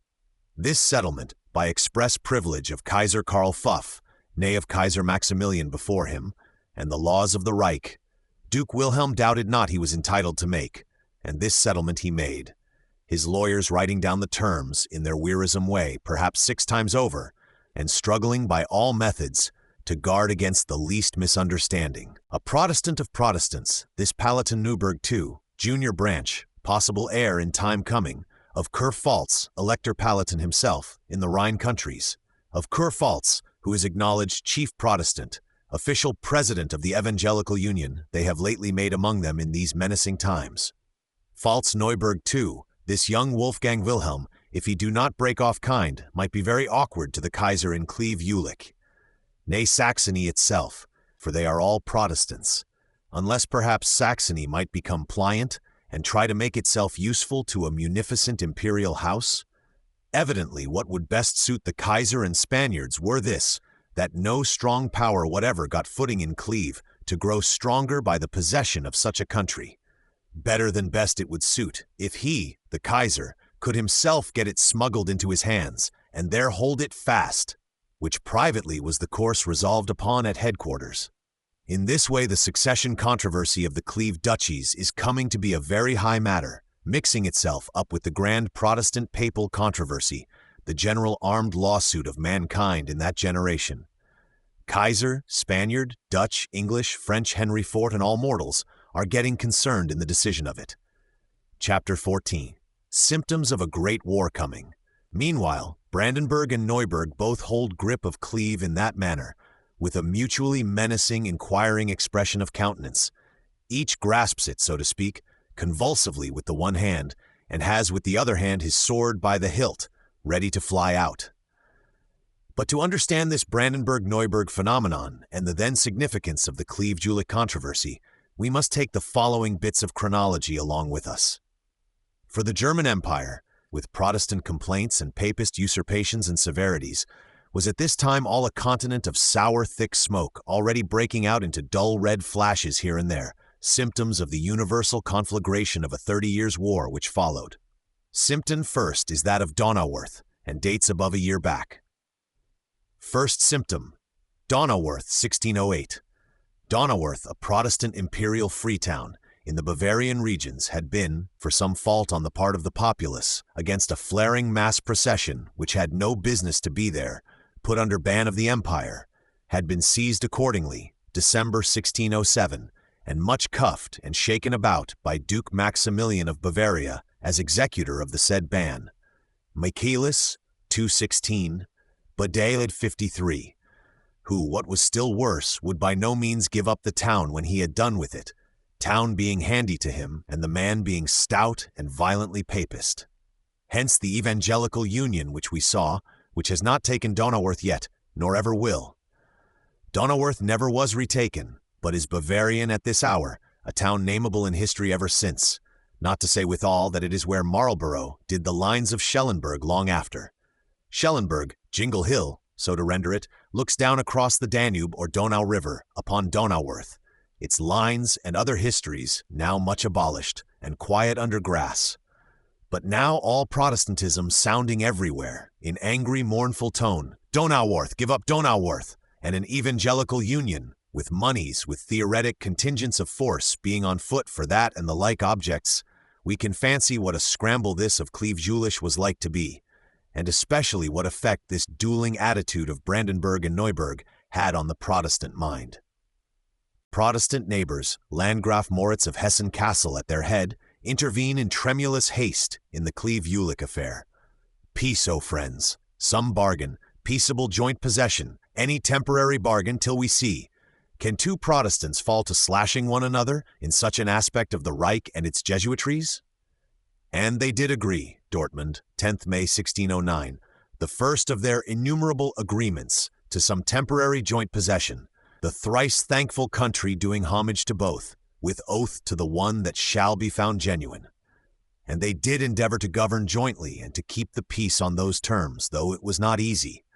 For the Kaiser had already said, or his Aulic council and Spanish cousin, poor Kaiser Rodolph caring too little about these things, Rodolph II, Kepler's too insolvent patron, 1576-1612, then Matthias, Rodolph's brother, 1612-1619, rather tolerant to Protestants, then Ferdinand II, his uncle's son, 1619-1637, much the reverse of tolerant, by whom mainly came the 30 Years' War, were the Kaisers of this period. Ferdinand III, 1637-1657, who finished out the 30 Years' War, partly by fighting of his own in young days, Battle of Nordlingen his grandest feat, was father of Kaiser Leopold, 1658-1705, whose two sons were Kaiser Joseph, 1705-1711, and Kaiser Karl VI, 1711-1740, Maria Theresa's father, had already said, Cleve must absolutely not go into wrong hands, for which what safe method is there but that the Kaiser himself become proprietor? A letter is yet extant from the Aulic Council to their vice-chancellor, who had been sent to negotiate this matter with the parties, letter to the effect that such result was the only good one, that it must be achieved, that he must devise all manner of quirks, alle Spitzfindigkeiten auffordern sollte, and achieve it. 55. This curious letter of a sublime Aulic Council, or Imperial Hofrath, to its vice-chancellor, still exists, and accordingly quirks did not prove undivisible on behalf of the Kaiser. Since you cannot agree, said the Kaiser, and there are so many of you who claim, we having privately stirred up several of you to the feat, there will be nothing for it, but the Kaiser must put the country under sequestration, and take possession of it with his own troops, till a decision be arrived at, which probably will not be soon. Second symptom, seizure of Jülich by the Kaiser, and siege and recapture of it by the Protestant parties, 1610, whereupon Catholic League to Balancy, Evangelical Union. And the Kaiser forthwith did as he had said, sent Archduke Leopold with troops, who forcibly took the castle of Jülich, commanding all other castles and places to surrender and sequestrate themselves, in like fashion, threatening Brandenburg and Neuburg in a dreadful manner with Reichsacht, ban of the empire, if they presumed to show contumacy. Upon which Brandenburg and Neuburg, ranking themselves together, showed decided contumacy, tore down the Kaiser's proclamation, EB 3, 524. Emperor's proclamation in Dusseldorf, 23rd of July, 1609, taken down solemnly, 1st August 1609, having good help at their back. And accordingly, on the 4th of September 1610, after a 2-month siege, they, or the Dutch, French, and Evangelical Union troops bombarding along with them, and many English volunteers to help, retook Jülich and packed Leopold away again. EB 527. The Dutch and the French were especially anxious about this Cleve business. Poor Henry IV was just putting those French troops in motion towards Jülich when Ravaillac, the distracted devil's Jesuit, did his stroke upon him, so that another than Henry had to lead in that expedition. The actual captain at the siege was Prince Christian of Anhalt, by repute the first soldier of Germany at that period. He had a horse shot under him, the business being very hot and furious. He had still worse fortune in the course of years. There were many English volunteers at this siege, English nation hugely interested in it, though their king would not act except diplomatically. It was the talk of all the then world, the evening song and the morning prayer of Protestants especially, till it was got ended in this manner. It deserves to rank as Simpton's second in this business, far bigger flare of dull red in the universal smoke continent than that of Donauworth had been. Are there no memorials left of those English volunteers, then? In Carlyle's Miscellanies, vi. 250 years ago, a fragment about duels, is one small scene belonging to them. Alas, they might get edited as Bromley's royal letters are, and had better lie quiet. Evangelical Union, formed some 2 years before, with what cause we saw, has Curfaltz, Winter King's father, died 9th September 1610, few days after this recapture of Jülich, at the head of it. But its troops or operations were never of a very forcible character. Ker Brandenburg now joined it formally, as did many more. Ker Saxon, anxious to make himself convenient in other quarters, never would. Add to these phenomena the now decisive appearance of a Catholic Liga, League of Catholic Princes, which, by way of counterpoise to the Union, had been got up by Duke Maximilian of Bavaria several months ago, and which now, under the same guidance, in these bad circumstances, took a great expansion of figure. Duke Maximilian, Donauworth Max, finding the Evangelical Union go so very high, and his own Kaiser like to be good for little in such business. Poor hypochondriac Kaiser Rodolph II, more taken up with turning looms and blowpipes than with matters political, who accordingly is swept out of Jülich in such summary way. Donauworth Max has seen this a necessary institution in the present aspect. Both Union and League rapidly waxed under the sound of the Jülich cannon, as was natural. Ker Saxon, for standing so well aloof from the Union, got from the thankful Kaiser written titles for these duchies of Cleve and Jülich, imperial parchments and infestments of due extent, but never any territory in those parts. He never offered fight for his pretensions, and Brandenburg and Neuburg especially, always answered him, no, with sword half drawn. So Ker Saxon faded out again, and took only parchments by the adventure. Practically there was no private competitor of moment to Brandenburg, except this Wolfgang Wilhelm of Pfalz-Neuburg, he alone having clutched hold. But we hasten to symptom third, which particularly concerns us, and will be intelligible now at last. Symptom third, a dinner scene at Dusseldorf 1613, Spaniards and Dutch shoulder arms in Cleve. Brandenburg and Neuburg stood together against third parties, but their joint government was apt to fall in two when left to itself, and the pressure of danger withdrawn. They governed by the wraths and standa of the country, old methods and old official men. Each of the two had his own vice-regent, Statthalter, present on the ground, who jointly presided as they could. Jarrings were unavoidable, but how mend it? Settle the litigated territory itself and end their big lawsuit? They could not, often as they tried it, with the whole world encouraging and urging them. Old Sir Henry Wotton, Provost of Eton in his old days, remembers how he went ambassador on this errand, as on many others equally bootless, and writes himself legatus, not only thrice to Venice, twice to Insecra, but also once to Holland in the Juliers matter, Semel in Julia Sensi Negotio. See Reliquiae Wattonianae, London, 1672, preface. It was in 1614, say the biographies vaguely. His dispatches, are they in the paper office still? His good old book deserves new editing. His good old genially pious life a proper elucidation by some faithful man. The meetings they had, and the treaties and temporary bargains they made, and kept, and could not keep, in these and in the following years and generations pass our power of recording. In 1613 the Brandenburg Statthalter was Ernst, the Elector's younger brother, Wolfgang Wilhelm in person, for his father, or rather for himself as heir of his mother, represented Pfalz-Neuburg.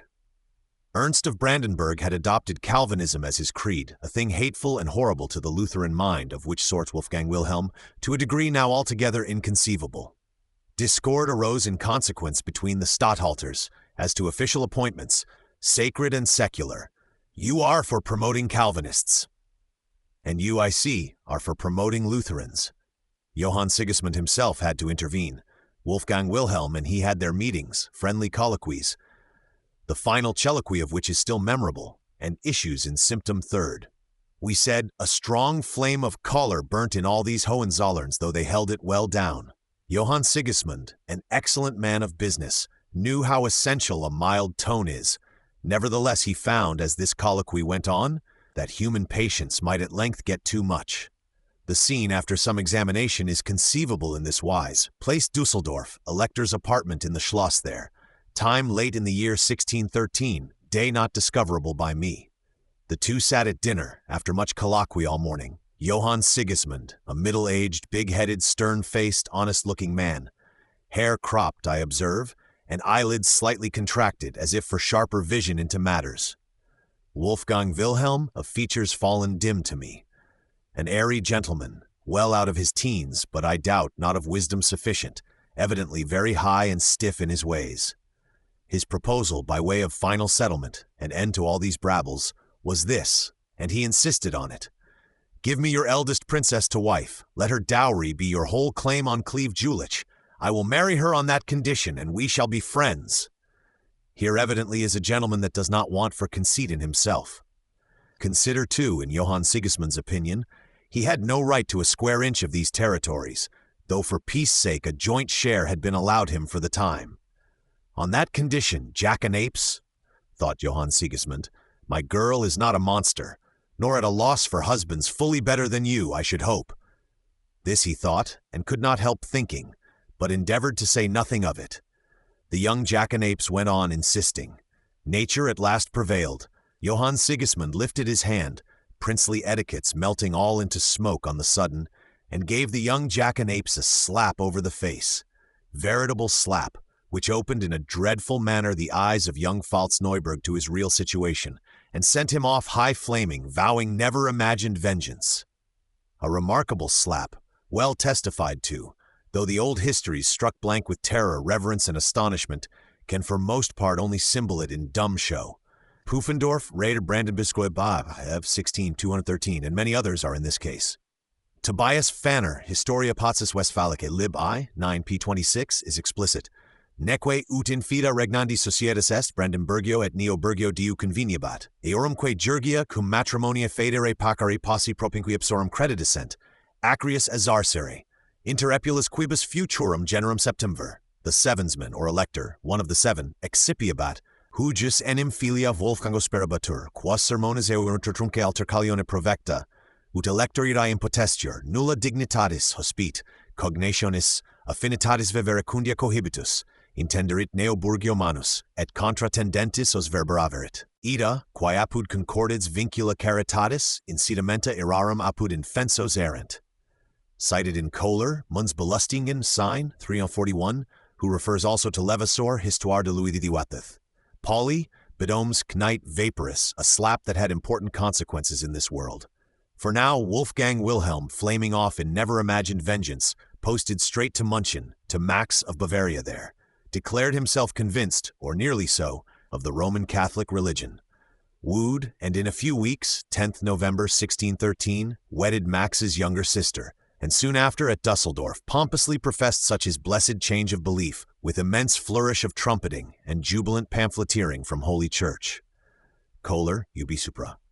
His poor old father, the devoutest of Protestants, wailed aloud his Ichabod, the glory is departed, holding weekly fast and humiliation ever after, and died in few months of a broken heart. The Catholic League has now a new member on those terms. And on the other hand, Johann Sigismund, nearly with the like haste, 25th December 1613, declared himself convinced of Calvinism, his younger brother's creed, Pauli 546, which continues ever since the Brandenburg Court Creed, that of the people being mostly Lutheran. Men said it was to please the Dutch, to please the Julichers, most of whom are Calvinist. Apologetic Pauli is elaborate but inconclusive. It was very ill taken at Berlin, where even popular riot arose on the matter. In Prussia, too, it had its drawbacks, IB 344, Calis I 349, and now all being full of mutation, rearrangement, and infinite rumor, there marched next year, 1614, on slight pretext, resting on great suspicions, Spanish troops into the Jülich Cleve country, and countenanced by Neuburg, began seizing garrisons there. Whereupon Dutch troops likewise marched, countenanced by Brandenburg, and occupied other fortresses and garrisons. And so, in every strong place, these were either Papist Spaniards or Calvinist Dutch, who stood there, fronting one another, and could not by treatying be got out again. Like clouds positively electric versus clouds negatively. As indeed was getting to be the case of Germany in general, case fatally visible in every province, principality and parish there, till a thunderstorm and succession of thunderstorms of 30 years' continuance broke out, of which these huge rumors and mutations and menacings of war, springing out of that final colloquy and slap in the face, are to be taken as the third premonitory symptom. Spaniards and Dutch stand electrically fronting one another in Cleve for 7 years, till their truce is out, before they clash together. Germany does not wait so long by a couple of years. Symptom fourth, and catastrophe upon the heels of it. 5 years more, 1618, and there will have come a fourth symptom, biggest of all, rapidly consummating the process. Symptom still famed of the following external figure. 3 official gentlemen descending from a window in the castle of Prague, hurled out by impatient Bohemian Protestantism, a depth of 70 feet, happily only into dung, and without loss of life. From which follows a king of Bohemia elected there. King not unknown to us, thunderclouds all in one huge clash, and the continent of sour smoke, blazing all into a continent of thunderous fire. 30 years' war, as they now call it. Such a conflagration as poor Germany never saw before or since. These were the 4 preliminary symptoms of that dismal business. As to the primary causes of it, says one of my authorities, these lie deep, deep almost as those of original sin, but the proximate causes seem to me to have been these 2. First, that the Jesuit priests and principalities had vowed and resolved to have, by God's help and by the devil's, this was the peculiarity of it, Europe made orthodox again. And then secondly, the fact that a Max of Bavaria existed at that time, whose fiery character, cunning but rash head, and fanatically papist heart disposed him to attempt that enterprise, him with such resources and capacities, under their bad guidance.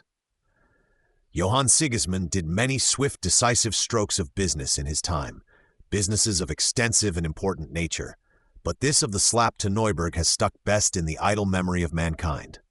Dusseldorf, year 1613, it was precisely in the time when that same Friedrich, not yet by any means King of Bohemia, but already Kurpfalz, cousin of this Neuburg, and head man of the Protestants, was over here in England, on a fine errand, namely, had married the fair Elizabeth, 14th February 1613, James I's princess.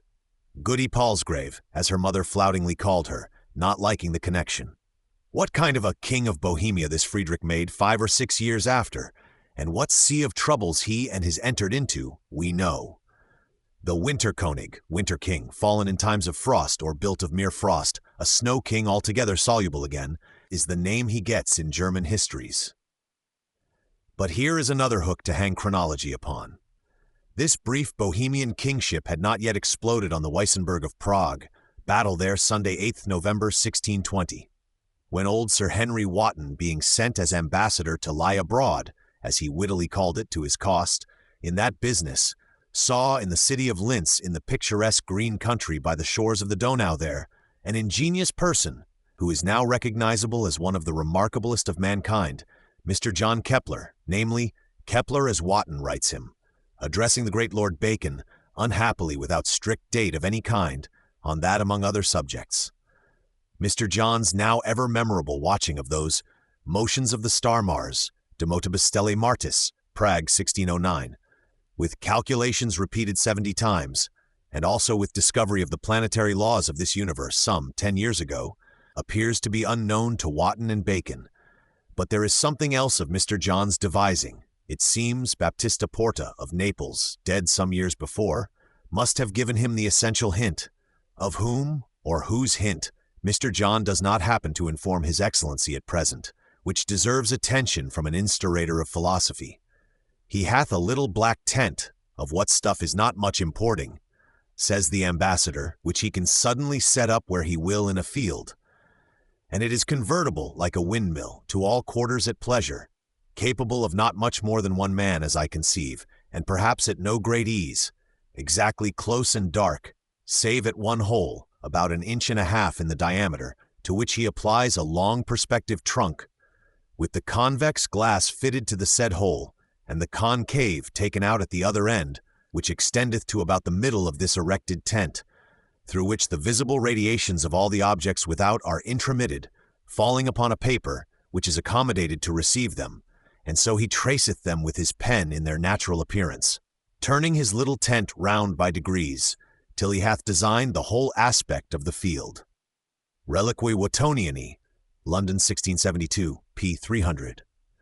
In fact, he hath a camera obscura, and is exhibiting the same for the delectation of imperial gentlemen lounging that way. Mr. John invents such toys, writes almanacs, practices medicine for good reasons, his encouragement from the Holy Roman Empire and mankind being only a pension of £18 a year, and that hardly ever paid. An ingenious person, truly, if there ever was one among Adam's posterity, just turned of 50 and ill off for cash. This glimpse of him, in his little black tent with perspective glasses, while the 30 Years' War blazes out, is welcome as a date. What became of the Cleve-Jülich heritage and of the Prussian one? In the Cleve Duchy's joint government had now become more difficult than ever, but it had to be persisted in, under mutual offenses, suspicions and outbreaks hardly repressed, no final bargain of settlement proving by any method possible. Treaties enough, and conferences and pleadings, manifestoings. Could not some painful German collector of statistics try to give us the approximate quantity of impracticable treaties, futile conferences, manifestos, correspondences, in brief, some authentical cipher, say in round millions, of idle words spoken by official human creatures, and approximately, in square miles, the extent of law stationery and other paper written, first and last, about this controversy of the Cleve Duchies? In that form it might have a momentary interest. When the Winter King's explosion took place, crowned at Prague, 4th November NS 1619, beaten to ruin there and obliged to gallop almost before dinner done, Sunday, 8th November 1620, and his own unfortunate faults, Palatinate, became the theater of war, Tilly, Spanola versus Pfalzers, English, Dutch.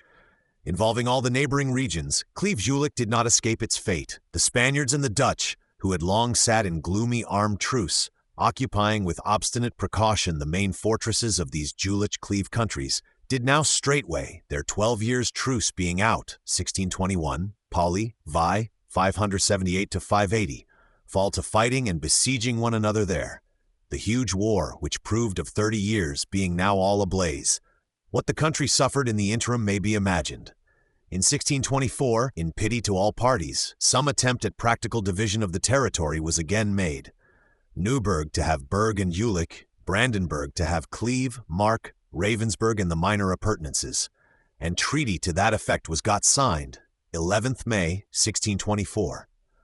But it was not well kept, nor could be, and the statistic cipher of new treaties, manifestos, conferences, and approximate written area of law paper goes on increasing. It was not till 42 years after, in 1666, as will be more minutely noticeable by and by, that an effective partition could be practically brought about. Nor in this state was the lawsuit by any means ended, as we shall wearisomely see in times long following that. In fact, there never was, in the German chanceries or out of them, such a lawsuit, armed or wicked, as this of the Cleve duchies, first and last. And the sentence was not practically given, till the Congress of Vienna, 1815, in our own day gave it. And the thing Johann Sigismund had claimed legally in 1609 was actually handed over to Johann Sigismund's descendant in the 7th generation, after 206 years. Handed over to him then, and a liberal rate of interest allowed. These litigated duchies are now the Prussian province Jülich-Berg-Cleve, and the nucleus of Prussia's possessions in the Rhine country. A year before Johann Sigismund's death, Albert Frederick, the poor eclipsed Duke of Prussia, died 8th August 1618, upon which our swift Kurfürst, not without need of his dexterities thereto, got peaceable possession of Prussia, nor has his family lost hold of that up to the present time. Next year, 23 December 1619, he himself closed a swift, busy life, labor enough in it for him perhaps, though only an age of 49, and sank to his long rest, his works following him, unalterable thenceforth, not unfruitful some of them. 10th Kurfürst, George Wilhelm. By far the unluckiest of these electors, whether the most unworthy of them or not, was George Wilhelm, 10th Elector, who now succeeded Johann Sigismund, his father. The father's eyes had closed when this great flame was breaking out, and the son's days were all spent amid the hot ashes and fierce blazings of it. The position of Brandenburg during this sad 30 Years' War was passive rather than active, distinguished only in the former way, and as far as possible from being glorious or victorious. Never since the Hohenzollerns came to that country had Brandenburg such a time. Difficult to have mended it, impossible to have quite avoided it. And Kurfürst George Wilhelm was not a man so superior to all his neighbors that he could clearly see his way in such an element. The perfect or ideal course was clear: to have frankly drawn sword for his religion and his rights so soon as the battle fairly opened, and to have fought for these same till he got either them or died. Alas, that is easily said and written, but it is for a George Wilhelm especially difficult to do. His capability in all kinds was limited. His connections with this side and that were very intricate. Gustavus and the Winter King were his brothers-in-law. Gustavus wedded to his sister, he to Winter Kings. His relations to Poland, feudal superior of Preußen, were delicate, and Gustavus was in deadly quarrel with Poland. And then Gustavus's sudden laying hold of Pommern, which had just escaped from Wallenstein and the Kaiser. It must be granted, poor George Wilhelm's case demanded circumspectness. One can forgive him for declining the Bohemian king's speculation, though his uncle of Jagerndorf and his cousins of Liegnitz were so hardy and forward in it. Pardonable in him to decline the Bohemian speculation, though surely it is very sad that he found himself so short of butter and firewood when the poor ex-king and his young wife, then in a specially interesting state, came to take shelter with him. Geschichte des 30-jährigen Krieges, a trivial modern book, gives a notable memorial from the Brandenburg Raths concerning these, their difficulties of housekeeping. Their real object, we perceive, was to get rid of a guest so dangerous as the ex-king, under ban of the empire, had now become. But when Gustavus landed and flung out upon the winds such a banner as that of his, truly it was required of a Protestant governor of men to be able to read said banner in a certain degree. A governor, not too imperfect, would have recognized this Gustavus, what his purposes and likelihoods were. The feeling would have been, checked by due circumspectness. Up, my men, let us follow this man. Let us live and die in the cause this man goes for. Live otherwise with honor, or die otherwise with honor. We cannot, in the past, things have come to. And thus, at the very worst, Brandenburg would have had only one class of enemies to ravage it, and might have escaped with, arithmetically speaking, half the harrying it got in that long business. But Protestant Germany, sad shame to it, which proved lasting sorrow as well, was all alike torpid. Brandenburg not an exceptional case. No prince stood up as beseemed, or only one, and he not a great one. Landgraf Wilhelm of Hessen, who, and his brave widow after him, seemed always to know what hour it was. Wilhelm of Hessen all along, and a few wild hands, Christian of Brunswick, Christian of Anhalt, Johann George of Jagerndorf, who stormed out tumultuously at first, but were soon blown away by the Tilly-Wallenstein, trade winds and regulated armaments. The rest sat still and tried all they could to keep out of harm's way. The Evangelical Union did a great deal of manifestoing, pathetic, indignant, and other, held solemn meetings at Heilbronn, old Sir Henry Wotton going as ambassador to them, but never got any redress. Had the Evangelical Union shut up its inkhorns sooner, girt on its fighting tools when the time came, and done some little execution with them then, instead of none at all, we may fancy the Evangelical Union would have better discharged its function. It might have saved immense wretchedness to Germany, but its course went not that way. In fact, had there been no better Protestantism than that of Germany, all was over with Protestantism, and Max of Bavaria, with fanatical Ferdinand II as Kaiser over him, and Father Lammerlein at his right hand and Father Hyacinth at his left, had got their own sweet way in this world. But Protestant Germany was not Protestant Europe after all. Overseas there dwelt and reigned a certain king in Sweden. There farmed and walked musing by the shores of the Ouse in Huntingdonshire a certain man. There was a Gustav Adolf overseas, an Oliver Cromwell overseas, and a company of poor men were found capable of taking Lucifer by the beard, who accordingly with his Lammerleins, Hyacinths, Habernfelds, and others was forced to withdraw after a tough struggle. Chapter 16. 30 Years' War. The enormous 30 Years' War, most intricate of modern occurrences in the domain of driest dust, divides itself, after some unraveling, into three principal acts or epochs, in all of which, one after the other, our Kurfürst had an interest mounting progressively, but continuing to be a passive interest. Act first goes from 1620 to 1624, and might be entitled The Bohemian King Made and Demolished. Personally, the Bohemian King was soon demolished.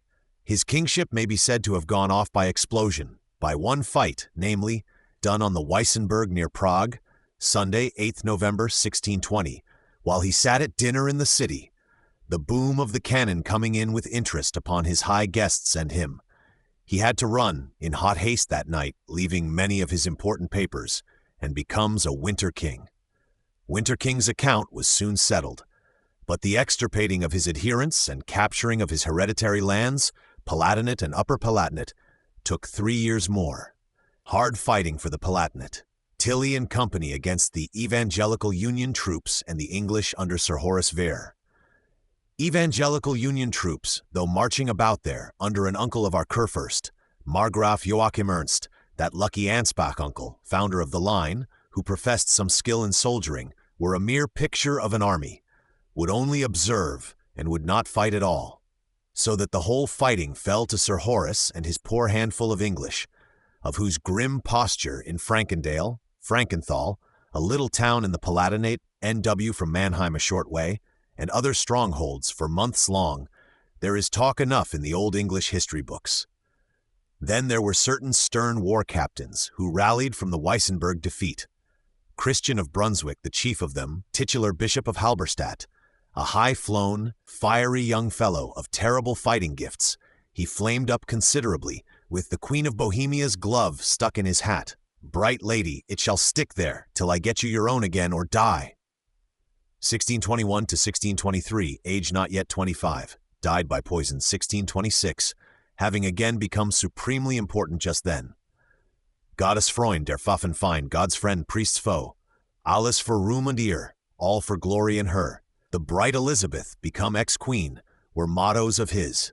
Bud aus in 49, Michaelis I 110. Christian of Brunswick, George of Jeggendorf, Kurfürst's uncle, Count Mansfeld, and others, made stormy fight once and again, hanging upon this central Frankendale business, till they and it became hopeless. For the Kaiser and his Jesuits were not in doubt, a Kaiser very proud, unscrupulous, now clearly superior in force, and all along of great superiority in fraud. Christian of Brunswick, Johann George and Mansfeld were got rid of. Christian by poison, Johann George and Mansfeld by other methods, chiefly by playing upon poor King James of England and leading him by the long nose he was found to have. The Palatinate became the Kaiser's for the time being. Upper Palatinate, Oberpfalz, Duke Max of Bavaria, lying contiguous to it, had easily taken. "Incorporate the Oberpfalz with your Bavaria," said the Kaiser. "You, illustrious, thrice serviceable Max, and let Lamerline and Hyacinth with their gospel of Ignatius loose upon it. Nay, as a still richer reward, be yours the forfeited Kur, electorship of this mad Kurpfalz, or Winter King. I will hold his Rhinelands, his Unterpfalz, his electorship and Oberpfalz, I say, are yours, Duke, henceforth Kurfürst Maximilian. Kohler, Reichshistorie. Which was a hard saying in the ears of Brandenburg, Saxony, and the other five, and of the Reich in general, but they had all to comply, after wincing. For the Kaiser proceeded with a high hand. He had put the ex-king under ban of the empire, never asking the empire about it, put his three principal adherents, Johann George of Jagerndorf, one of them, Prince Christian of Anhalt, once captain at the siege of Juliers, likewise under ban of the empire.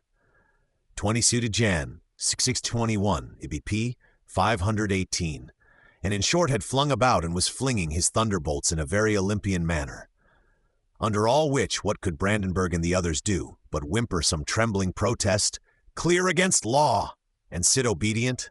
The Evangelical Union did not now any more than formerly draw out its fighting tools. In fact, the Evangelical Union now fairly dissolved itself, melted into a deliquium of terror under these thunderbolts that were flying, and was no more heard of in the world. Second act, or epoch, 1624 to 1629. A second uncle put to the ban, and Pommern snatched away.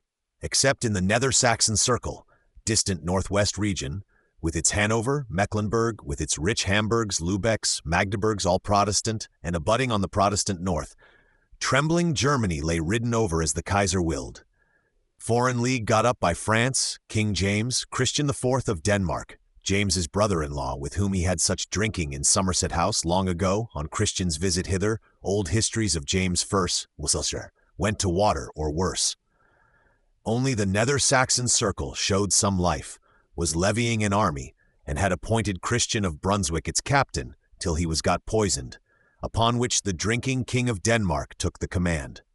Act second goes from 1624 to 1627, or even 1629, and contains drunken Christians' exploits, which were unfortunate, almost to the ruin of Denmark itself, as well as of the Nether Saxon Circle, till in the latter of these years he slightly rallied and got a supportable peace granted him.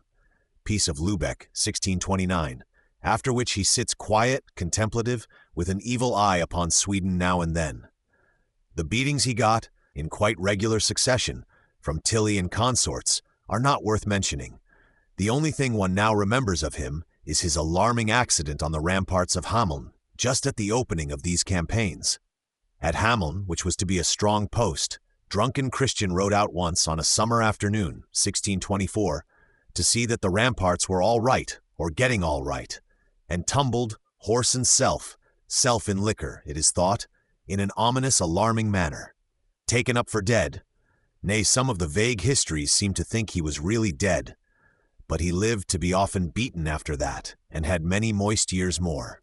Our Kurfürst had another uncle put to the ban in this second act, Christian Wilhelm, Archbishop of Magdeburg, for assisting the Danish king, nor was ban all the ruin that fell on this poor archbishop. What could an unfortunate Kurfürst do but tremble and obey? There was still a worse smart got by our poor Kurfürst out of Act Second, the glaring injustice done him in Pommern. Does the reader remember that scene in the High Church of Stettin 150 years ago?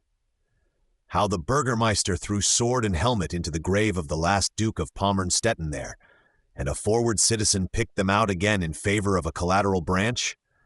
Never since, any more than then, could Brandenburg get Pommern according to claim. Collateral branch, in spite of Friedrich Ironteeth, in spite even of Albert Achilles and some fighting of his, contrived by pleading at the diets and stirring up noise to maintain its pretensions, and treaties without end ensued as usual, treaties refreshed and new signed by every successor of Albert to a wearisome degree. The sum of which always was, Pommern does actual homage to Brandenburg, vassal of Brandenburg, and falls home to it if the now extant line go extinct. Nay, there is an E.R. Verbruderung, heritage fraternity, over and above, established this long time, and wearisomely renewed at every new accession. Hundreds of treaties, oppressive to think of, and now the last Duke, old Bogislaus, is here, without hope of children, and the fruit of all that haggling, actual Pommern to wit, will at last fall home? Alas, no, far otherwise. For the Kaiser, having so triumphantly swept off the Winter King and Christian IV in the rear of him, and got Germany ready for converting to orthodoxy, wished now to have some hold of the seaboard, thereby to punish Denmark, nay, thereby, as is hoped, to extend the blessings of orthodoxy into England, Sweden, Holland, and the other heretic states in due time. For our plans go far. This is the Kaiser's fixed wish, rising to the rank of hope now and then. All Europe shall become papist again by the help of God and the devil. So the Kaiser, on hardly any pretext, seized Mecklenburg from the proprietors. Traitors, how durst you join Danish Christian? And made Wallenstein Duke of it. Duke of Mecklenburg, Admiral of the East Sea Baltic, and set to building ships of war in Rostock, his plans going far. Kohler, Reichshistory, p. 525-25.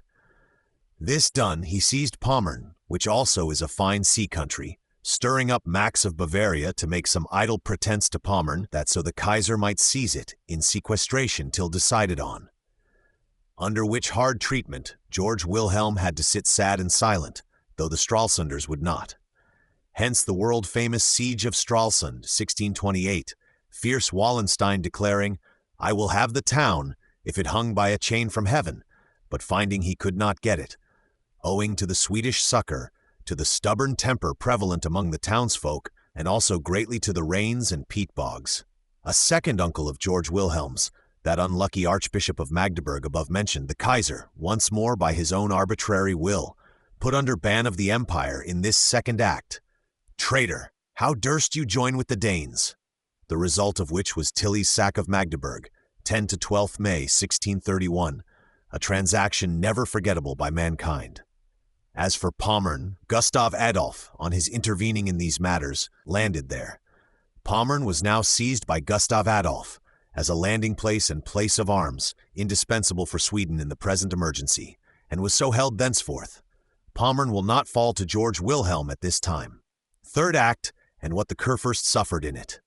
And now we are at Act Third, landing of Gustav Adolf in the Isle of Usedom, 24th June 1630, and onward for 18 years till the Peace of Westphalia in 1648, on which, as probably better known to the reader, we will not here go into details.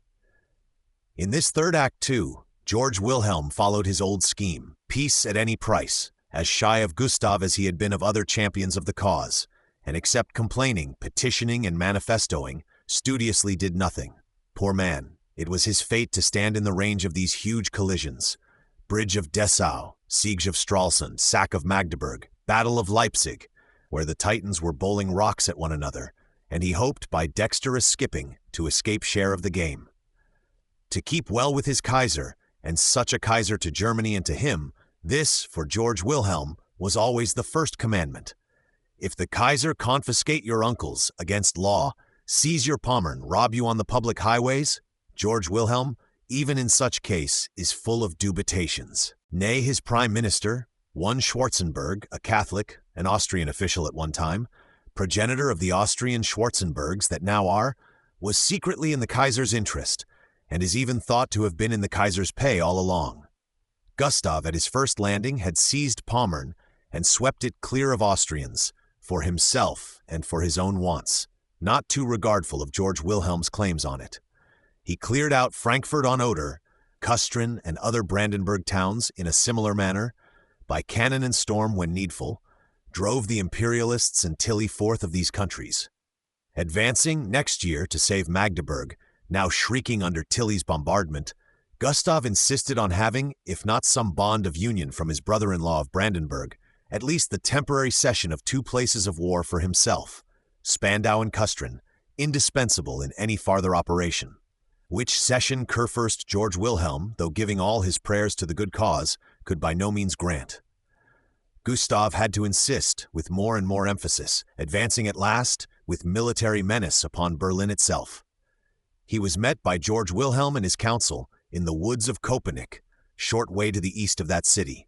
There George Wilhelm and his council wandered about, sending messages, hopelessly consulting, saying among each other, "Que faire? Ils ont des canons. What can one do? They have got cannon."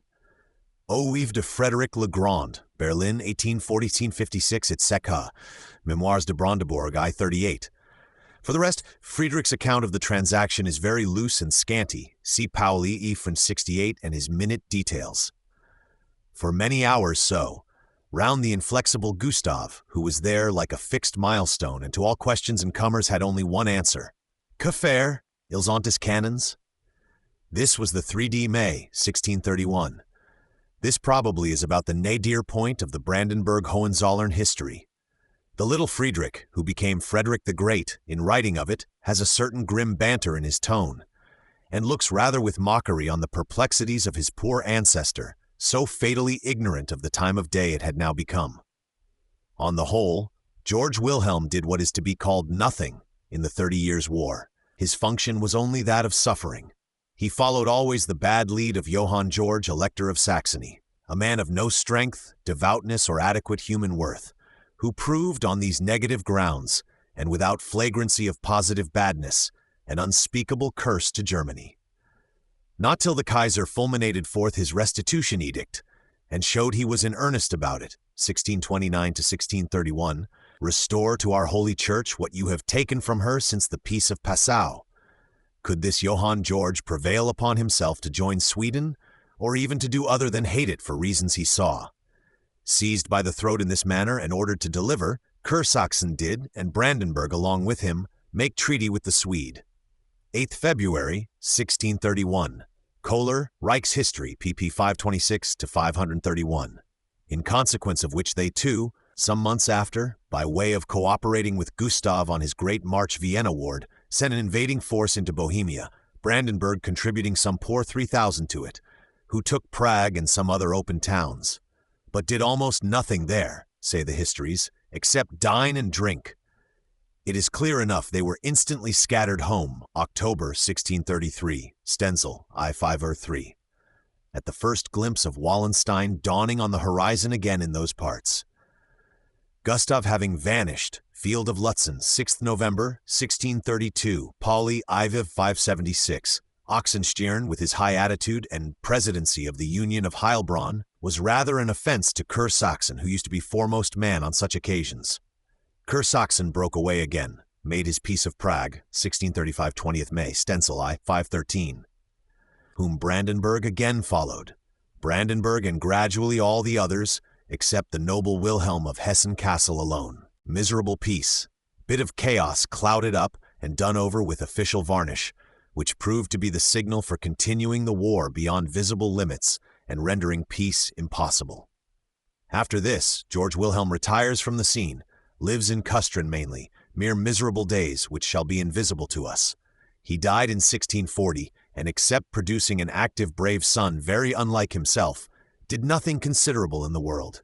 Que faire, ils ont des cannons. Among the innumerable sanguinary tusslings of this war are counted 3 great battles, Leipzig, Lutzen, Nordlingen.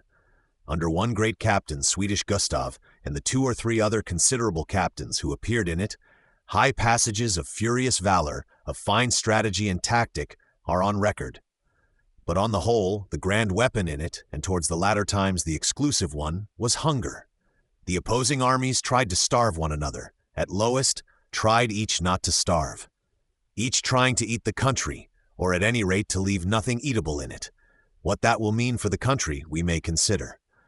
As the armies too frequently, and the Kaiser's armies habitually, lived without commissariat, often enough without pay, all horrors of war and of being a seat of war, that have been since heard of, are poor to those then practiced, the detail of which is still horrible to read. Germany, in all eatable quarters of it, had to undergo the process. Tortured, torn to pieces, wrecked, and brayed as in a mortar under the iron mace of war. Curious incidental details of the state it was reduced to, in the Rhine and Danube countries, turn up in the Earl of Arundel and Surrey's Travels, Arundel of the Marbles, as ambassador extraordinary to the Emperor Ferdinand II in 1636, a small volume or pamphlet, London, 1637. Brandenburg saw its towns sieged and sacked, its country populations driven to despair by the one party and the other. 3 times, first in the Wallenstein-Mecklenburg period, while fire and sword were the weapons, and again twice over in the ultimate stages of the struggle, when starvation had become the method, Brandenburg fell to be the principal theater of conflict, where all forms of the dismal were at their height. In 1638, 3 years after that precious Peace of Prague, the Swedes, Bonnier versus Gallus, starving out the imperialists in those northwestern parts, the ravages of the starving Gallus and his imperialists excelled all precedent, and the famine about Tangermundi had risen so high that men ate human flesh, nay, human creatures ate their own children. 1638 Pauli, Que faire? Ils ont des cannons. Chapter 7, Duchy of Jagerndorf. This unfortunate George Wilhelm failed in getting Pommern when due. Pommern, firmly held by the Swedes, was far from him. But that was not the only loss of territory he had. Jagerndorf. We have heard of Johann George of Jagerndorf, uncle of this George Wilhelm, how old Joachim Friedrich put him into Jagerndorf, long since, when it fell home to the electoral house. Jagerndorf is now lost. Johann George is under Reichsacht, ban of empire, ever since the Winter King's explosion and the thunderbolts that followed, and wanders landless. Nay, he is long since dead, and has 6 feet of earth for a territory, far away in Transylvania, or the Riesengebirge, giant mountains, somewhere. Concerning whom a word now. Duke of Jagerndorf, Elector's uncle, is put under ban. Johann George, a frank-hearted, valiant man, concerning whom only good actions and no bad one are on record, had notable troubles in the world, bad troubles to begin with and worse to end in. He was second son of Kurfürst Joachim Friedrich, who had meant him for the church.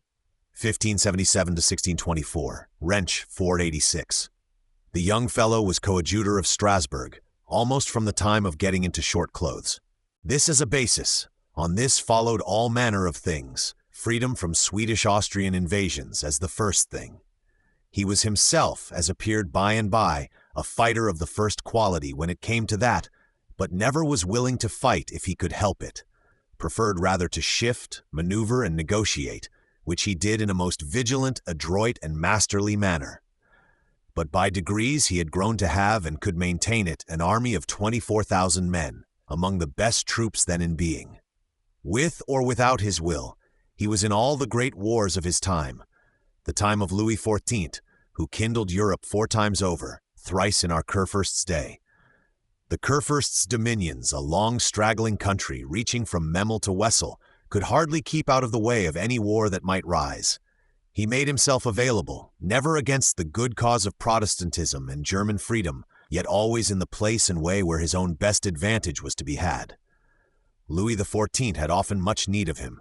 Still oftener and more pressingly had Kaiser Leopold, the little gentleman in scarlet stockings with a red feather in his hat, whom Mr. Savage used to see majestically walking about, with Austrian lip that said nothing at all. A Complete History of Germany by Mr. Savage, A.O. London 02, p. 553. Who this Mr. Savage was, we have no trace. Prefixed to the volume is the portrait of a solid gentleman of 40, gloomily polite, with ample wig and cravat, in all likelihood some studious subaltern diplomatist in the Succession War. His little book is very lean and barren, but faithfully compiled, and might have some illumination in it where utter darkness is so prevalent. Most likely Addison picked his story of the siege of Weinsberg, women carrying out their husbands on their back, one of his best spectators, out of this poor book. His 24,000 excellent fighting men, thrown in at the right time, were often a thing that could turn the balance in great questions. They required to be allowed for at a high rate, which he well knew how to adjust himself for exacting and securing always. What became of Pommern at the peace? Final glance into Cleve Jülich. When the Peace of Westphalia, 1648, concluded that 30 years' conflagration and swept the ashes of it into order again, Friedrich Wilhelm's right to Pommern was admitted by everybody, and well insisted on by himself, but right had to yield to reason of state, and he could not get it. The Swedes insisted on their expenses. The Swedes held Pommern, had all along held it, in pawn, they said, for their expenses. Nothing for it but to give the Swedes the better half of Pommern. For Pommern, so they call it, Swedish Pomerania thenceforth, which lies next the sea. This, with some towns and cuttings over and above, was Sweden's share. Friedrich Wilhelm had to put up with Hinder Pommern, docked furthermore of the town of Stettin, and of other valuable cuttings in favor of Sweden. Much to Friedrich Wilhelm's grief and just anger, could he have helped it. They gave him 3 secularized bishoprics, Magdeburg, Halberstadt, Minden, with other small remnants for compensation, and he had to be content with these for the present. But he never gave up the idea of Pommern. Much of the effort of his life was spent upon recovering for Pommern, thrice eager upon that, whenever lawful opportunity offered. To no purpose, then, he never could recover Swedish Pommern. Only his late descendants, and that by slowish degrees, could recover it all. Readers remember that Burgermeister of Stettin, with the helmet and sword flung into the grave and picked out again, and can judge whether Brandenburg got its good luck quite by lying in bed. Once, and once only, he had a voluntary purpose towards war, and it remained a purpose only. Soon after the Peace of Westphalia, old Pfalz-Neuburg, the same who got the slap on the face, went into tyrannous proceedings against the Protestant part of his subjects in Uli-Cleve, who called to Friedrich Wilhelm for help. Friedrich Wilhelm, a zealous Protestant, made remonstrances, retaliations. Ere long the thought struck him, suppose, backed by the Dutch, we threw out this fantastic old gentleman, his papistries, and pretended claims and self clear out of it? This was Friedrich Wilhelm's thought, and he suddenly marched troops into the territory with that view. But Europe was in alarm. The Dutch grew faint. Friedrich Wilhelm saw it would not do. He had a conference with old Pfalz-Neuburg. Young gentleman, we remember how your grandfather made free with us and our august countenance. Nevertheless in fine, the statistic of treaties was increased by 1, and there the matter rested till calmer times. In 1666, as already said, an effective partition of these litigated territories was accomplished. Prussia to have the Duchy of Cleve proper, the counties of Mark and Ravensburg, with other patches and pertinence. Neuburg, what was the better share? To have Julish Duchy and Berg Duchy. Furthermore, if either of the lines failed, in no sort was a collateral to be admitted, but Brandenburg was to inherit Neuburg, or Neuburg-Brandenburg as the case might be. Pauli, v. 120-29. A clear bargain this at last, and in the times that had come it proved executable so far. But if the reader fancies the lawsuit was at last out in this way, he will be a simple reader. In the days of our little Fritz, the line of Pfalz-Neuburg was evidently ending, but that Brandenburg and not a collateral should succeed it, there lay the quarrel, open still as if it had never been shut, and we shall hear enough about it. The great Kurfürst Wars, what he achieved in war and peace. Friedrich Wilhelm's first actual appearance in war, Polish-Swedish War, 1655 to 1660, was involuntary in the highest degree, forced upon him for the sake of his Preußen, which bade fair to be lost or ruined, without blame of his or its. Nevertheless, here too he made his benefit of the affair. The big king of Sweden had a standing quarrel with his big cousin of Poland, which broke out into hot war. Little Preußen lay between them, and was like to be crushed in the collision. Swedish king was Carl Gustav, Christina's cousin, Charles XII's grandfather, a great and mighty man, lion of the north in his time. Polish king was one John Casimir, chivalrous enough, and with clouds of forward Polish chivalry about him, glittering with barbaric gold. Frederick III, Danish king for the time being, he also was much involved in the thing. Fain would Friedrich Wilhelm have kept out of it, but he could not.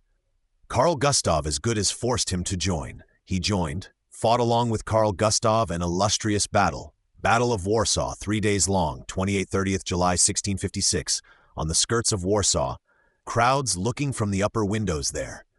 Polish chivalry, broken at last, going like chaff upon the winds, and John Casimir nearly ruined. Shortly after which, Friedrich Wilhelm, who had shown much in the battle, changed sides. An inconsistent, treacherous man? Perhaps not, O reader. Perhaps a man advancing in circuits, the only way he has, spirally face now to east, now to west, with his own reasonable private aim sun clear to him all the while. John Casimir agreed to give up the homage of Preußen for this service, a grand prize for Friedrich Wilhelm. Treaty of Labeo, 10th November 1656, Pauli v. 73-75, 20th November, Stenzel 128, who always uses new style. What the Deutsch Ritters strove for in vain and lost their existence in striving for, the shifty Kurfürst has now got.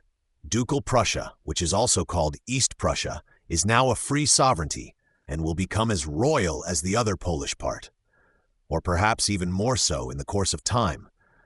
Carl Gustav, in a high frame of mind, informs the Kurfürst that he has him on his books and will pay the debt one day. A dangerous debtor in such matters, this Carl Gustav. In these same months, busy with the Danish part of the controversy, he was doing a feat of war which set all Europe in astonishment. In January 1658, Carl Gustav marches his army, horse, foot and artillery, to the extent of 20,000 across the Baltic ice, and takes an island without shipping, island of Funen, across the Little Belt, 3 miles of ice, and a part of the sea open which has to be crossed on planks. Nay, forward from Funen, when once there, he achieves 10 whole miles more of ice, and takes Zealand itself, Holberg's Dänemarkische Reichshistory, p. 4/6, 4/9, to the wonder of all mankind. An imperious, stern-browed, swift-striking man who had dreamed of a new Goth empire, the mean hypocrites and fribbles of the South to be coerced again by noble Norse valor and taught a new lesson, has been known to lay his hand on his sword while apprising an ambassador, Dutch High Mightiness, what his royal intentions were. Not the sale or purchase of groceries, observe you, sir. My aims go higher.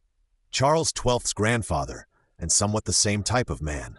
But Carl Gustav died short while after, 13th February 1660, age 38, left his big, wide-ranging northern controversy to collapse in what way it could. Sweden and the fighting parties made their Peace of Oliva, Abbey of Oliva, near Danzig, 1st May 1660, and this of Preußen was ratified in all form among the other points. No homage more, nothing now above ducal Prussia but the heavens, and great times coming for it. This was one of the successfulest strokes of business ever done by Friedrich Wilhelm, who had been forced by sheer compulsion to embark in that big game. Royal Prussia, the Western or Polish Prussia, this too, as all newspapers know, has in our times gone the same road as the other, which probably after all it may have had in nature some tendency to do. Cut away for reasons by the Polish sword in that Battle of Tannenberg long since, and then, also for reasons, cut back again. That is the fact not unexampled in human history. Old Johann Casimir, not long after that Peace of Oliva, getting tired of his unruly Polish chivalry and their ways, abdicated, retired to Paris, and lived much with Ninon de L'Enclos and her circle for the rest of his life. He used to complain of his Polish chivalry, that there was no solidity in them, nothing but outside glitter, with tumult and anarchic noise, fatal want of one essential talent, the talent of obeying, and has been heard to prophesy that a glorious republic, persisting in such courses, would arrive at results which would surprise it. Onward from this time, Friedrich Wilhelm figures in the world, public men watching his procedure, kings anxious to secure him, Dutch prince-sellers sticking up his portraits for a hero-worshipping public. Fighting hero, had the public known it, was not his essential character, though he had to fight a great deal. He was essentially an industrial man, great in organizing, regulating, in constraining chaotic heaps to become cosmic for him. He drains bogs, settles colonies in the waste places of his dominions, cuts canals, unweariedly encourages trade and work. The Friedrich Wilhelm's Canal, which still carries tonnage from the Oder to the Spree, executed 1662 to 1668, 15 English miles long, Bushing, Erbreibung, Vi 2193, is a monument of his zeal in this way, creditable with the means he had. To the poor French Protestants, in the Edict of Nantes affair, he was like an express benefit of heaven, one helper appointed, to whom the help itself was profitable. He munificently welcomed them to Brandenburg, showed really a noble piety and human pity, as well as judgment, nor did Brandenburg and he want their reward. Some 20,000 nimble French souls, evidently of the best French quality, found a home there, made waste sands about Berlin into potherb gardens, and in the spiritual Brandenburg too did something of horticulture, which is still noticeable. Ehrman, weak biographer of Queen Sophie Charlotte, already cited, Memoirs pour servir à l'histoire d'un réfugié français dans les états du roi de Prusse, Berlin, 1782 to 1794, 8 Eightfo. Certainly this elector was one of the shiftiest of men. Not an unjust man either, a pious, God-fearing man rather, stanch to his Protestantism and his Bible, not unjust by any means, nor on the other hand by any means thick-skinned in his interpretings of justice. Fair play to myself always, or occasionally even the height of fair play. On the whole, by constant energy, vigilance, adroit activity, by an ever-ready insight and audacity to seize the passing fact by its right handle, he fought his way well in the world, left Brandenburg a flourishing and greatly increased country, and his own name famous enough. A thick-set, stalwart figure, with brisk eyes and high-strung, irregularly Roman nose. Good bronze statue of him, by Schluter, once a famed man, still rides on the Long Brücke, Long Bridge at Berlin, and his portrait, in huge frizzled Louis XIV wig, is frequently met with in German galleries. Collectors of Dutch prints, too, know him. Here a gallant, eagle-featured little gentleman, brisk in the smiles of youth, with plumes, with truncheon, caprioling on his war charger, view of tents in the distance. There a sedate, ponderous, wrinkly old man, eyes slightly puckered, eyes busier than mouth. A face well plowed by time and not found unfruitful, one of the largest, most laborious, potent faces in an ocean of circumambient periwig to be met with in that century. Both prints are Dutch. The younger, my copy of the younger, has lost the engraver's name. Kurfürst's age is 27. The elder is by Masson, 1633, when Friedrich Wilhelm was 63. There are many histories about him too, but they are not comfortable to read. G.D. Geiler, Leben und Taten Friedrich Wilhelms des Großen, Frankfurt and Leipzig, 1703, folio. Franz Horn, Das Leben Friedrich Wilhelms des Großen, Berlin, 1814. Pauli, Staatsgeschichte Band, Vauclin, 64. Pufendorf, De Rebus Gestis Friedrichi Wilhelmi Magni Electoris Brandenburgensis Commentaria, Lips, at Barol, 1733, Fall. He also has wanted a sacred poet, and found only a bewildering Dryasdust. His two grand feats that dwell in the Prussian memory are perhaps none of his greatest, but were of a kind to strike the imagination. They both relate to what was the central problem of his life, the recovery of Pommern from the Swedes. Exploit first is the famed Battle of Fehrbellin, Ferry of Ben, fought on the 18th June, 1675. Fehrbellin is an inconsiderable town still standing in those peaty regions, some 35 miles northwest of Berlin, and had for ages plied its poor ferry over the oily-looking, brown, sluggish stream called Rhin, or Rhine in those parts, without the least notice from mankind, till this fell out. It is a place of pilgrimage to patriotic Prussians, ever since Friedrich Wilhelm's exploit there. The matter went thus. Friedrich Wilhelm was fighting far south in Alsace on Kaiser Leopold's side in the Louis XIV War, that second one which ended in the Treaty of Nijmegen. Doing his best there when the Swedes, egged on by Louis XIV, made war upon him, crossed the Pomeranian marches, troop after troop, and invaded his Brandenburg territory with a force which at length amounted to some 16,000 men. No help for the moment. Friedrich Wilhelm could not be spared from his post.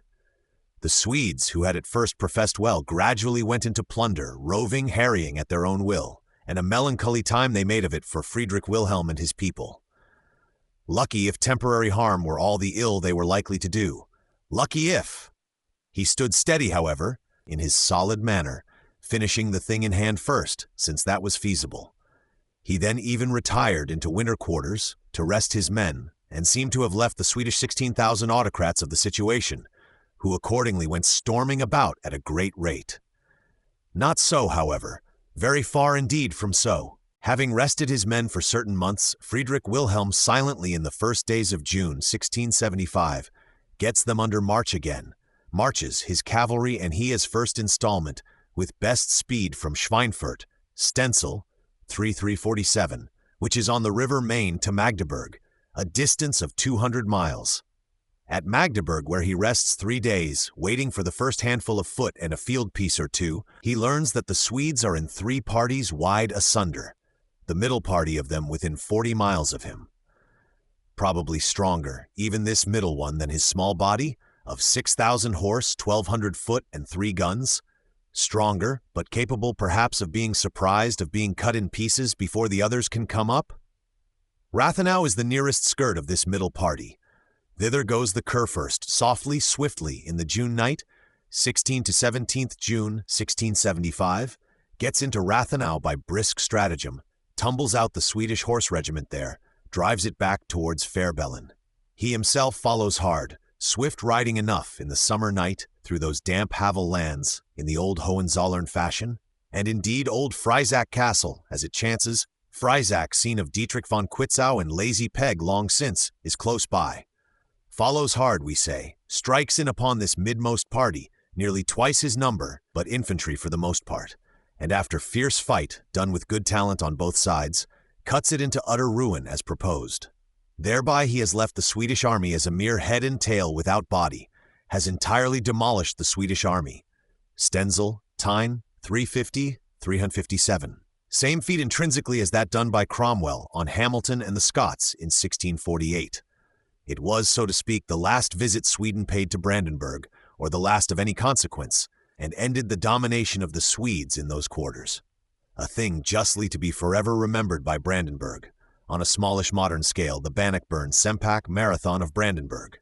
See Pauly 61-169, Stenzel, T 335, 347, 354, Kausler, Atlas des plus memorables Bataille Combats et Sieges, or Atlas der merkwürdigsten Schlachten, Treffen und Belagerungen, German and French, Karlsruhe and Freiburg, 1831, p. 417, Blatt 62.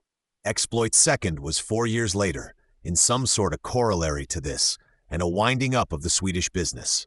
The Swedes, in farther prosecution of their Louis XIV speculation, had invaded Preußen this time and were doing sad havoc there.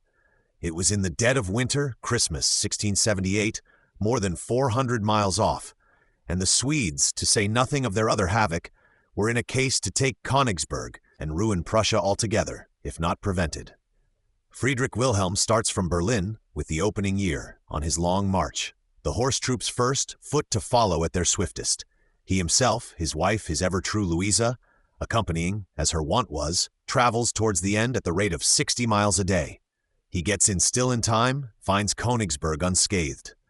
Nay, it is even said, the Swedes are extensively falling sick, having, after a long famine, found infinite pigs near Insterberg, in those remote regions, and indulged in the fresh pork overmuch.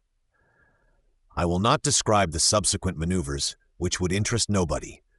Enough if I say that on the 16th of January 1679, it had become of the highest moment for Friedrich Wilhelm to get from Karwi, village near Elbing, on the shore of the Frische Haff, where he was, through Königsberg, to Gilje on the Kurische Haff, where the Swedes are, in a minimum of time.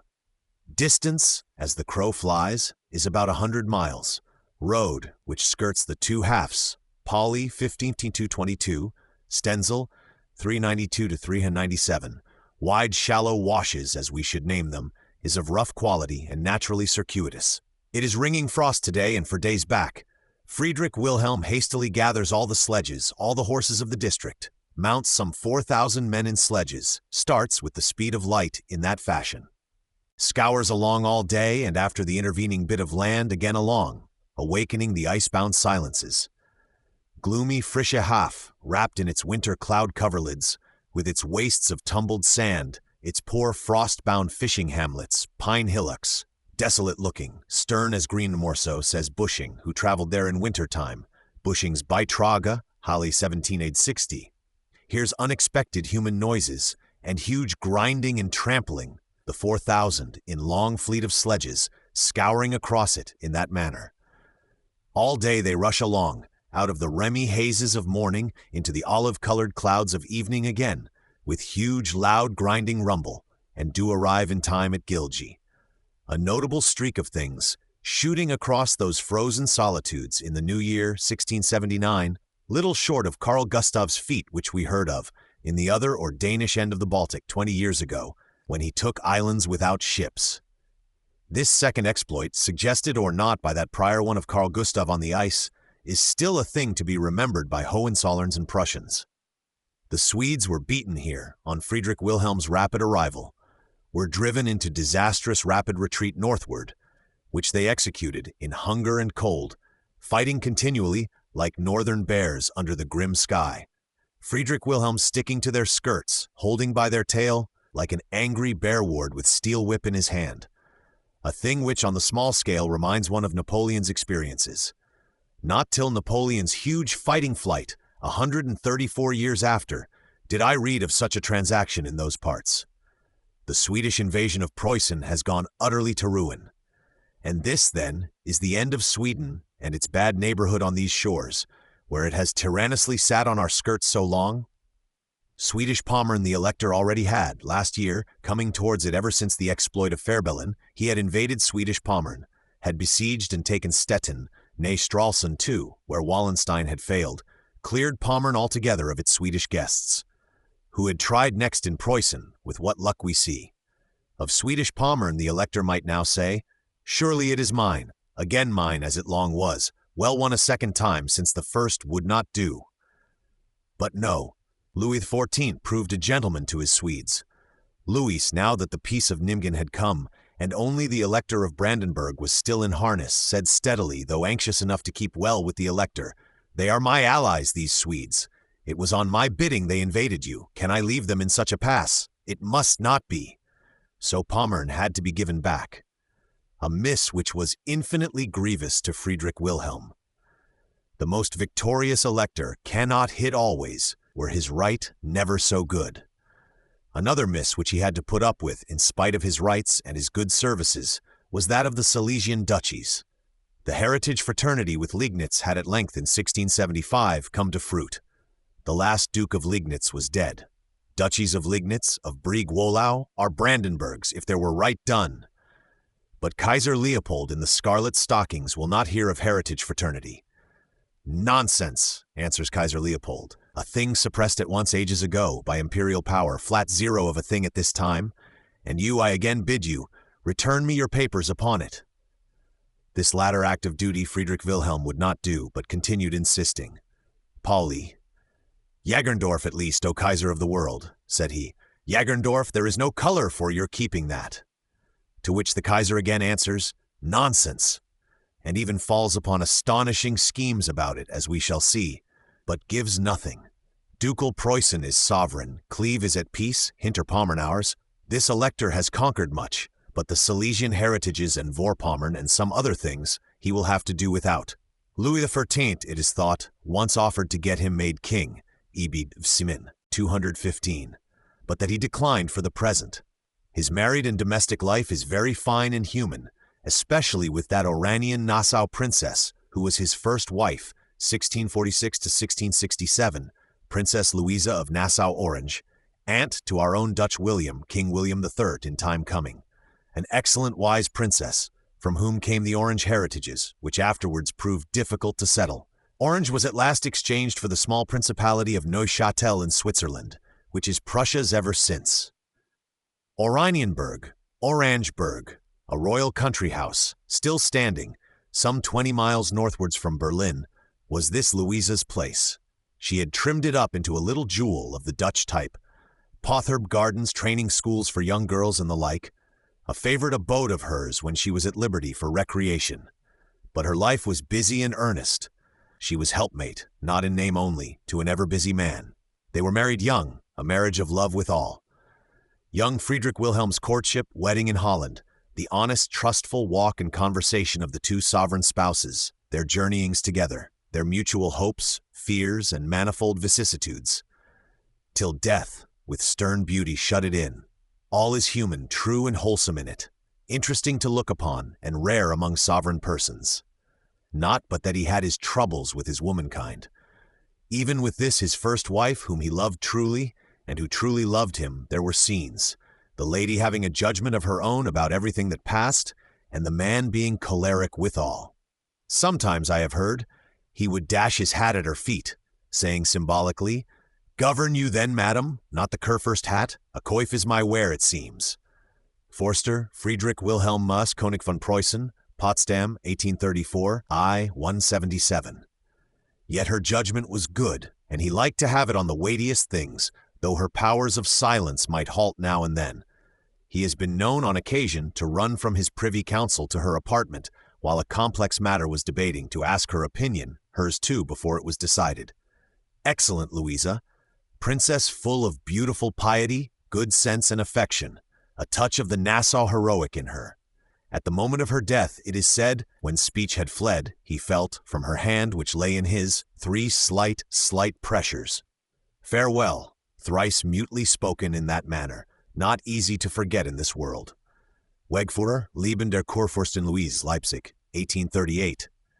His second wife, Dorothea, who planted the lindens in Berlin and did other husbandries, of whom we have heard, fell far short of Louisa in many things, but not in tendency to advise, to remonstrate, and plaintively reflect on the finished and unalterable.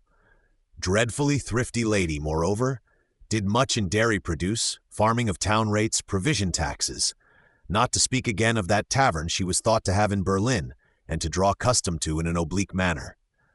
What scenes she had with Frederick her stepson we have seen. Ah, I have not my Louisa now, to whom now shall I run for advice or help, would the poor Kurfürst at times exclaim.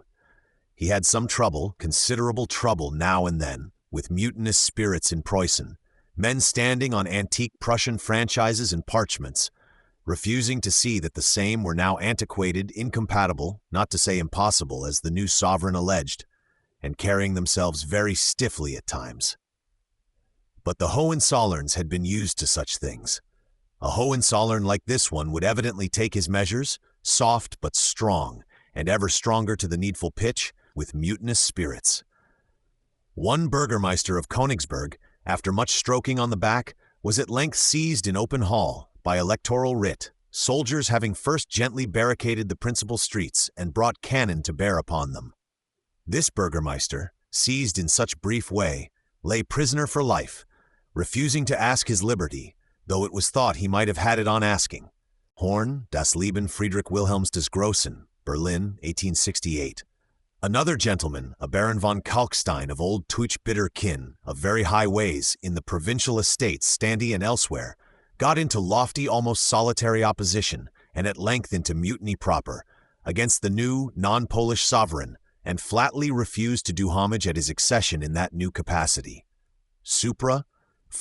Refused, Kalkstein did, for his share, fled to Warsaw, and very fiercely, in a loud manner, carried on his mutinies in the diets and court conclaves there, his plea being, or plea for the time, Poland is our liege lord, which it was not always, and we cannot be transferred to you, except by our consent asked and given, which too had been a little neglected on the former occasion of transfer.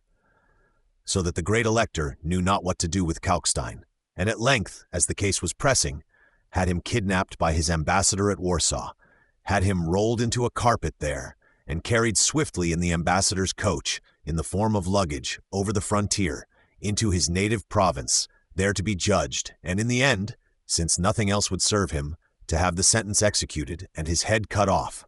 For the case was pressing. Horn, pp. 80.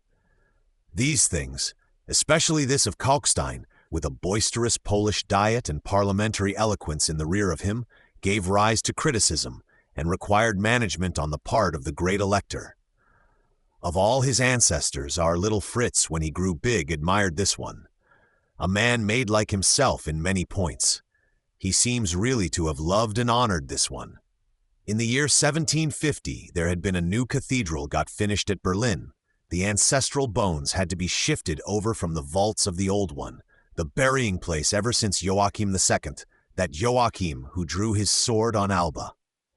King Friedrich, with some attendants, witnessed the operation, January 1750. When the great Kurfürst's coffin came, he made them open it, gazed in silence on the features for some time, which were perfectly recognizable, laid his hand on the hand long dead, and said, Messieurs, celui-ci a fait de grandes choses. This one did a great work. See Preuss I 270. He died 29th April 1688, looking with intense interest upon Dutch William's preparations to produce a glorious revolution in this island, being always of an ardent Protestant feeling and a sincerely religious man. Friedrich, Crown Prince, aged then 31 and already married a second time, was of course left chief heir, who, as we see, has not declined the kingship when a chance for it offered. There were 4 half-brothers of Friedrich too, who got appanages, appointments. They had at one time confidently looked for much more, their mother being busy, but were obliged to be content and conform to the Jera bond and fundamental laws of the country. They are entitled Margraves, 2 of whom left children, Margraves of Brandenburg-Schwedt, Heermeisters, head of the Malta knighthood at Sonnenberg, Statthalters in Magdeburg, or I know not what, whose names turn up confusedly in the Prussian books, and except as temporary genealogical puzzles, are not of much moment to the foreign reader. Happily, there is nothing else in the way of princes of the blood in our little Friedrich's time, and happily these, or how he was related to them, will not be abstruse to us, if occasion rise. Chapter 19. King Friedrich again. We said the great Elector never could work his Silesian duchies out of Kaiser Leopold's grip. To all his urgencies, the little Kaiser in red stockings answered only in evasions, refusals, and would quit nothing. We noticed also what quarrels the young electoral prince Friedrich, afterwards king, had got into with his stepmother, suddenly feeling poisoned after dinner, running to his aunt at Castle, coming back on treaty, and the like. These are two facts which the reader knows, and out of these two grew a third, which it is fit he should know. In his last years, the great Elector, worn out with labor, and harassed with such domestic troubles over and above, had evidently fallen much under his wife's management, cutting out large appanages, clear against the Jerabond, for her children, longing probably for quiet in his family at any price. As to the poor young prince, negotiated back from Castle, he lived remote, and had fallen into open disfavor, with a very ill effect upon his funds for one thing. His father kept him somewhat tight on the money side, it is alleged, and he had rather a turn for spending money handsomely. He was also in some alarm about the proposed appanages to his half-brothers, the Margraves above mentioned, of which there were rumors going. How Austria settled the Silesian claims. Now in these circumstances the Austrian court, who at this time, 1685, greatly needed the Elector's help against Turks and others, and found him very urgent about these Silesian duchies of his, fell upon what I must call a very extraordinary shift for getting rid of the Silesian question. Serene Highness, said they, by their ambassador at Berlin, to end these troublesome talks, and to liquidate all claims, admissible and inadmissible, about Silesia, the Imperial Majesty will give you an actual bit of territory, valuable, though not so large as you expected. The Elector listens with both ears. What territory, then? The circle of Schwebus, hanging on the northwestern edge of Silesia, contiguous to the Elector's own dominions in these Frankfurt-on-Oder regions. This the generous Imperial Majesty proposes to give in fee simple to Friedrich Wilhelm, and so to end the matter. Truly a most small patch of territory in comparison, not bigger than an English Rutlandshire, to say nothing of soil and climate. But then again, it was an actual patch of territory, not a mere parchment shadow of one. This last was a tempting point to the old harassed Elector. Such friendly offer they made him, I think, in 1685, at the time they were getting 8,000 of his troops to march against the Turks for them. A very needful service at the moment. By the by, do not march through Silesia you, or march faster, said the cautious Austrians on this occasion. Other roads will answer better than Silesia, said they. Pauli, 327, 332. Baron Freytag, their ambassador at Berlin, had negotiated the affair so far. Circle of Schwebus, said Freytag, and let us have done with these thorny talks. But Baron Freytag had been busy in the meanwhile with the young prince, secretly offering sympathy, counsel, help, of all which the poor prince stood in need enough. We will help you in that dangerous matter of the appanages, said Freytag. Help you in all things, I suppose he would say. Necessary pocket money is not a thing your highness need want. And thus Baron Freytag, what is very curious, had managed to bargain beforehand with the young prince, that directly on coming to power, he would give up Schwebus again, should the offer of Schwebus be accepted by Papa. To which effect Baron Freytag held a signed bond duly executed by the young man before Papa had concluded it all. Which is very curious indeed.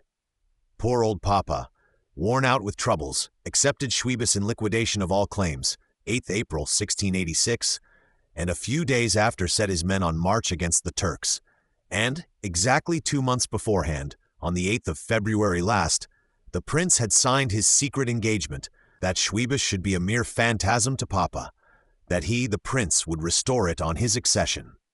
Both these singular parchments, signed, sealed, and done in the due legal form, lay simultaneously in Freytag's hand, and probably enough they exist yet in some dusty corner, among the solemn sheepskins of the world.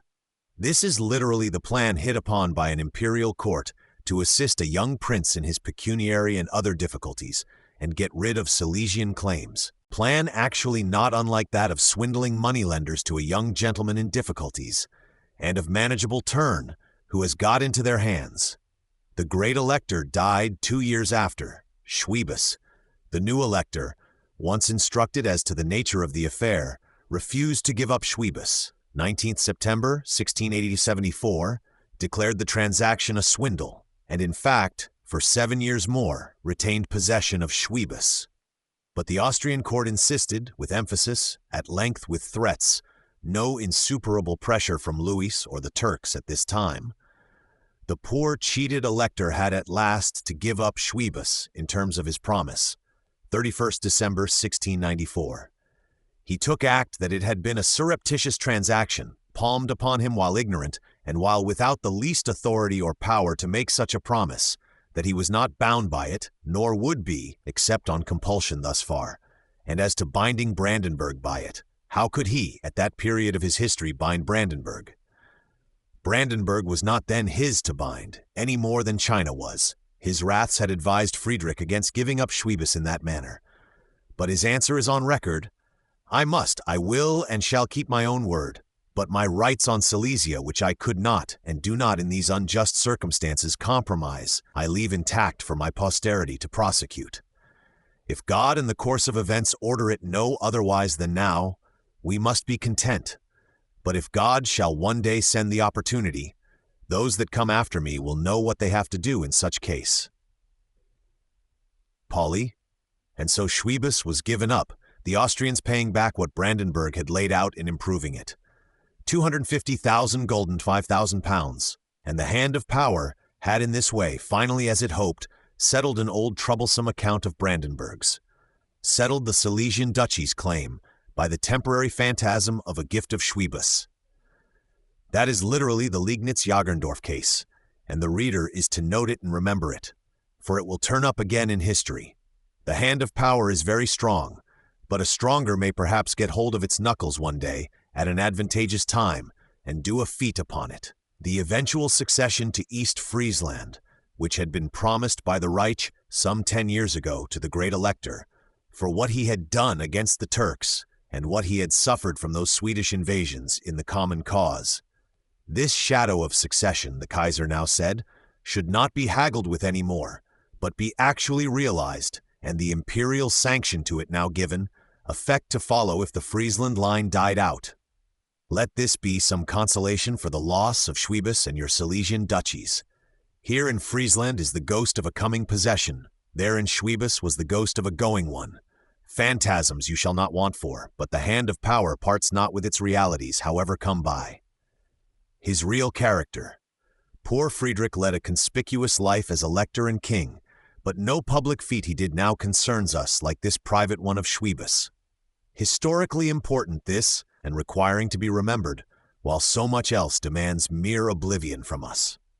He was a spirited man, did soldierings, fine siege of Bonn, July-October 1689, sieges and campaignings in person, valiant in action, royal especially in patience there, during that third war of Louis XIV's, the Treaty of Ryswick won. All through the Fourth, or Spanish Succession War, his Prussian 10,000, led by fit generals, showed eminently what stuff they were made of. Witness Leopold of Anhalt-Dessau, still a young Dessauer, on the field of Blenheim. Leopold had the right wing there, and saved Prince Eugene, who was otherwise blown to pieces, while Marlborough stormed and conquered on the left. Witness the same Dessauer on the field of Hochstadt the year before.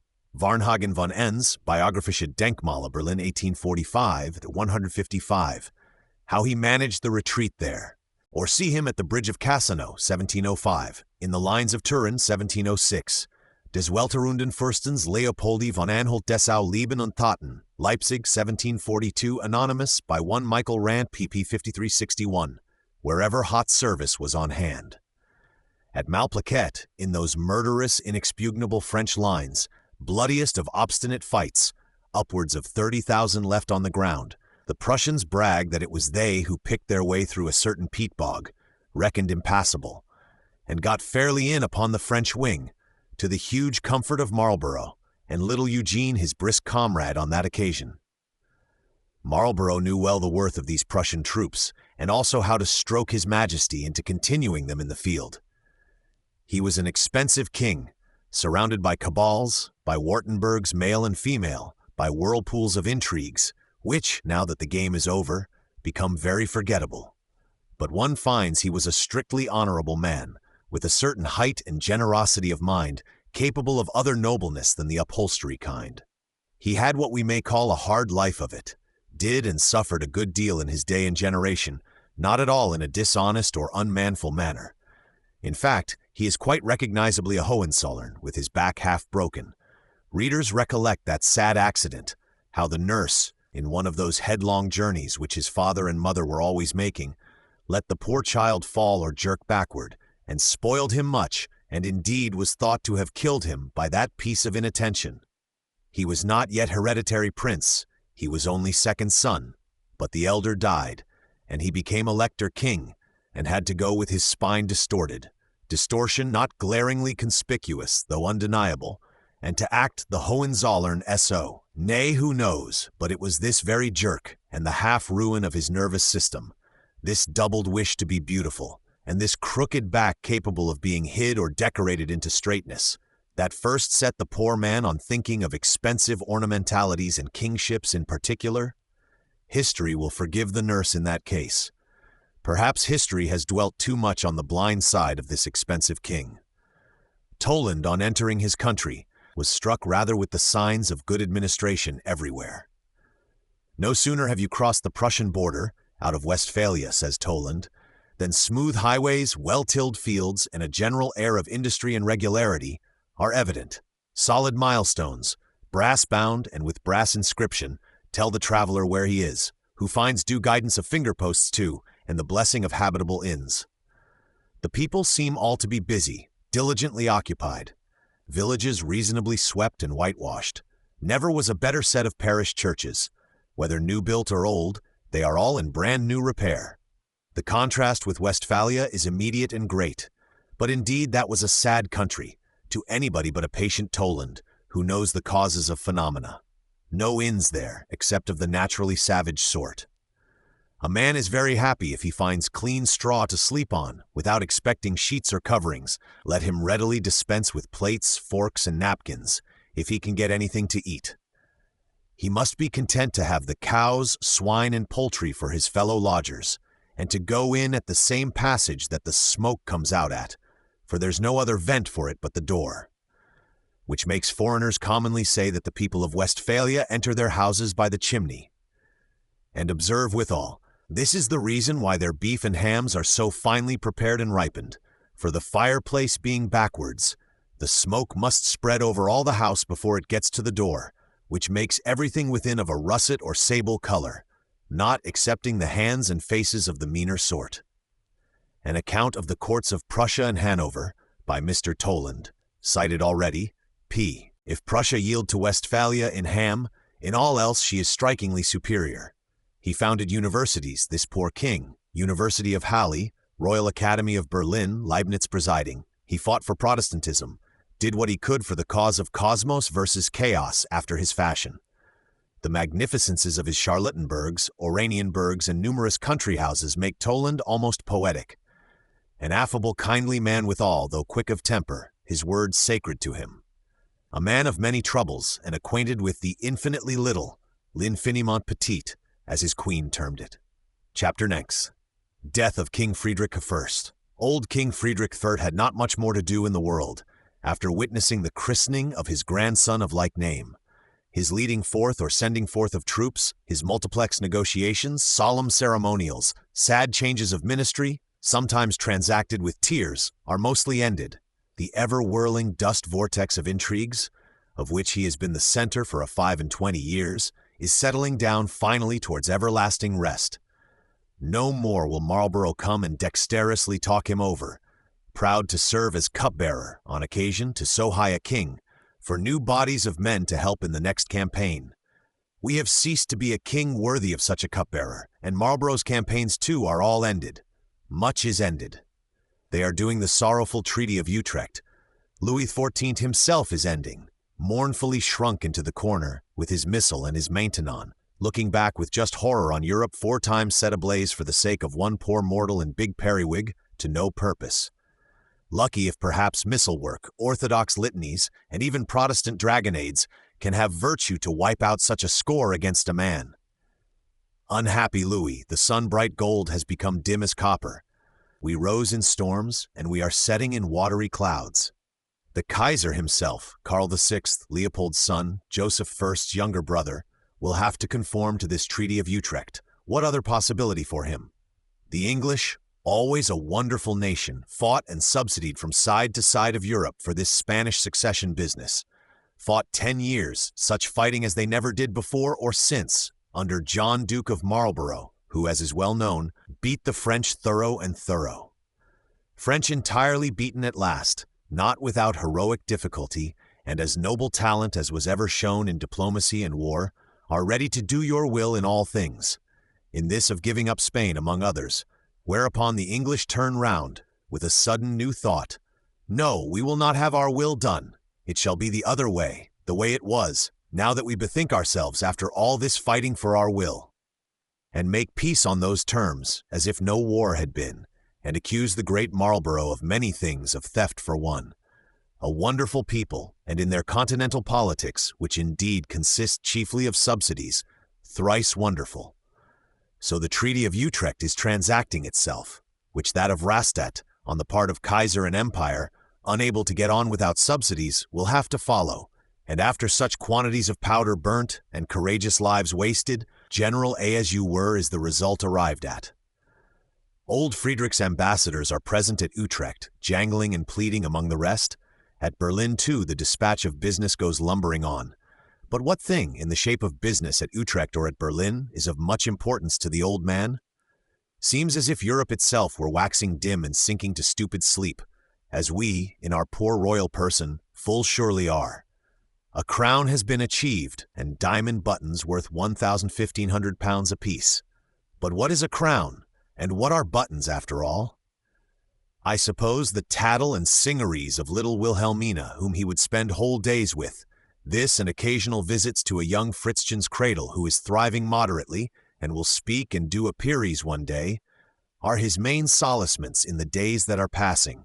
Much of this Friedrich's life has gone off like the smoke of fireworks, has faded sorrowfully, and proved phantasmal. Here is an old autograph note, written by him at the side of that cradle, and touching on a slight event there, which, as it connects 2 venerable correspondents and their 17th century with a grand phenomenon of the 18th, we will insert here. The old king addresses his older mother-in-law, famed Electress Sophie of Hanover, in these terms, spelling corrected, den 30. August 1712. Schürf durchlaucht, werden sich Zweifelsohne mit uns erfreuen, dass der kleine Prinz Fritz nunmero 6 Zähne hat und ohne die geringste Inkommodität. Daraus kann man auch die Prädestination sehen, dass alle seine Brüder haben daran sterben müssen, dieser aber bekommt sie ohne Mühe wie seine Schwester. Gott erhalte ihn uns noch lange zum Trost, in dessen Schutz ich dieselbe ergebe und lebenslang verbleibe, durch gehorsamster Diener und treuer Sohn, Friedrich R. Preuß, Friedrich der Große, of which this is the literal English. Your electoral serenity will doubtless rejoice with us that the little Prince Fritz has now got his 6th tooth without the least incommodit, and therein we may trace a predestination, inasmuch as his brothers died of teething. Not of cannon sound and weight of headgear, then, your majesty thinks? That were a painful thought, and this one, as his sister did, gets them the teeth without trouble. God preserve him long for a comfort to us, to whose protection I commit Dieselby, your electoral highness in the 3rd person, and remain lifelong your electoral highness's most obedient servant and true son, Friedrich Rex. One of Friedrich Rex's worst adventures was his latest, commenced some 5 or 6 years ago, 1708, and now not far from terminating. He was a widower of weakly constitution towards 50. His beautiful, ingenious Serena, with all her theologies, pinch of snuff coronations and other earthly troubles, was dead, and the task of continuing the Hohenzollern progeny, given over to Friedrich Wilhelm the Prince Royal, was thought to be in good hands. Majesty Frederick with the weak back had retired in 1708 to Carlsbad to rest from his cares, to take the salutary waters and recruit his weak nerves a little. In the course of confidential promenadings, it was hinted, it was represented to him by some pick-thank of a courtier, that the task of continuing the Hohenzollern progeny did not seem to prosper in the present good hands, that Sophie Dorothy, Princess Royal, had already borne 2 royal infants which had speedily died, that in fact it was to be gathered from the medical men, if not from their words, then from their looks and cautious innuendos, that Sophie Dorothy, Princess Royal, would never produce a prince or even princess that would live, which task, therefore, did now again seem to devolve upon His Majesty, if His Majesty had not insuperable objections. Majesty had no insuperable objections. Old Majesty listened to the flattering tale, and sure enough, he smarted for it in a signal manner. By due industry, a princess was fixed upon for bride, Princess Sophie Louisa of Mecklenburg-Schwerin, aged now 24. She was got as wife, and came home to Berlin in all pomp, but good came not with her to anybody there. Not only did she bring the poor old man no children, which was a fault to be overlooked, considering Sophie Dorothy's success, but she brought a querulous, weak, and self-sufficient female humor, found his religion heterodox, he being Calvinist, and perhaps even lax Calvinist, she Lutheran as the Prussian nation is, and strict to the bone. Heterodox wholly, to the length of no salvation possible, and times rose on the Berlin court such as had never been seen before. No salvation possible, says my dearest? Ha! And an innocent court mask or dancing soiree is criminal in the sight of God and of the Queen? And we are children of wrath wholly and a frivolous generation, and the Queen will see us all. The end was His Majesty, through sad solitary days and nights, repented bitterly that he had wedded such a she-Dominic, grew quite estranged from her, the poor she-Dominic giving him due return in her way, namely, living altogether in her own apartments, upon orthodoxy, jealousy, and other bad nourishment. Till at length she went quite mad, and except the due medical and other attendants, nobody saw her or spoke of her at Berlin. Was this a cheering issue of such an adventure to the poor old expensive gentleman? He endeavored to digest in silence the bitter morsel he had cooked for himself, but reflected often, as an old king might, "What dirt have I eaten?" In this way stands that matter in the Schloss of Berlin, when little Frederick, who will one day be called the Great, is born. Habits of the expensive king, hours of rising, modes of dressing, and so forth are to be found in Pollnitz. Pollnitz, Memoiren zur Lebens- und Regierungsgeschichte der vier letzten Regenten des preußischen Staats, Berlin, 1791. A vague, inexact, but not quite uninstructive or uninteresting book, printed also in French, which was the original, same place and time. But we charitably omit them all. Even from foolish Pollnitz a good eye will gather what was above intimated, that this feeble-backed, heavy-laden old king was of humane and just disposition, had dignity in his demeanor, had reticence, patience, and though hot-tempered like all the Hohenzollerns, that he bore himself like a perfect gentleman for one thing, and tottered along his high-lying, lonesome road, not in an unmanful manner at all. Had not his nerves been damaged by that fallen infancy, who knows but we might have had something else to read of him than that he was regardless of expense in this world. His last scene, of date February 1713, is the tragical ultimatum of that fine Carlsbad adventure of the second marriage. Third marriage, in fact, though the first, anterior to Serena, is apt to be forgotten, having lasted short while, and produced only a daughter, not memorable except by accident. This third marriage, which had brought so many sorrows to him, proved at length the death of the old man, for he sat one morning in the chill February days of the year 1713 in his apartment as usual, weak of nerves, but thinking no special evil, when suddenly with huge jingle the glass door of his room went to sherds, and there rushed in, bleeding and disheveled, the fatal white lady, Weisse Frau, who is understood to walk that Schloss at Berlin and announce death to the royal inhabitants. Majesty had fainted, or was fainting. Weisse Frau? Oh no, your Majesty, not that, but indeed something almost worse. Mad Queen in her apartments had been seized that day, when half or quarter dressed, with unusual orthodoxy or unusual jealousy. Watching her opportunity, she had whisked into the corridor, in extreme deshabille, and gone, like the wild roe, towards Majesty's suite of rooms, through Majesty's glass door like a catapult, and emerged as we saw, in petticoat and shift, with hair streaming, eyes glittering, arms cut, and the other sad trimmings. O heaven, who could laugh? There are tears due to kings and to all men. It was deep misery, deep enough sin and misery, as Calvin well says, on the one side and the other. The poor old king was carried to bed, and never rose again, but died in a few days. The date of the Weissefrau's death, one might have hoped, was not distant either, but she lasted in her sad state for above 20 years coming. Old King Frederick's death day was 25th February 1713, the unconscious little grandson being then in his 14th month, to whom, after this long voyage round the world, we now gladly return. By way of reinforcement to any recollection the reader may have of these 12 Hohenzollern Kurfürsts, I will append a continuous list of them, with here and there an indication.